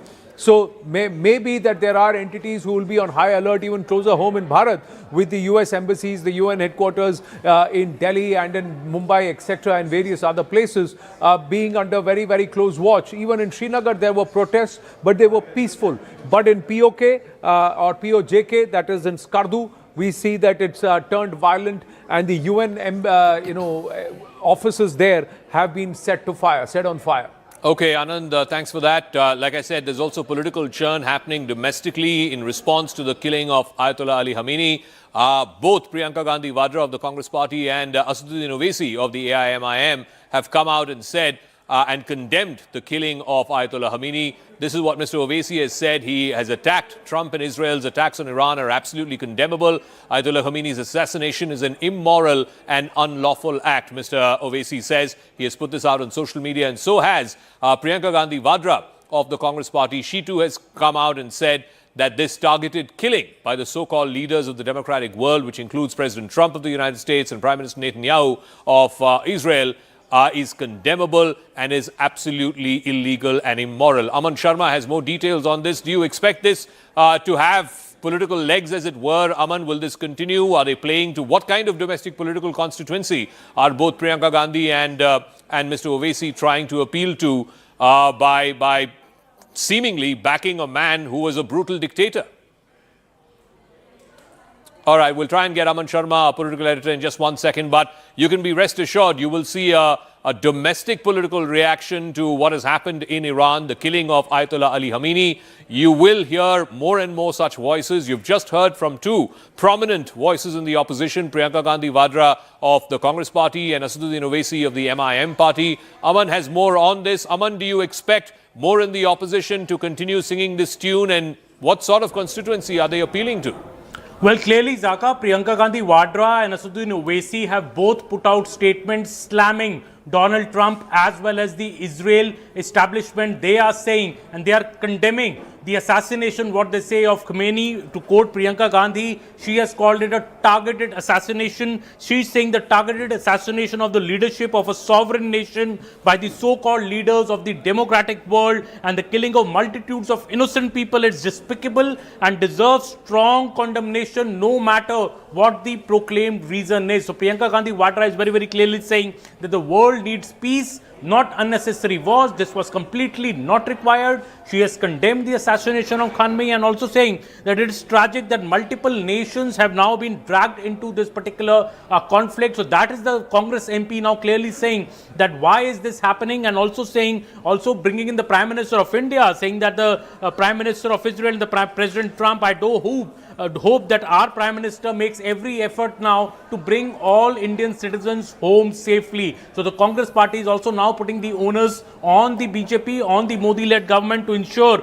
the safety of Indian citizens in the Middle East and how they will be brought home. On the other hand, Asaduddin Owaisi is also condemned Trump and Israel's attacks on Iran. He's also, I said, it's absolutely condemnable. He's also saying these attacks have happened while peace talks were ongoing. Iran-US talks were ongoing in Geneva. More than 200 people have been killed across Iran. He said this is an inhuman and unlawful act. That's what Asaduddin Owaisi is saying. He said that the attacks on Iran should stop at the earliest because this is putting the entire region into instability. He also says that this shows that Iran is a force, Israel's attack on Iran is an act of aggression which should not have happened. So both Asaduddin Owaisi and Priyanka Gandhi are slamming Israel as well as the US, trying to put the government in a tight spot here, and the government, Zaka, has been maintaining a very delicate line here. Foreign Minister S. Jaishankar has spoken to both the foreign ministers of Israel as well as Iran last night, and while he has called for de-escalation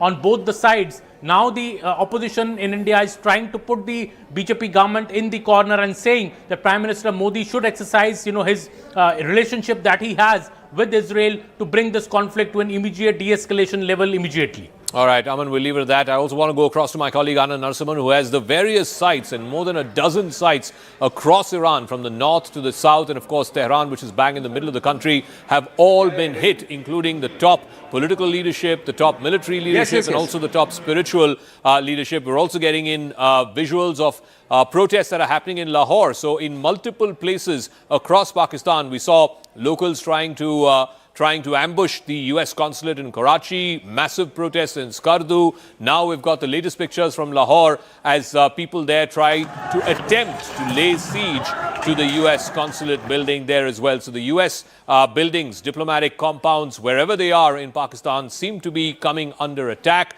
Parts of the consulate were also, these folks tried to set on fire. Anand has more details on this. Anand, yes.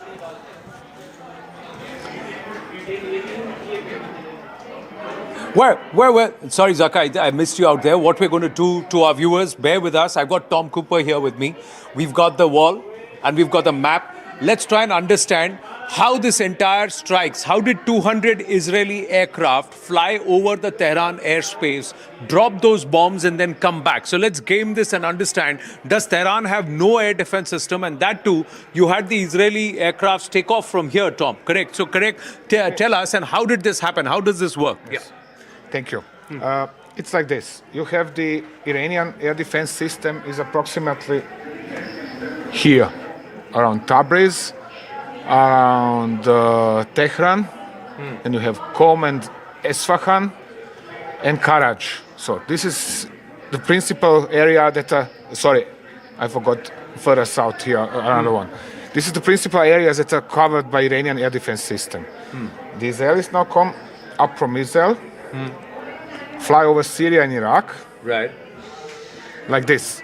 So that's how they cleared the airspaces in these regions so that these planes could fly. Exactly. This is why no airliners are currently permitted to fly over Iraq and over Syria. Right. So over the border between Iraq and Syria, there are US and Israeli tankers waiting for them, and they are refueling them in the air. In the air. So yes. The on-air, mid-air tankers. Okay, because this is more than a 2,000-kilometer journey that they have to fly. It is over 1,000 kilometers, 1,700 kilometers to the border, so 1,500 kilometers. But the point is this, in order to release their missiles, they have to fly high and fast, which is spending lots of fuel. Therefore, here, either the Israeli or the US tankers from bases in Saudi Arabia come up here and they are waiting for them here in this area. So that's where the on-air refueling happens over Syria and Iraq airspace? Over Iraq. About how many thousand feet high? Well, 30,000 feet. 30,000 feet plus. Okay. So more, that depends on the weather. Right. Generally, tanker aircraft is flying higher. It lowers its boom, and then comes the combat aircraft and refuels from that boom. Right. So they connect and they download the fuel. Right. So once this has happened, they accelerate, come up to, this is one of the principal launch zones, the other is up here, and they are shooting their air-launched ballistic missiles into Iran, like this, into central Iran. So actually, the Israelis barely need to enter the Iranian airspace in order to hit targets deep inside Iran, approximately to the line Tehran, Esfahan, Bushehr. So that is this part of the story. Okay. Now, so let's erase this. Do you want to erase this? Okay. So we're going to erase all of this. And we're going to dive deeper into what's happening in Tehran. Why is it that when they're seeing so many ballistic missiles coming into Tehran, and yesterday over the Tehran airspace, these aircrafts actually flew over the Iranian airspace. So what happens there? Let's deep dive first. What happens when they are closer in? Just a second. Sorry.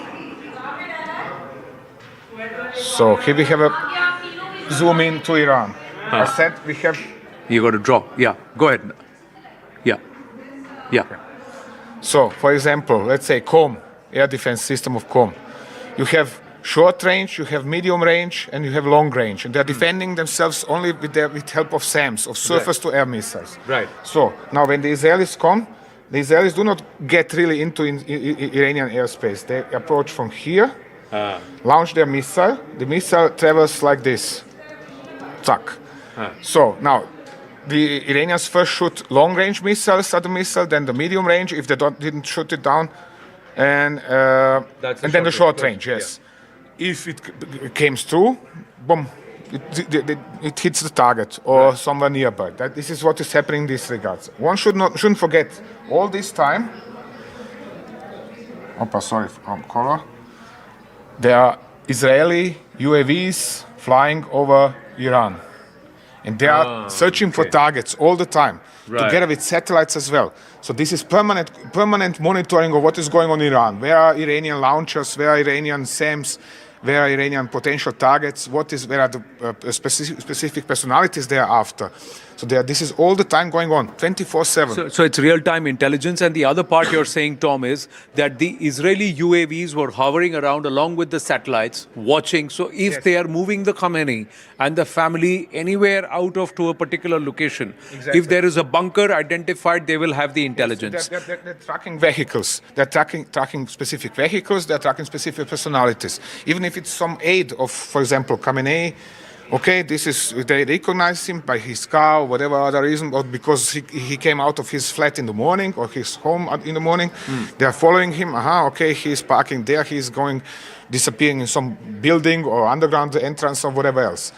The point is now the following. The Iranians are all the time shooting down the UAVs. So the Israelis are losing and the Americans are losing UAVs, but they are not losing them fast enough, which means there is always a replacement UAV. Right. Yep. So that's the military might that's being employed by the Americans and the Israelis to try and pound Iran. Let's now erase this, and let me just ask you, if we look at the entire Gulf region, how is it that Iran is able to land these missiles? One. And the other part, let's just zoom this back in. Yeah, you can do that. Yeah. So now Iran is attacking all the neighboring regions, right, in this entire Gulf region. Yes. How are these bombs or their missiles, what Iran is firing, their ballistic missile technology is very strong. Why is it that civilian areas in Doha, civilian areas in Dubai, civilian areas at Abu Dhabi and have been affected? What is happening here? Okay. Are they doing it deliberately or is it because of interception? Well, I do not think that they are doing this deliberately. I think that the situation is simply such that there is a stress of combat. Okay. So now let's see the following. Let's zoom in.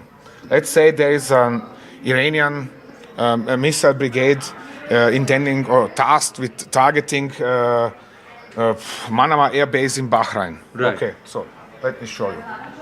So this would be a problem. Yeah, you just have to activate the pencil. Yeah. Sorry. Yeah. Okay. So we have Manama Air Base. This is the headquarters of the 5th Fleet of the U.S. Navy. Yeah. Sorry. Yeah. So now, the Iranian is sitting somewhere here behind the hill, right, in an underground, right, in an underground bunker. So he has the order to every so and so many hours, or on order from Tehran, launch his UAV or missile strike on Manama. So he programs with missiles. It's relatively simple because they are flying ballistically. Boom. Right. So it's a loop. Yes, in a loop. Yes. Yeah. But UAVs are flying straight. You know, directly over the ground. Right. So if there is in stress of combat, he's not thinking about, oh gosh, there are high-raised building in Manama or in Bahrain or whatever. He's simply programming his missile or his UAV to strike at geographic coordinates. Okay. And if there is something in between, well, the UAV is flying into it. It's just an obstacle. All right. The other question I wanted to ask, and viewers, just stay with me here for a bit. We'll try and understand this. Is that in the case of a ballistic missile, is it possible that its GPS gets corrupted, its GPS gets disturbed, or an interceptor hits it and there is debris that's falling in the civilian area? Of course it is possible. It happens very often. And it is not only that. Okay, the missiles have their instrumental navigation system as well. So they have secondary navigation system. So they are still retaining some precision.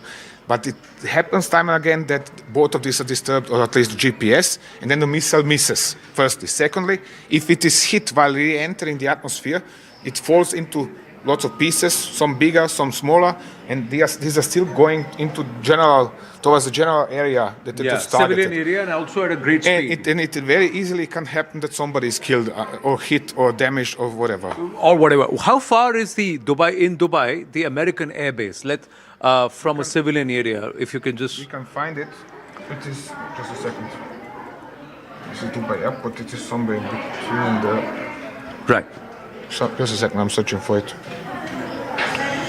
That's the Palm Jumeirah. Yeah. So this is the Palm Jumeirah where something, there was it's whitened out. Projectile that lighted. Here you are. So, theoretically, when you are targeting this airbase in this area, just to mark it better, so these urban areas of Abu Dhabi, is this already, or is this still Dubai? Dubai. Dubai, sorry. they are still threatened, because if something gets hit while re-entering the atmosphere, the wreckage pieces can go all over this place. Right. So if there is an interception, say, on this airspace, yes, the debris can, rather than following right at the target marked, can fall in the neighboring areas. Exactly like and that. That's what we have seen. Yes, and that's what I'm quite sure we have seen a lot of this, because we shouldn't forget the Iranians have targeted Abu Dhabi alone, yesterday alone, with 200 missiles and UAVs. So there is much more than we see on videos. Right. On this video we see 1 or 2 missiles at most, or UAVs. But in reality there are dozens and dozens of them coming in, and there is correspondingly lots of outlooks for some kind of collateral damage to happen.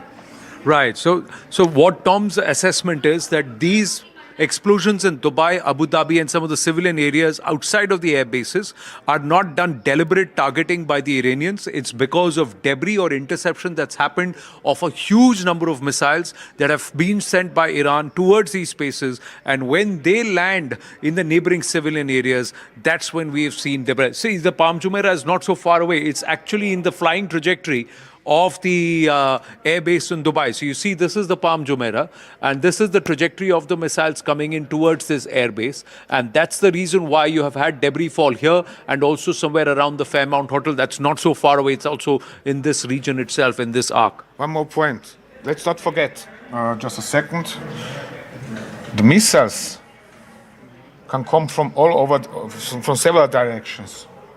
The Iranians can target with missiles from here, so they can come from this direction, from here, from here, from here. That means that the debris can be thrown in all possible directions in Dubai. That is the point.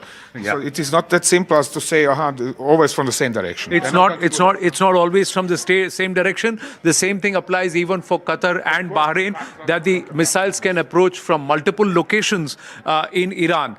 Next time when we are chatting with Tom Cooper here in the dugout, it's going to be about the Strait of Hormuz, and that's another interesting story there. Back to you in the studio. All right, thanks for that, Anand. We're getting more breaking news now. A latest video showing an Iranian Shahid-type drone falling from the sky. You can see the flames that have been completely engulfed around that area. These are pictures that we're getting from Kuwait. There you go. It's like a fireball in the sky that's falling after being intercepted in the skies over Kuwait. So clearly there is a lot of interception that's happening, as Tom Cooper was also explaining a moment ago. These are likely headed towards military installations, towards military targets, but they're being intercepted, whether in Dubai or in Doha or in Kuwait, and that's why it's landing likely very close to civilian areas. Adrian is also here. Adrian, you want to talk us through how and why this is so important? You can see a ball of fire in the sky falling off. Clearly, a drone there has been intercepted by a counter-strike. Absolutely. It's looking like an Iranian Shahid 146 one-way attack unmanned aerial vehicle. What it is important to know is that it is extremely cheap to produce. It is between something like 20,000 to 50,000 US dollars, which means that Iranians probably had gigantic stocks of this kind of attack drones, and it's very much often much more costly to shoot them down than to produce them. Yeah. So it is really an attritional weapon. It is not so impressive because it is normal that you can expect that perhaps 90 to 95% to 98% of such drones are shot down, but you have a minimal number of them which are reaching their targets, and for most it is hugely expensive in terms of money, equipment, flight time, ammunition to intercept them. I also want to go to more breaking news, and we're seeing this as a familiar pattern now. Earlier it was Karachi, now in Lahore. Pakistani protesters who are carrying the flags of Islamic State, of Hezbollah, were attempting to try and attack the US consulate building inside Lahore. We saw that happen in Karachi as well some time ago. So clearly, either the state is allowing this to happen, or there is genuine anger amongst people. Pakistan does have a significant Shia population as well. Is this orchestrated, or is this an outpouring of grief and anger coming out? US consulates have been targets both in Karachi as well as in Lahore. I want to get Sushant Sareen's view on this. Sushant, do you think the military is allowing this in an orchestrated way to try and vent off some of this support? Or is this actually, people's anger spilling out onto the streets? So, Zaka, genuine grief is easier to orchestrate than, manufactured grief. And let's face it, the Iranians have made significant investments in creating and carving out a Shia constituency in every country, including in India. Let's make no mistake about it. Anand was earlier talking about, Dr. Ranganathan was earlier talking about, protests in Srinagar, in Lucknow. But look, let's face it, the protests in India have so far been very, very peaceful. These are people who, and they have the right to protest. I don't deny that. But these are very peaceful kind of protests. They are not storming any buildings. They are not doing any kind of arson, looting, whatever. But Pakistan is a different case. So yes, there is a certain amount of mob license which is also given. And look, you have to understand how the Pakistani state operates. It's essentially a Sunni-dominated, Sunni majority state. It doesn't really have much use for the Shias. So this is riffraff on the streets protesting. Now this can be used to monetize these protests with the Americans and others. And the Europeans and the Americans suffer from an abused wife syndrome. The more the Pakistanis are treacherous with them, the more money they give to the Pakistanis so that the Pakistanis can keep doing what they are doing. And the Pakistanis have perfected this game. So yes, there will be these protests. Then they will go and shoot some of these people down and move on. One point, Zaka, I have to add. You were talking about certain Indian political reactions. I can understand Mr. Owaisi, and to be fair to him, he has been fairly consistent in the positions he takes. My surprise, actually I'm not surprised, but I find it ironical that Ms. Priyanka Gandhi is protesting, because not very long back, it was her brother who was going to these so-called democracies, as she calls them, and seeking their interference in India's internal affairs to bring democracy in India. And today she is cribbing about the fact that these so-called democracies, again her words, not mine, and these so-called leaders of these so-called democracies are attacking a sovereign country, when her own brother was going and lobbying against India and the government in India and seeking to destabilize and displace this government by interference in Indian affairs. So perhaps a little bit of consistency would not be such a bad idea for the principal opposition. Dr. Ranganathan also wants to weigh in, and I'm going to other breaking news in just a moment. But Dr. Ranganathan, you wanted to weigh in on this. Elaborate on one point that I was making. It's, as I said, I'm very disappointed by the Indian reaction outpouring on the streets.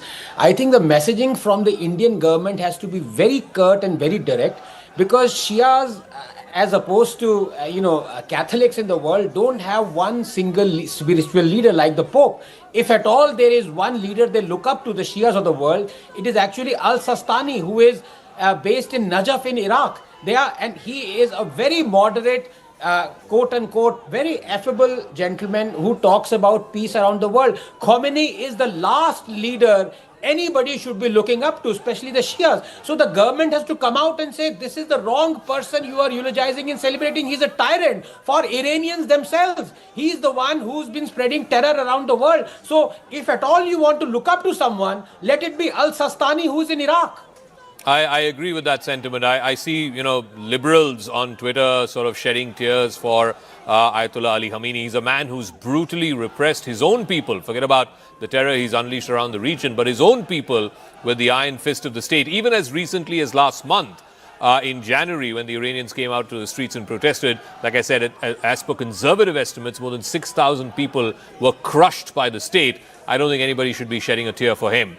But I want to go across to some more breaking news that's coming through. Dubai has been targeted again, and this is of concern. Certainly to the Emirates, it's going to be of concern. To Saudi Arabia, it's going to be of concern. To Bahrain, Dubai has been targeted again. These are the latest visuals that are coming in. In this instant, we're given to understand that an American building, we're not sure what sort of building, was it a corporate building, was it a diplomatic building, but an American building has been the target of this particular attack. We're again awaiting details on whether these were Shahid drones or whether these were long-range ballistic missiles. But it was an American building which was the target of this attack in Dubai, is what we're given to understand. And from whatever we can see from the pictures, it seems to have happened in the middle of a very bustling neighborhood, certainly a populated neighborhood. So we'll keep an eye out on that as well. In response, a senior UAE official has now come out and warned Iran It has said that Iran's fight is not with neighboring countries like the UAE or Saudi Arabia, saying that Tehran's missile strikes on Gulf countries could deepen further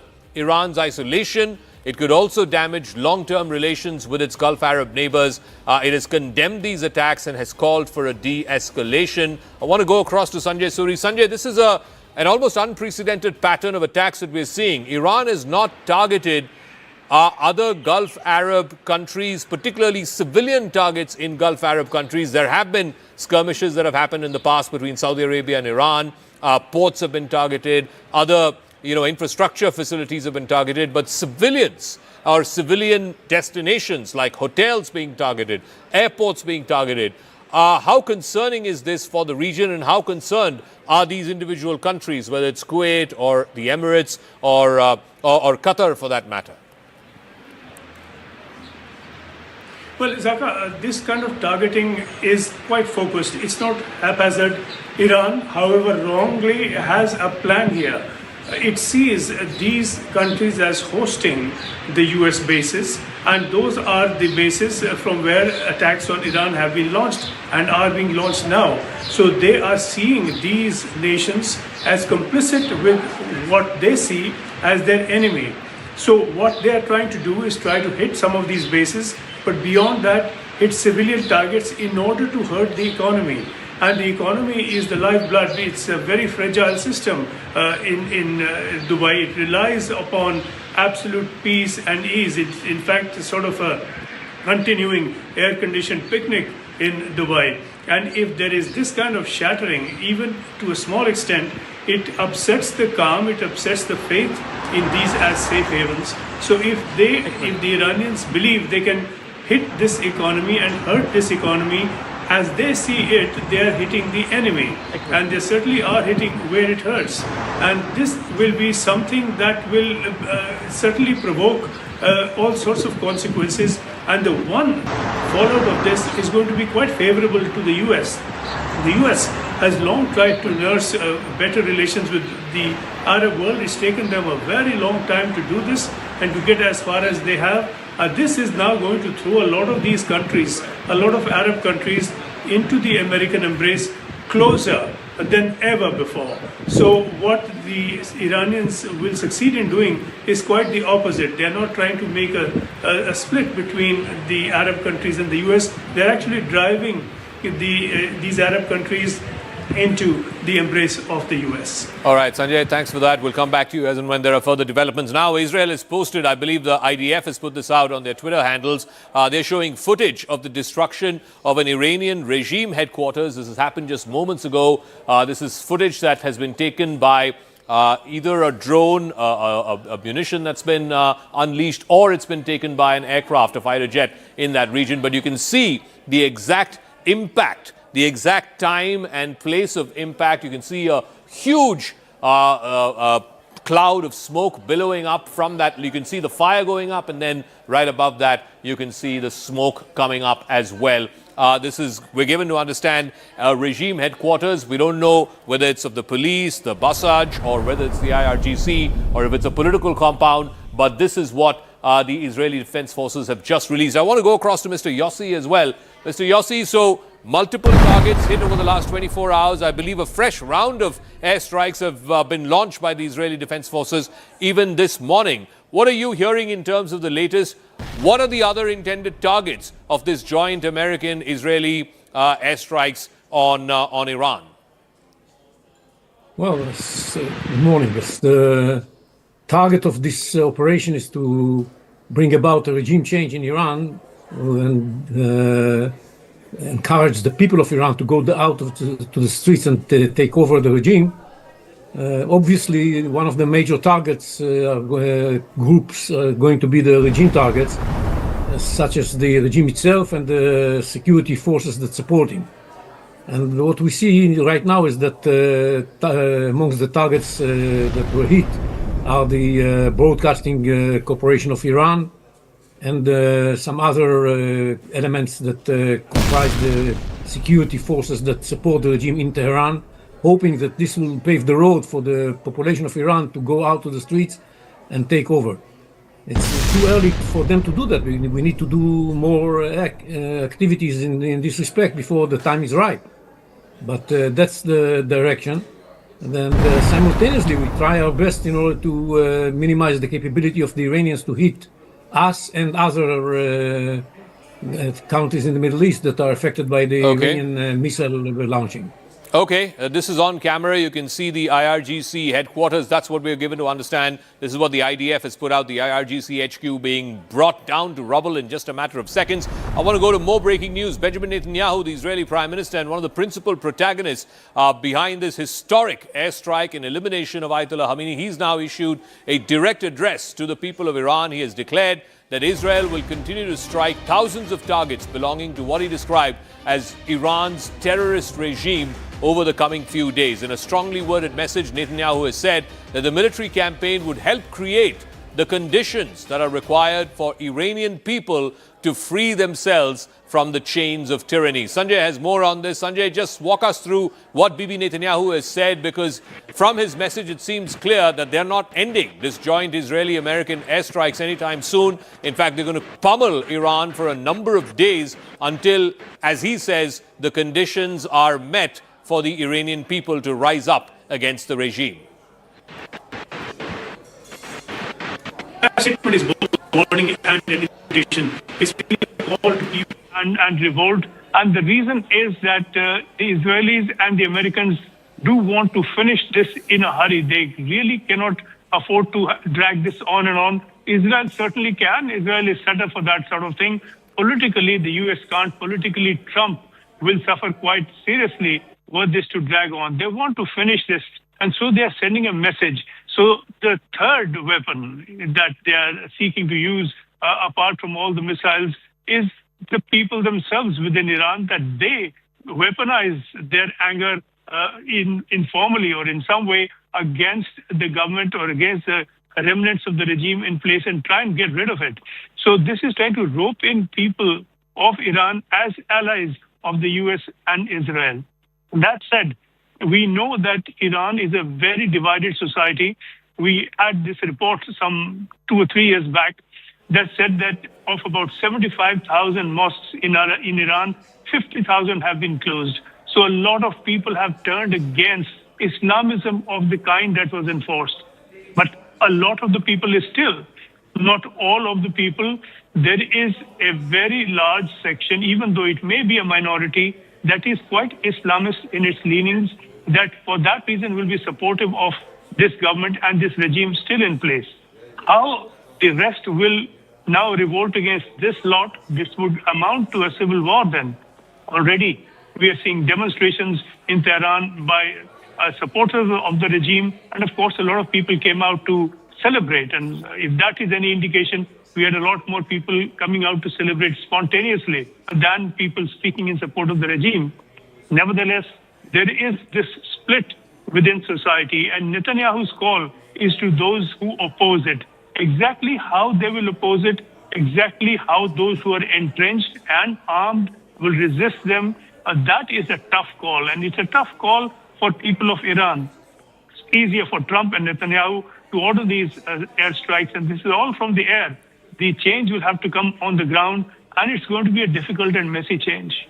All right, Sanjay, thanks for that. Now, one of the countries in the Gulf that's not been targeted so far, now we're getting word, and this is again breaking news, an oil tanker that's been targeted by Iranian forces, Oman, which was acting as a mediator between Iran and the United States. Oman has now put out an official statement that an oil tanker was attacked off its port of Qasab, which is on the Strait of Hormuz.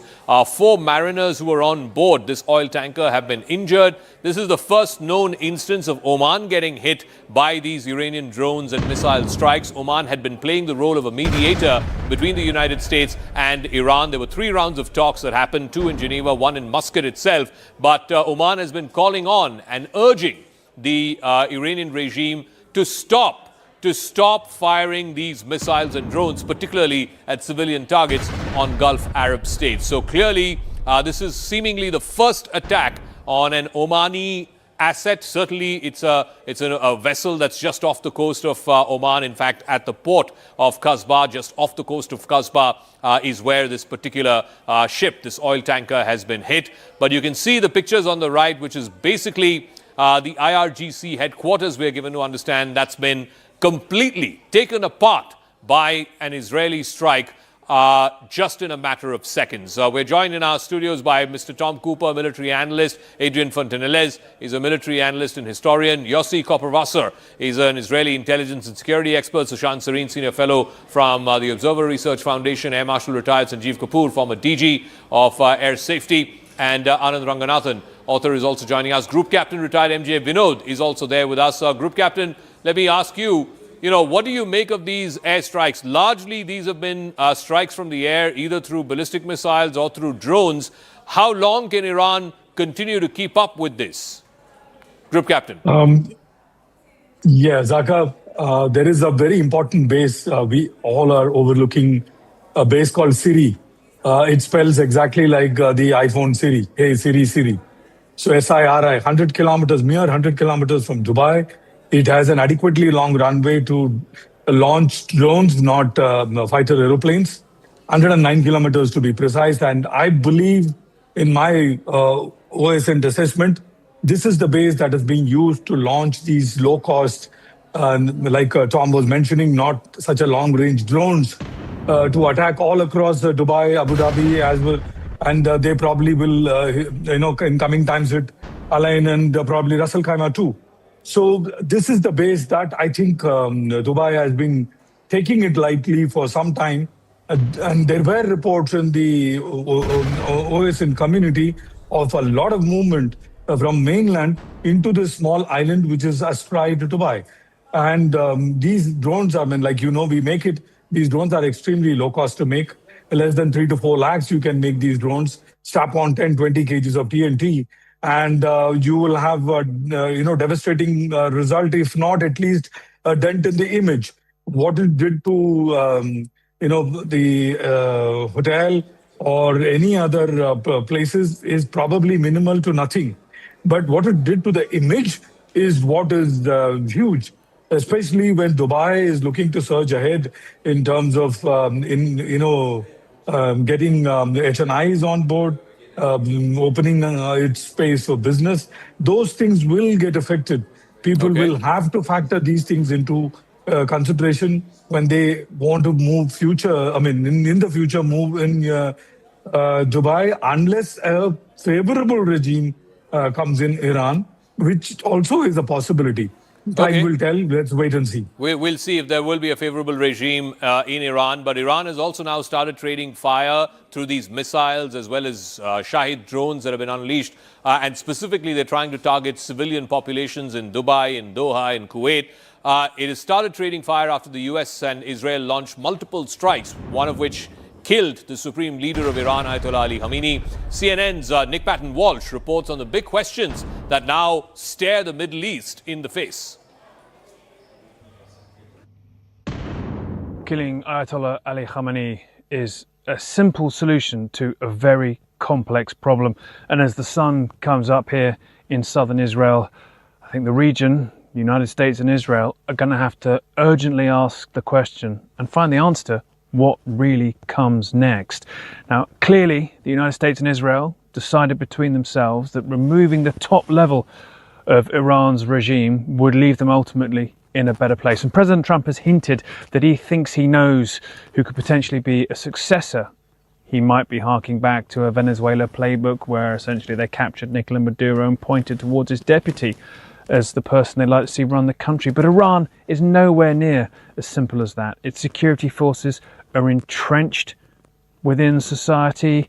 They've got blood on their hands, just recently in January killing thousands.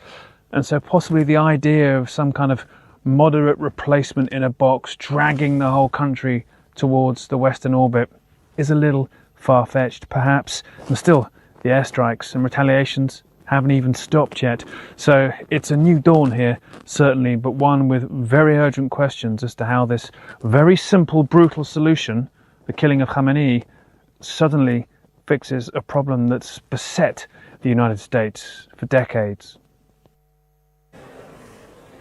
All right, that was CNN's Nick Patton-Walsh. But now we have the first reaction from the Iranian president, Masoud Pezeshkian, who many figured was a sidelined figure. He was merely a figurehead. He is the president. Yes, he's now reacted. He has vowed revenge after the killing of Ayatollah Ali Khamenei, the supreme leader of Iran.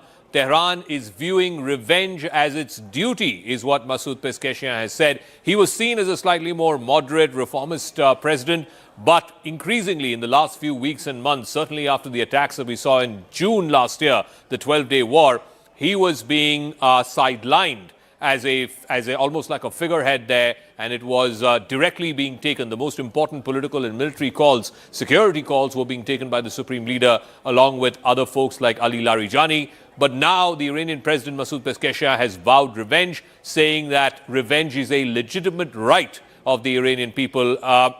Group Captain, what do you make of this? I mean, there are ultimately, like you were saying, if we have to find a swift end to this, then Iran will have to be convinced that there is a candidate or a set of leaders who are acceptable to the Americans and to the Israelis, a moderate leadership, if you will, who then they can say, okay, Khamenei has been eliminated, the top leadership of Iran has been eliminated. Now it's time to hand the baton over to someone slightly more moderate. Even if that happens, Zaka, it is going to be a short-term peace for a simple reason. The hadith is very, very clear. Both Al-Bukhari as well as Al-Muslim. It very clearly says during the end of times, you find a Jew, even if he is hiding behind a tree or a stone, you need to finish him. Unless you do that, you cannot go to the judgment day. So if that is, kind of enshrined, then there is a problem that is always lurking in the background. Peace could be short-term. And when I say short-term, it could be even 100 years, 200 years short-term. So unless that somehow changes, the narrative changes, I do not know will there be a lasting peace. A. B, and most importantly, like Zaka, you correctly mentioned, the new government and not a hardliner's view that should come on the people. If the reverse happens, then the problem is always there on the ground. So many people have been killed. So many people will be killed in the future. So a lot of other countries other than US and Israel need to measure up, come in support of people of Iran to get a regime which is pro-people, Zaka. Okay, I also want to get Sushant Sareen if he's there to try. Okay, we'll try and go back to our other guests as well.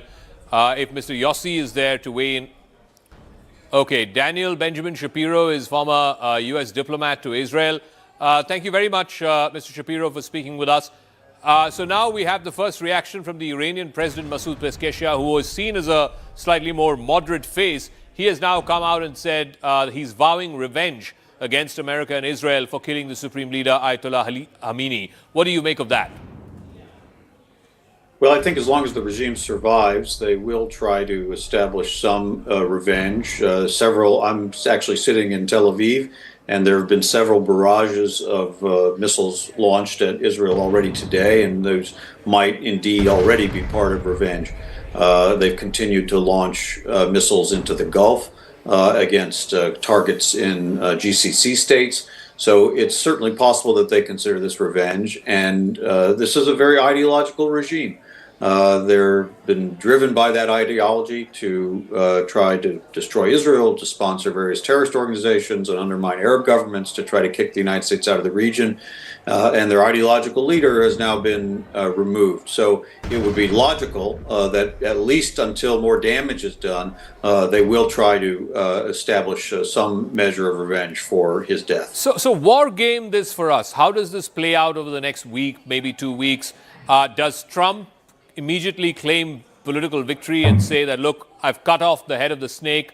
This is a huge victory for me. Now I want the Iranians to stop. Or does he go in for the long haul? He just doesn't stop at just Khamenei alone.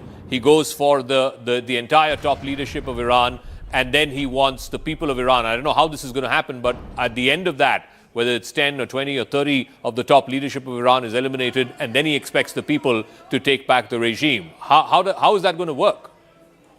it's not a good practice to try to anticipate Donald Trump's decisions because he's very mercurial and probably he doesn't know what he'll decide. He, of course, established regime change as the strategic objective on his opening statement of the night the war began. Then immediately within the day, he said, well, he could do two things. He could either go all the way, as he said, fight for 3 or 4 weeks until the regime is totally destroyed and he controls everything. I don't really think he wants to be in control of Iran. Or he could take, after 2 or 3 days, the decision that sufficient damage has been done to their nuclear and missile programs, and then he will threaten the remaining regime figures with a resumption of fighting if they try to rebuild those programs. And you could add to that Khamenei's death as an additional trophy that allows him to claim victory. He, of course, his history is that he prefers short, sharp military actions, not long, extended wars. He's been a critic of long, extended wars that the United States has been in the past, of regime change wars, in fact, in Iraq and Afghanistan. So it would certainly not be surprising, but very hard to predict, but not surprising if he would say sooner than later, after a few more days, yes, we've done enough damage, we've killed the leader, we have the next leadership tier in place, and they will be deterred from being as threatening and as destabilizing as Iran has been under this regime for so many decades. But that would be a way for him to get out of this before our air defenses are stretched and perhaps to claim a victory without getting pulled into a longer engagement than he wants to. All right, Lieutenant General retired KJS Dillon is also now joining us. Major General retired Rajan Kochar here in our studios. Defense expert Tara Karta, former director with the National Security Council Secretariat, will also be joining us. Let me ask General Dillon. General Dillon, we were on the air last night as well. The fact that the supreme leader of Iran has been killed, how much of a political victory is this for Donald Trump? Will he use this as a victory and say, okay, this is the off-ramp I'm giving the Iranians, let them take it and exit this war quickly? Because he doesn't have, as our previous speaker was saying, he doesn't want to get America entangled in long wars. Or do you think he has the propensity to continue this for the next few weeks so that the entire top leadership of the regime is changed and then the people of Iran revolt and take back their government, take back their country, and then decide who might be palatable as a next leader of Iran? Good afternoon, Zaka, and good afternoon to the fellow panelists and all your viewers. We have to understand one thing. When America went in for this war, if you can call that a war or a conflict or whatever, it had a very declared aim of regime change. And why did America go in for this war? Because America will accept everything and anything. The only thing which America will not accept is anyone having the capability to hit American homeland with missiles or with the nuclear weapons. So if Iran was becoming a threat which could hit the American homeland, that capability has to be destroyed. Now, with that as a background, when America went in for this war, they are very clearly laid out phases of war or campaign. They are very clearly mentioned what all actions will take in phase 1, phase 2, phase 3. Some of the phases can even overlap. Now, in this particular way, the way we were talking yesterday also, the first and the foremost thing was to decapitate the political leadership, the religious leadership, the government top officials, and the military leadership, so that there is a vacuum at the top in the decision making, and that would result in confusion in the rank and file. Now, that was the first and the foremost phase 1. Coupled with that was to suppress the air defense, to neutralize the missiles which are likely to hit the American interests in the region as well as the Israelis, and suppress the air defense so that American missiles and drones and aircrafts can fly with impunity. That was to happen simultaneously. Phase 2 would be to destroy America's military assets and, most importantly, military industrial base, which was manufacturing these missiles, so that it does not have the replenishment or recouping capability while the war is going on. Coupled with all these things was to destroy America's economic assets so badly that for the next 2-3 decades, Iran's assets so badly that for the next 2-3 decades, they cannot get their act together and manufacture these weapons again.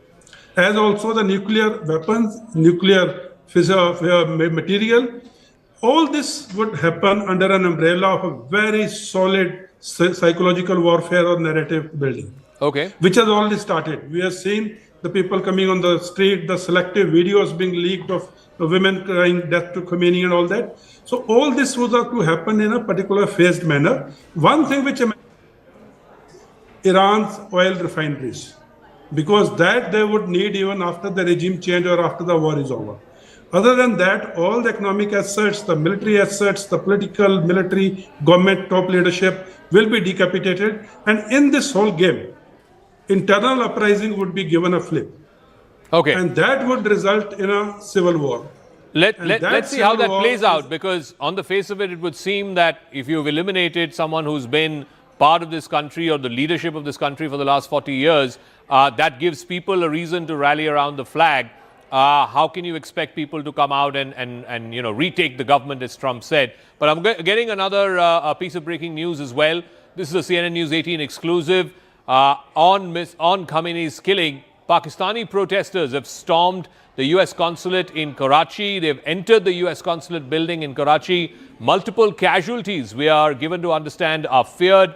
Sources are also saying that it's being reported that there are more than 8 deaths and over 30 injured in this attack that happened on the U.S. consulate building in Karachi. Sources are also claiming that the U.S. base administration has seized the bodies of these individuals inside the consulate building.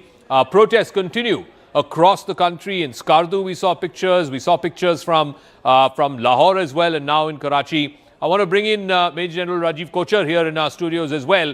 Okay, well, let's go to Siddhant first. Siddhant, so again, in the case of Pakistan, there's always a question mark. Are these genuine protests? Is this genuine anger that's spilling out onto the streets on American diplomatic missions, etc., or is this being orchestrated by the military, political leadership, the sort of government there, the hybrid government there, in order to give vent to some of this anger?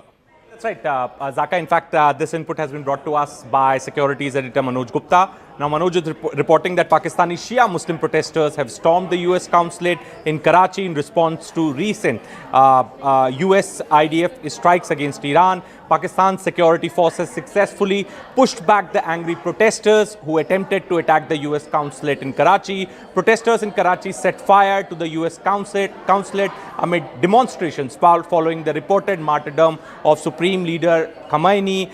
Protesters broke through the security barricades and entered the U.S. consulate in Karachi. The protest appeared to be part of a wave of anti-U.S. demonstrations in the region following heightened tensions over the assassination of Iran's supreme leader. Now tensions rise as the city witnesses intense unrest. Protests erupted after Khomeini's death in Pakistan. U.S. personnel stationed at the U.S. consulate opened fire on Pakistani protesters. It is being reported that there are more than 8 Zaka deaths and over 30 injured. Sources claim that the U.S. base administration has seized the bodies of the martyrs at the consulate. After Karachi, protests have started outside the U.S. consulate in Lahore.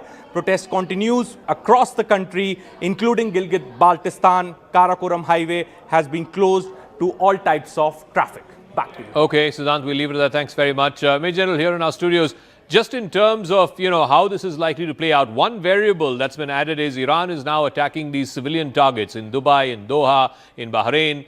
And those countries don't necessarily have the propensity for war. They certainly don't have the propensity for their civilian population to be attacked. How may that change the equation, Major General? Thank you, Zaga.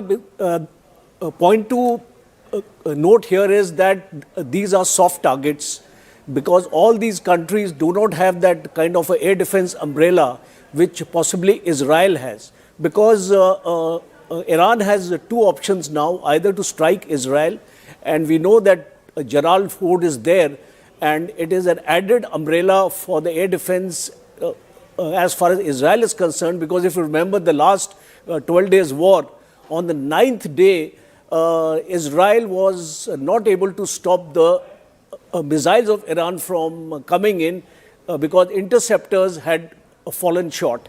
But here what we are seeing is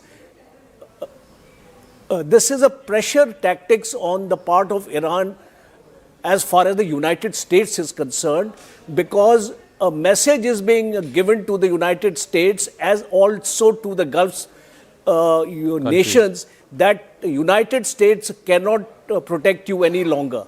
Because if you remember, all these Gulf countries have US air and military bases here.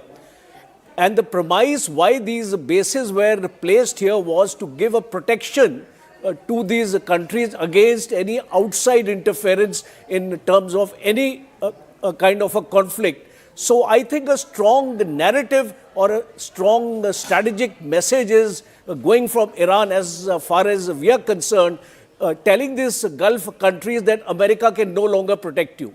Okay. It is not that these countries are enemies of Iran. You have to take that into account because over a long period of time, Iran has enjoyed fairly good relations with these countries.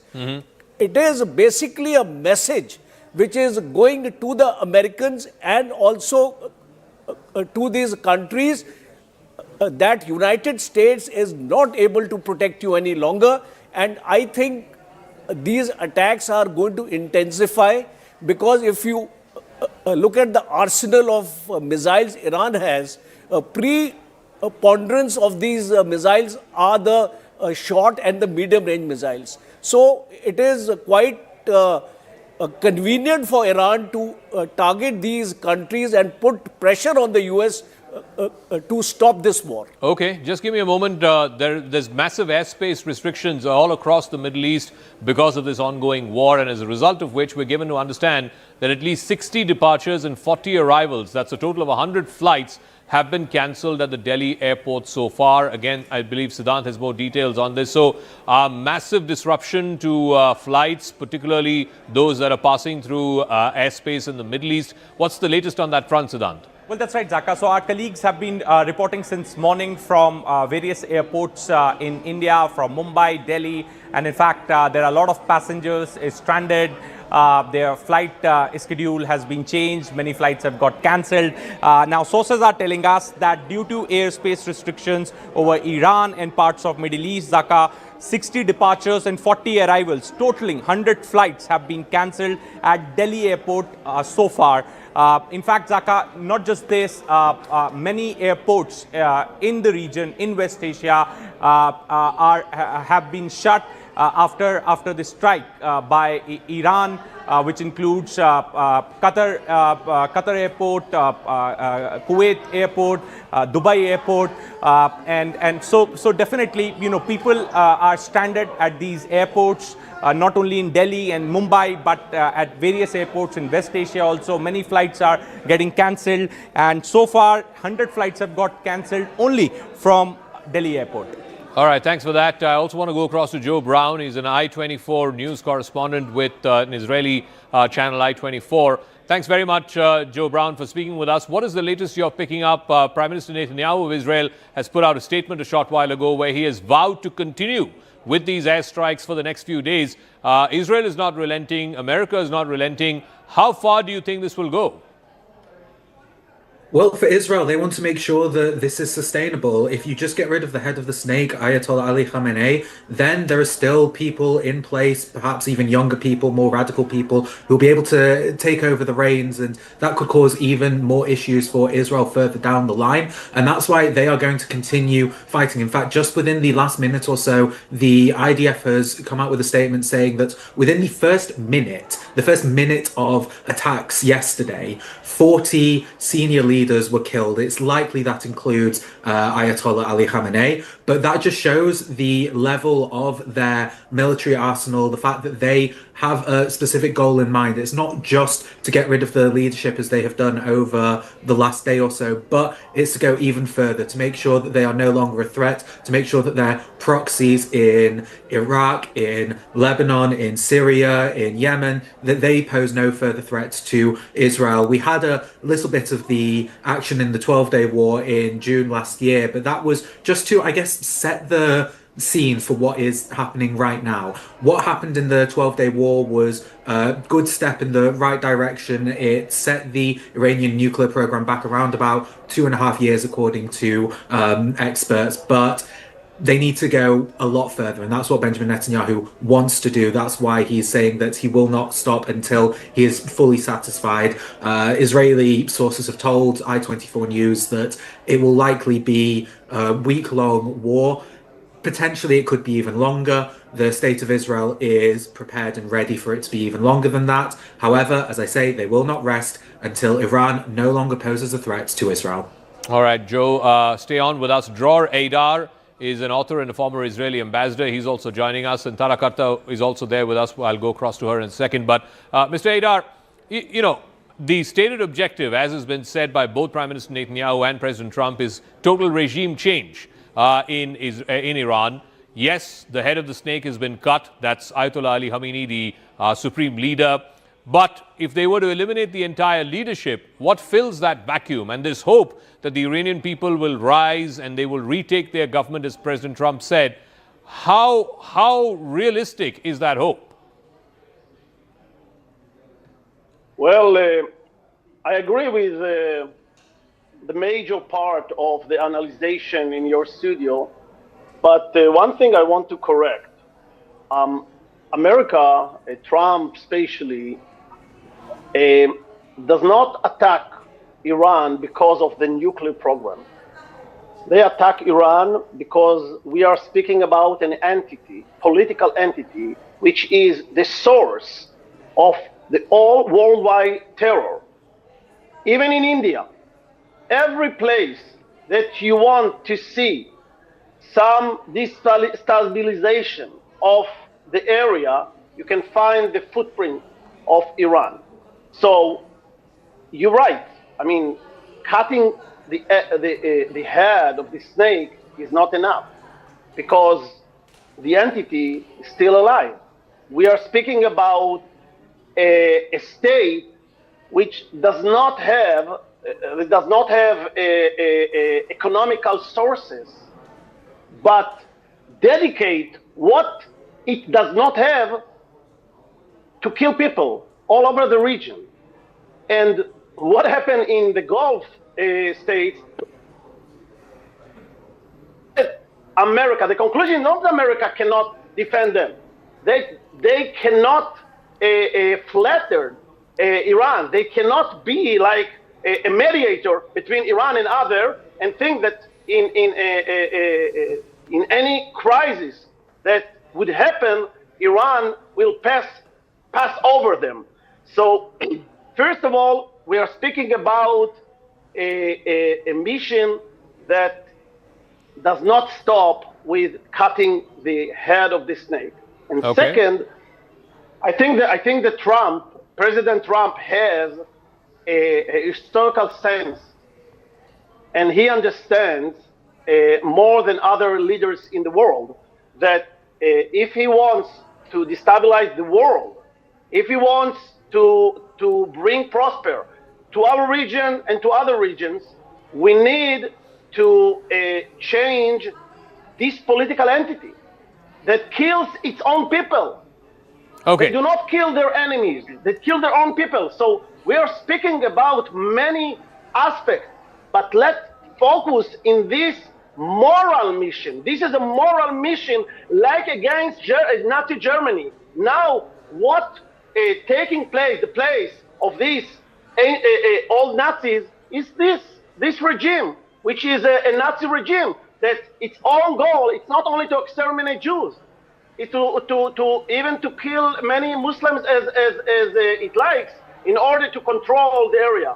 Okay, Mr. Eidar, stay with us because we're getting more breaking news and I want Tara Karta to weigh in on this. In the midst of all of this, Pakistan has also conducted fresh aerial strikes. We're given to understand multiple locations in Afghanistan have been targeted by Pakistani aerial strikes, including Kabul, Kandahar and the Bagram air base. Pakistani jets have targeted the Kabul airport, the Afghan Ministry of Interior. These explosions took place between the Ministry of Interior and the airport in Kabul. Let me get a quick word in on this from Tara Karta. Tara Karta, what do you make of this? This has been an ongoing situation between Pakistan and Afghanistan. There were massive attacks by the Afghan Taliban just a few days ago, and now Pakistan sort of retaliating for that.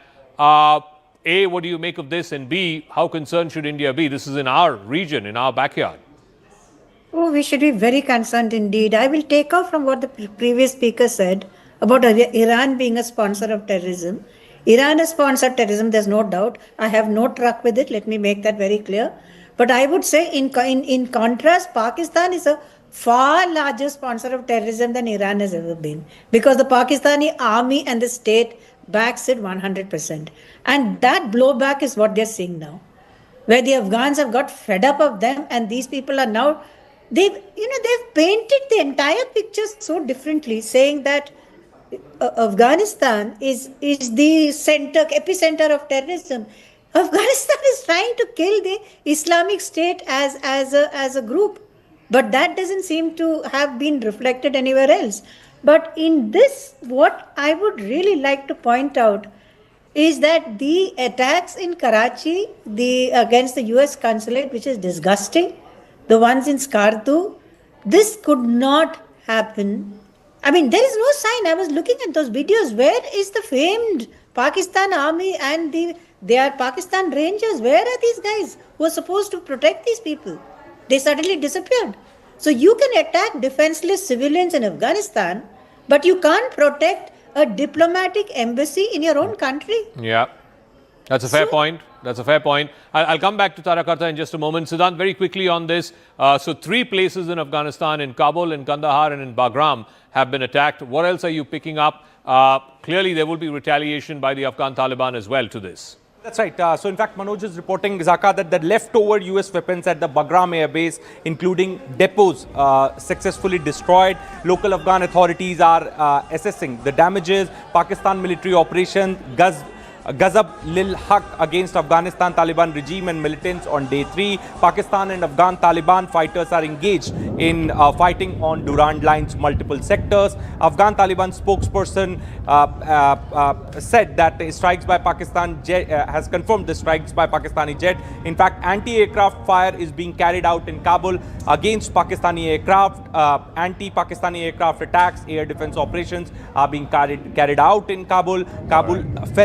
Fellow citizens, do not be worried. This is what the Afghan spokesperson is saying. So multiple damages reported on Pakistani side. Authorities are assessing and calculating the damage. Okay, let's go back to what's unfolding in the Middle East between Iran on the one side and America and Israel on the other. Iran is now attacked a Palau flagged oil tanker. It's called Skylight. This was passing through the Strait of Hormuz right off the coast of Oman is what we're given to understand.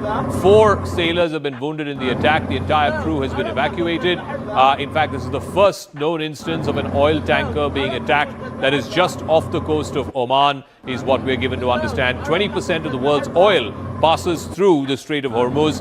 Iran has shown in the past its ability to completely cut off the Strait of Hormuz, which would be debilitating for oil prices around the world, and the markets could go in a tailspin. These are the latest pictures of this Palau flagged oil tanker that's been attacked by Iran. What is Iran trying to achieve, Siddhant, by attacking civilian targets, by attacking oil tankers? And Oman is a country that was a mediator between America and Iran. Now an oil tanker being hit just off the coast of Oman. Well, that's right, Zaka. So this Strait of Hormuz is very critical as far as oil trade is concerned.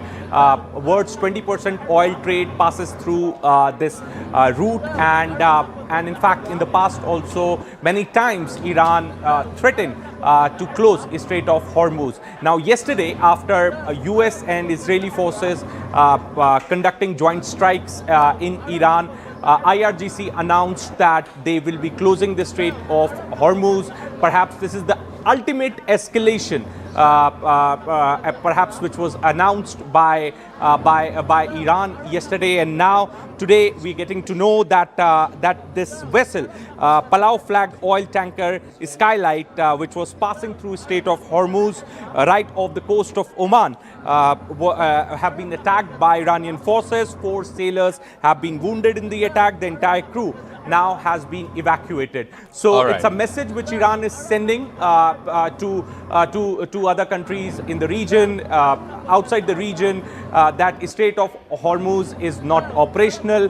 Don't take the route of Strait of Hormuz. Otherwise, they will also be meeting the same fate. Their vessels will also be meeting the same Siddhant, fate. we'll leave it at that. We'll come back to you as and when there are further developments. Remember, this is having a huge fallout across the Middle East and in the wider Islamic world. In Pakistan, there have been attempts to try and storm the consulate in Karachi, the consulate in Lahore, in Skardu as well.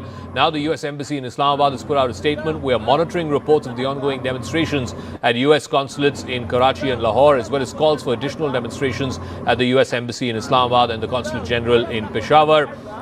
This is again a concern as far as America is concerned. Remember, the same Pakistan, and Tara Karta was making that point, if we can go back to her, Tara Karta, they can't seem to guard diplomatic compounds in Karachi and Lahore, the biggest cities in Pakistan, but they're happy bombing and aerial striking, targets across the border in Afghanistan.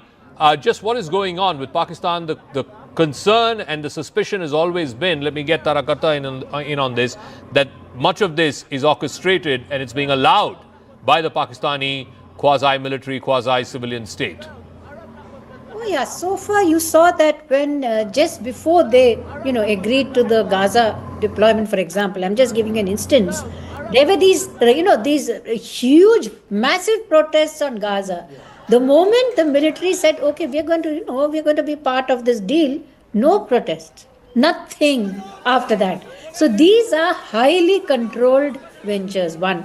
Number two, I want to say much of this, I just feel so sad. Israel has got this. I'm happy that Israel has got the protection it does. I mean, that's great that people are doing that. Who protects Afghanistan? Who is there who will protect Afghanistan from these attacks? I mean, they have no aircraft. They've got nothing. Number three, the ones who are suffering the most are Pakistani Pashtuns themselves. 60,000 Pashtuns were evacuated because the military was preparing for operations. They were just told in the height of winter, they were told, okay, just move from here. So all this goes on. And despite all that, you still have the US supported Pakistan on the airstrikes. I mean, how strange is this policy? So I'm only assuming that they don't want to open another front. That's all. Okay, just give me one more moment. I want to go to Joe Brown, but again, more breaking news that's coming through. The Israeli Air Force has just put out this video as well as a statement that they've put out on social media. In the attack that they saw at the IRGC headquarters, as many as 40 commanders have been eliminated in 1 minute. This is the claim that's been put out by the Israeli Air Force. Iran's top security brass has been taken out within the opening strike itself. That's what they have put out. Joe, what more details do you have about these 40 plus commanders? Who are these commanders? What are the known confirmations that we have of the top Iranian military and IRGC commanders who've been eliminated? This video has also been shared by the Israeli Defense Forces. Yes, Joe. So, as you say, 40 commanders were supposedly killed within that 1 minute. These were all people who are very close to the late Supreme Leader. It's likely that he was also included within that one. But these also include the leader of the Iranian Revolutionary Guard Corps, the defense minister, the leader of the nuclear program and close advisor to Khamenei, Ali Shahmani. And this shows the Israeli superiority over Iran militarily. The fact that they were able to wipe out an entire group within 1 minute. They say that they knew that they were going to be meeting at this specific time, and that's why they decided to attack right then. This is echoing what happened with the war with Hezbollah, where the strikes killed the leader of Hezbollah, and it was done so because they knew that they were going to be convening in a specific room at a specific time. And that shows the level of Israeli intelligence. The fact that they were also the first ones to announce that Khamenei was killed because they had picture proof. They have infiltrated Iran in such a deep level, people in the streets. I remember a while ago, Ahmadinejad said that they actually created a squad to try and weed out the Mossad agents within the Revolutionary Guards Corps. But the leader of that was actually a Mossad agent himself, and 20 other people within that unit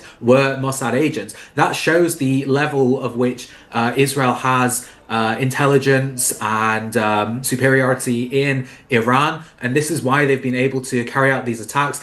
In order to change a regime, it's going to be very hard to do so without boots on the ground. The US definitely do not want to have boots on the ground. They have very bad memories of what's happened in the Middle East over the last couple of decades. Israel doesn't want to have boots on the ground there because there is a severe shortage of IDF reservists. They've been worn out, suffering from PTSD over the last couple of years. So they want to try and avoid this as best as possible.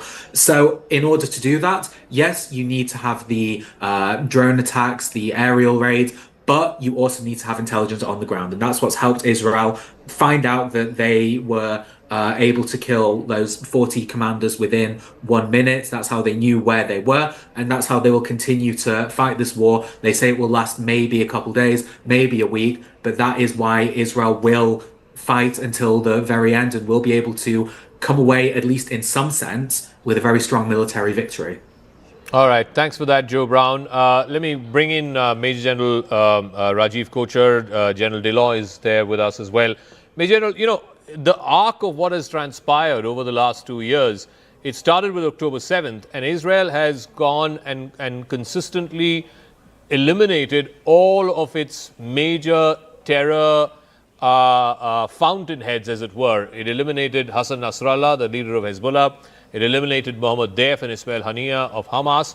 And then, as I keep saying, the head of the snake, today, the supreme leader of Iran, Ayatollah Ali Khamenei, has been eliminated. Do you see the whole security architecture of the Middle East changing as a result of this? Or will residual elements of Hamas, Hezbollah, and even in Iran continue with the same security threats that Israel faces? You see, Zaka, I don't think we can eliminate this entire thing 100%, because nowhere, if you go back in history also, you will find that terror outfits tend to regrow, because if you demolish a leadership, a new leadership is born, and till such time terror funding will continue from state-sponsored terrorisms like Pakistan, Iran in particular. You will see these mushrooming under different names. We have seen it in our own neighborhood. The Lashkar-e-Toiba becomes the Resistance Front, and things like that. The names keep on changing, but these people continue to sustain that kind of terrorism. And one important aspect here is the Palestinian cause. We need to understand one thing, that it was only Iran here which was a kind of a godfather to the Palestinians, and that is why the axis of resistance had been created. Hezbollah, Hamas, Houthis, all these people. So it is very important for now Israel to ensure that there is no messiah available here in this region to support the Palestinian cause. Because if you have heard Netanyahu speaking, he never talks about a two-state solution. And look at what is happening in the West Bank.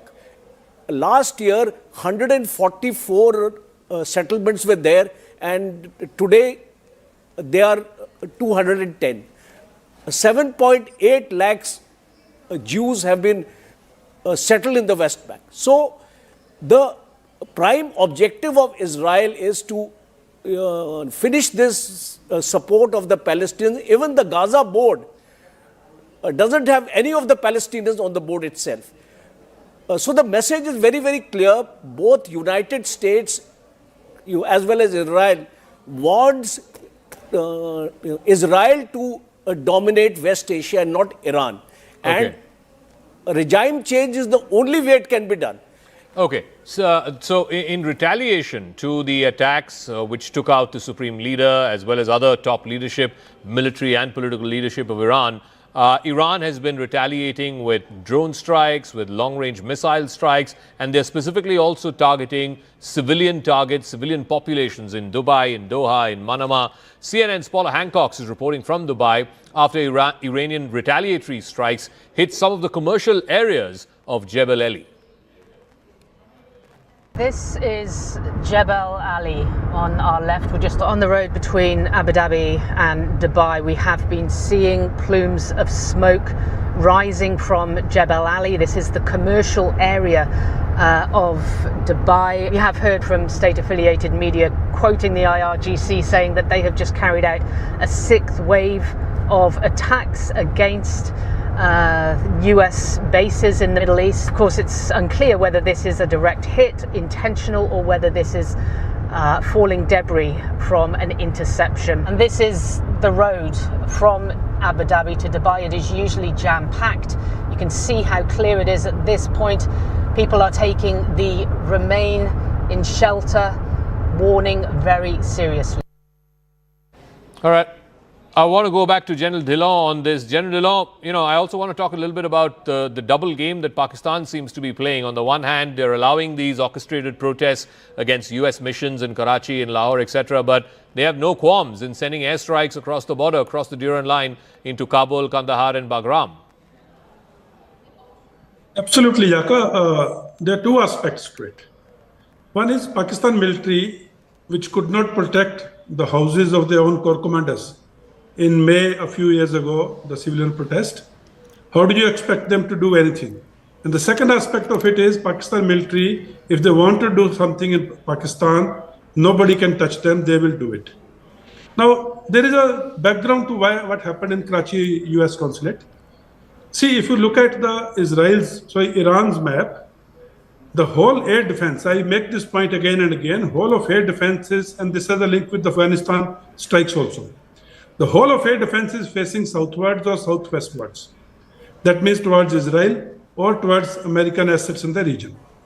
And their complete eastern flank, which is facing Pakistan and Afghanistan, is devoid of air defense, more or less.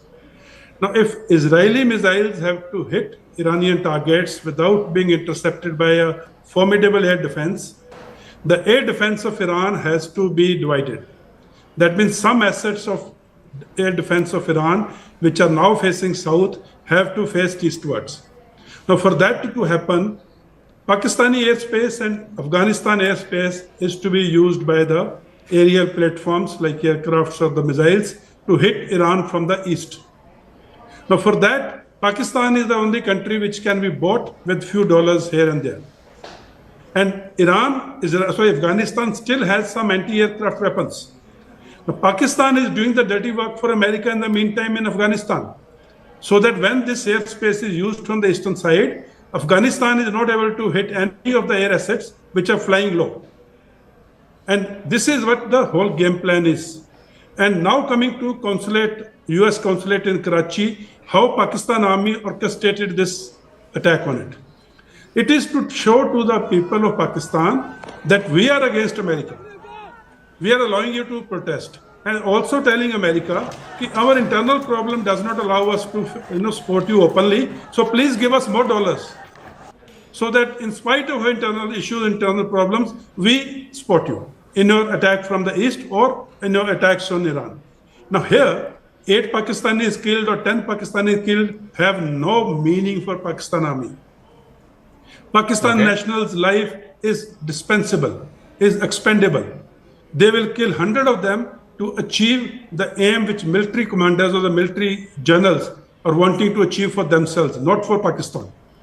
Pakistan's national is the last thing on the priority. Pakistan's interest is last thing on the priority. The only priority is how to win confidence of America and earn some more dollars. Okay, and I have want, those pizza I want to go back to Tarakarta as well, coming back to the main war that is going on now between America and Israel. And of course, you have Iran and Iranian targets being taken out, whether it's the supreme leader, whether it's the defense minister, the head of the IRGC, all of them are now eliminated. We're also getting to understand that an interim leader, this is an interim leader, Ali Raza Arafi, will be appointed or has been appointed as the interim leader. He will, of course, have to oversee the process of choosing the next supreme leader, which will be decided by the Assembly of Experts and the Guardian Council. But how do you see this playing, ma'am? Because there are two conflicting factors here. One, that Trump does not want a long, drawn-out war.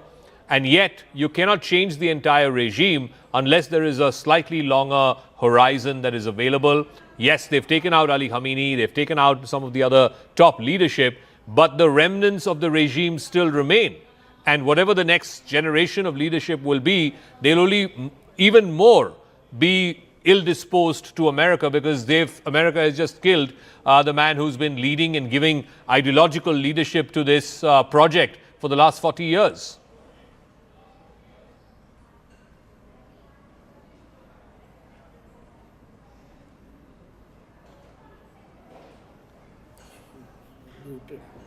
Tarakarta, I think you're muted. I think you need to unmute yourself, please. Yes. Yeah, sorry. See, I was from the beginning on your show, I've been very puzzled as to what is the US's ultimate objective, because you had Omani foreign minister. Oman is now extremely reliable negotiator. They had said that the Iranians had agreed to zero enrichment. That was the last positioning, right? Now you have your guest who says, no, that's not enough. You know, US wants to take out the missiles as well. It wants to take out everything. Having taken them out, they can just walk away. You know, because you can't stop terrorism with any number of missiles. Can you, unless there is a plan B, which says, I have this ready-made government which is willing to step in and take over things in a covert manner. Like I said, much like Bangladesh, what happened?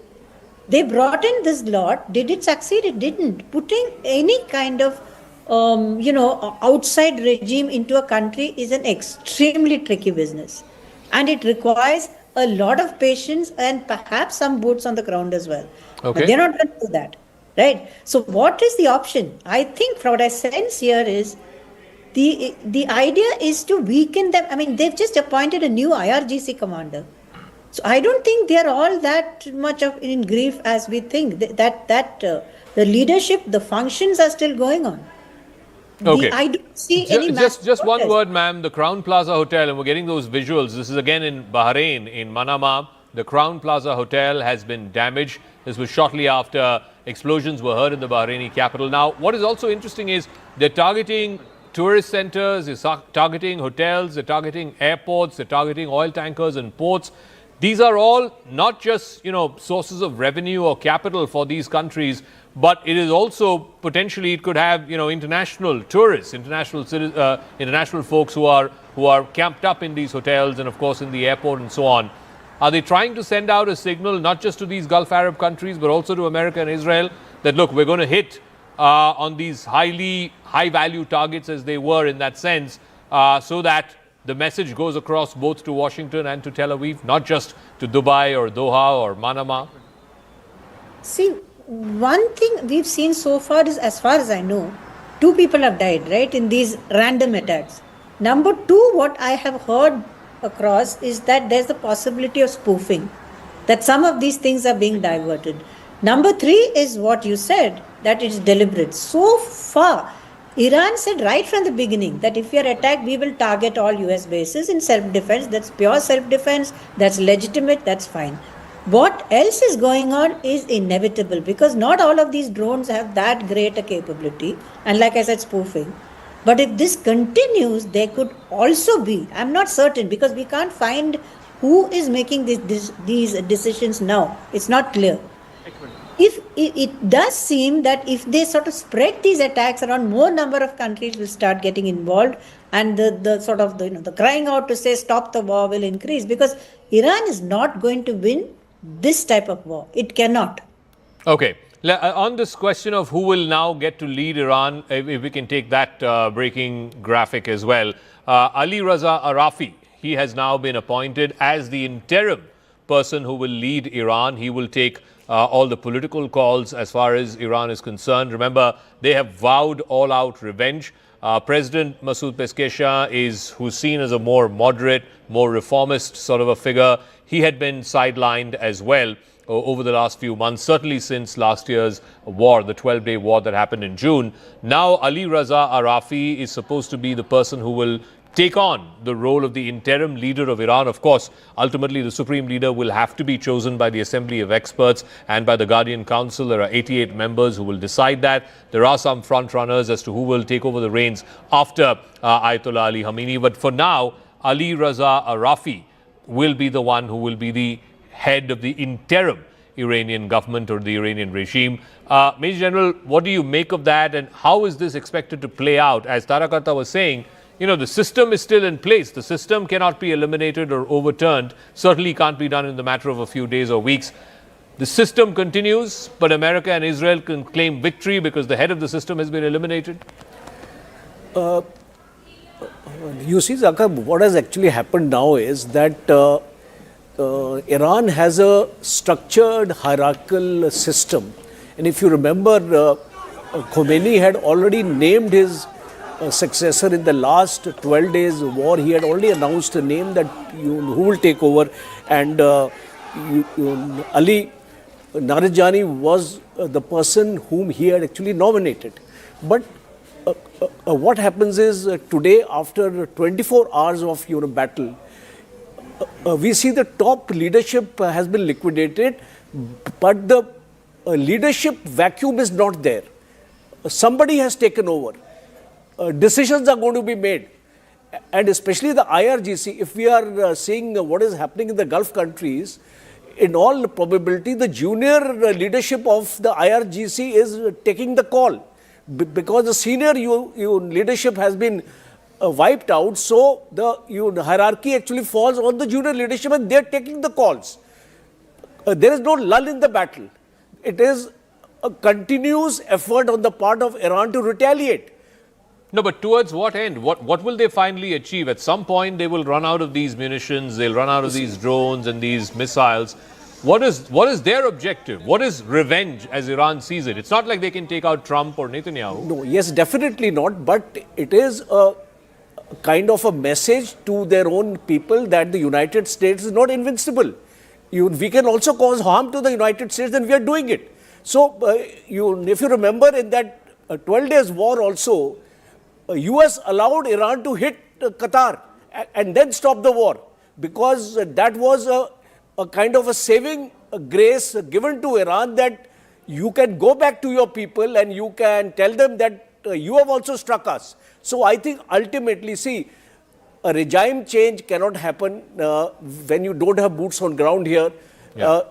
Missile strikes will not ensure a regime change unless the people of Iran decide.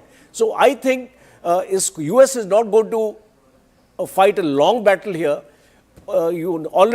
Sufficient grounds are there today for Donald Trump to stop this campaign after a couple of days. I think he'll do so. Okay, I just want to talk a little bit about Ali Raza Arafi. He's a senior Iranian Shia cleric. He's currently a member of the Guardian Council and the Assembly of Experts.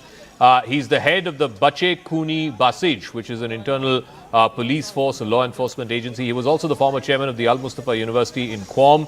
He has now been elevated as the interim leader of Iran. He was born in 1959 in Maybod in the province of Yazd. Before the Islamic Revolution, he used to be a preacher and an author. And then he has now been elevated since 2015. Since the Guardian Council and Assembly of Experts elections in 2015, he has been elevated to the Guardian Council and to the Assembly of Experts. It is this Assembly of Experts which will decide the next supreme leader. For now, he will be the interim leader of Iran. Ali Raza Arafi is his name.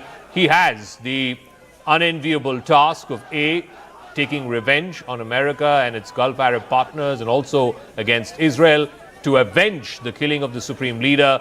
But at the same time, he also has to chart a course for the future supreme leader to take over, whoever he might be. That, of course, will be through a process after the Assembly of Experts decides and votes. But Ali Raza Arafi has been named as the new interim leader of Iran. And I just want General Dillo also to weigh in on this. This is an unenviable task. I mean, after Saddam Hussein was killed, then people, somebody from the outside was brought in, and the country has gone into a mess after that. Look at the case with Libya as well, after Muammar Gaddafi. Again, it's completely gone to the gutter. Will the same thing happen with Iran, or does Iran have a well-oiled succession plan, a well-oiled machine, that the head might be replaced or eliminated, but the system will continue, the regime will continue? Zaka, the problem with the West is that they feel the whole world runs as per their way of living, which is unfortunately not true. Especially in this part of the world, the governments, the people, the affiliations, the tribal affiliations, the religious affiliations play a major role. So bringing someone from outside, imposing him as a leader, and then having sham elections just to say a democracy has returned is not going to work. In my opinion, how it's going to happen is they will have a regime change. They will eliminate the complete top leadership. Most of it has already been eliminated. They will destroy their military assets. They will destroy their defense. They will destroy their nuclear capabilities. They will destroy the economic thing. And they will be pushed for an internal uprising. I don't think Americans will put the boots on ground, and unless the boots on ground are there, missiles alone do not bring in the regime change. They are not going to put the boots on ground. They will have a flip given to the internal uprising, which will result in a civil war. Because today we might say, just give me 10 more seconds. Today we might say there are enough people who will, rally around Ali Khamenei because of sentiments, emotions. But there are more than enough people in Iran who have been wronged, whose kith and kin have been killed by this regime. They are not saying anything, or they are not speaking because they are not in a position to do so. All right, General, I'm really sorry we are compelled to take a break. But thank you very much to all our guests, Major General here in our studios, General Dillon joining us from his residence, and of course Tara Karta for joining us as well. Quick break, but continuing coverage here on CNN News 18.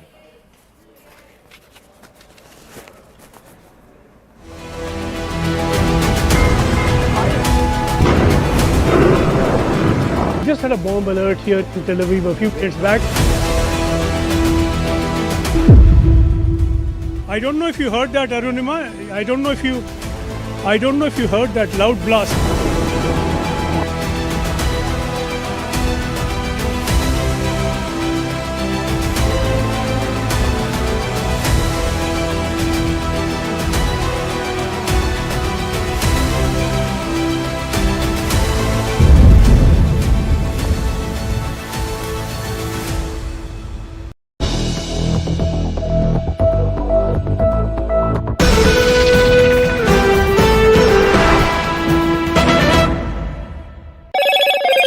Hello, Moto.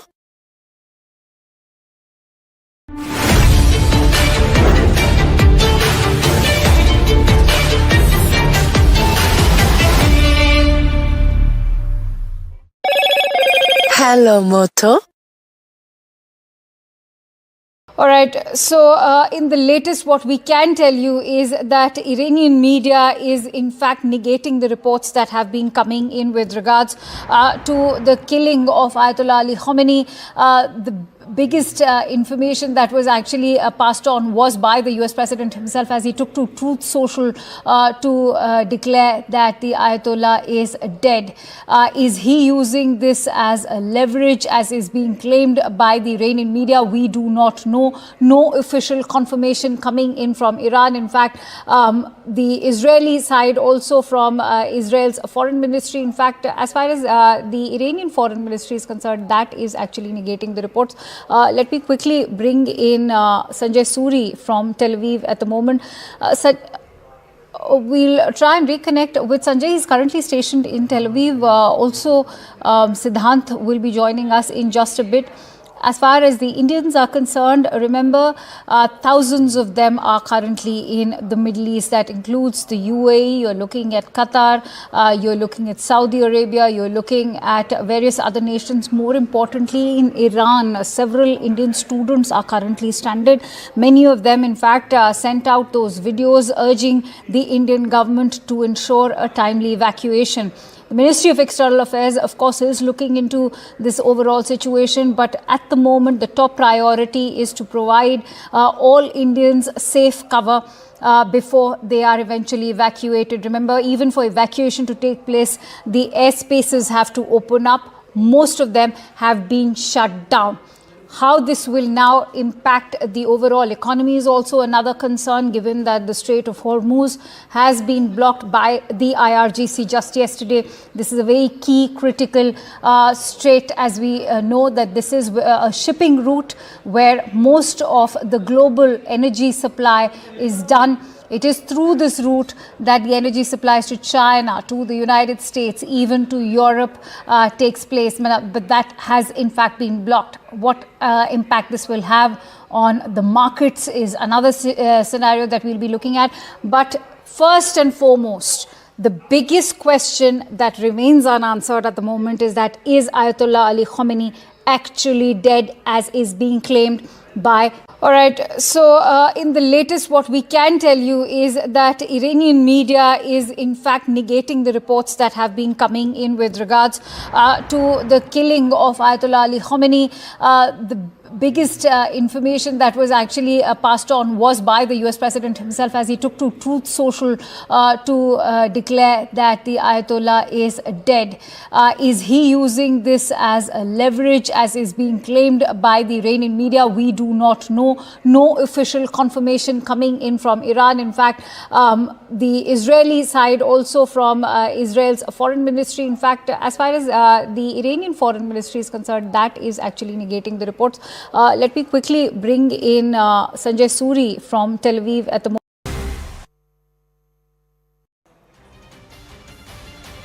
Viewers, the war is on. The war is on in the Middle East, and it is only widening by the minute. And it was expected that the Iranian regime would fold, but it hasn't. It has decided to dig its heels deep into the ground, and it is fighting with its back to the wall. Unprecedented visuals coming out from the Middle East, viewers, today. We will first begin with the most emblematic picture that we were expecting to see, or we would have expected to see, but perhaps not today, in the next few days. But viewers, unfortunately for Ayatollah Khamenei, the first visuals that are coming out from Iran are of his own decapitation. These, viewers, are the IRGC headquarters. This is where somehow, God knows how, Ayatollah was present in the most expected location. He was not supposed to be there, viewers. Anyone else would have decided not to be at the most obvious site, the site where perhaps the Americans and the Israelis would target first. Why he was there, we don't know. Did someone give him away? We don't know. But the fact is, viewers, in the first wave, in what was being called the pre-emptive attack by the United States and Israel, Ayatollah Khamenei's end came. For about 8 hours, Iran refused to confirm